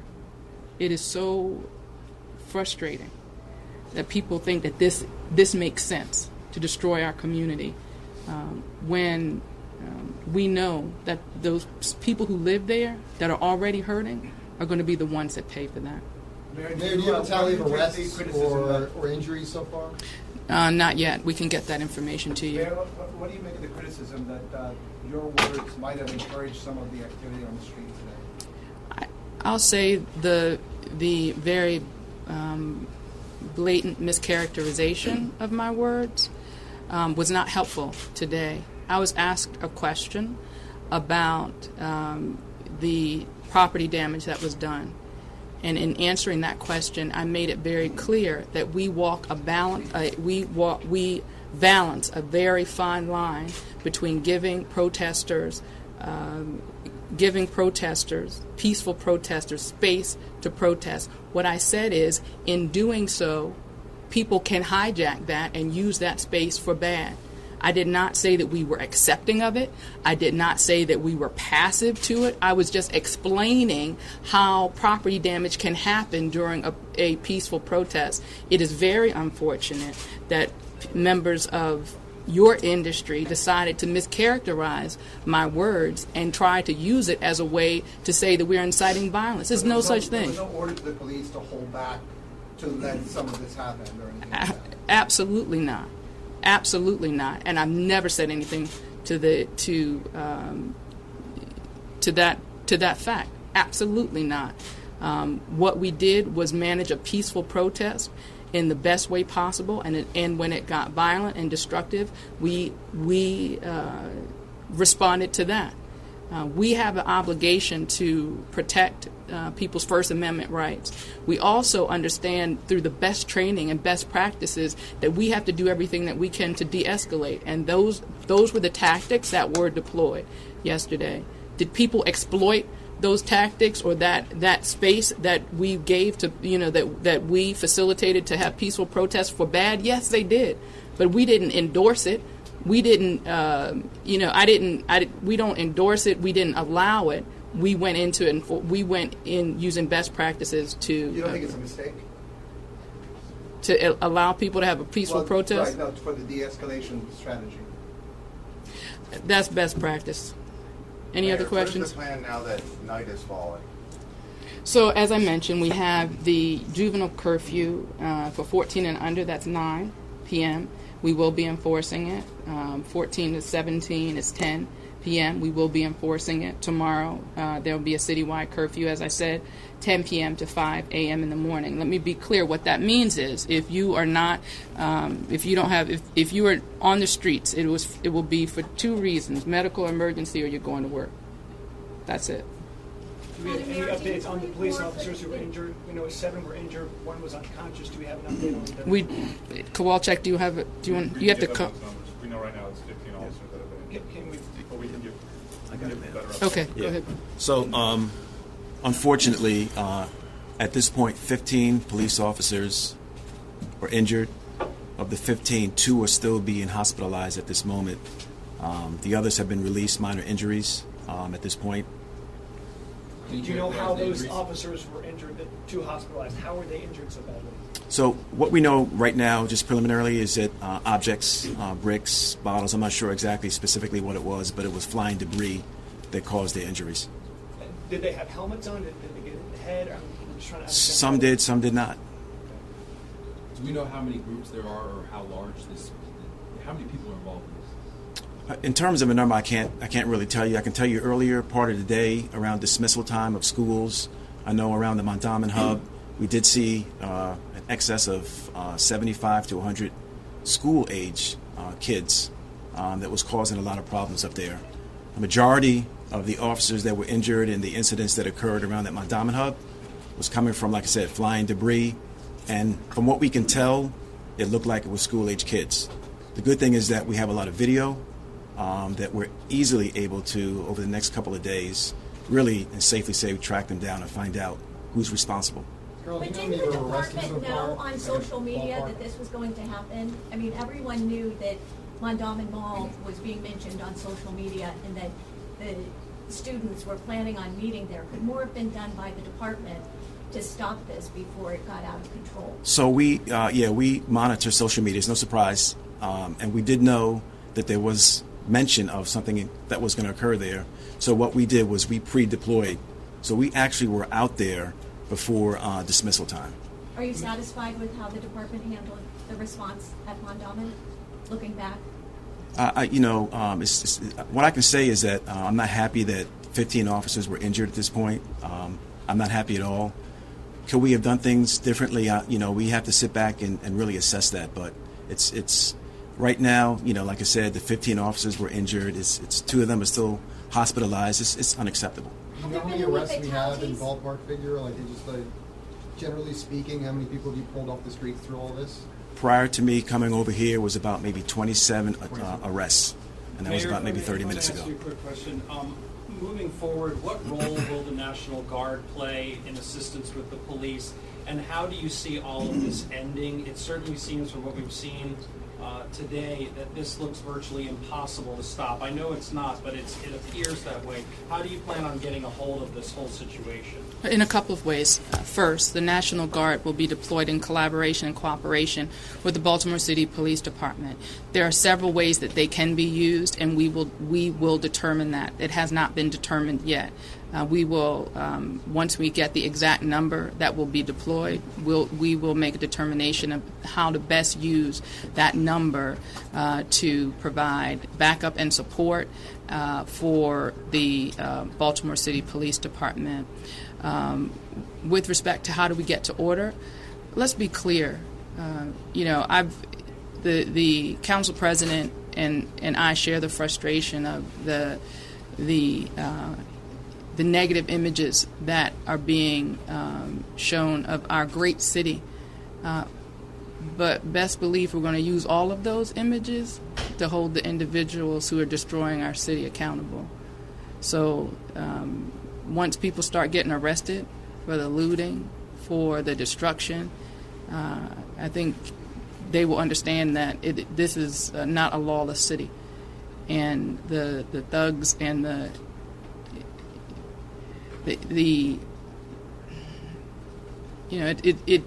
I'm at a loss for words because it just doesn't, it is idiotic to think that by destroying your city that you're going to make life better for anybody.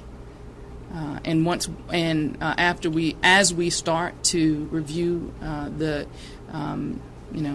tapes that we have from our own police video, as well as what we're able to see from the different outlets, we will be holding people accountable. We can do one more, guys. Your Honor, this afternoon, one of the leaders of a peaceful protest made a public call for Al Sharpton to come to Baltimore. Is that the sort of invitation that you welcome? Anyone who wants to add to the calls for peace in our city is welcome. I would, if Reverend Sharpton wants to come, if parents want to encourage their children to act within the law. I met with young people this afternoon, young people who want peace, young people who want justice. They were given their own suggestions on how young people themselves can add voice and try to add a sane message, a message that says it's not in our name that you are destroying our city. Anybody that wants to be a part of sending that message, I welcome it. Mayor, thank you guys. Thank you. We're working that out with school police. With the school system. Thank you very much. All right, guys, you just heard from the mayor of Baltimore there. I'm going to take you now to these live images. Looks like we just lost that live image again. We were carrying live aerial images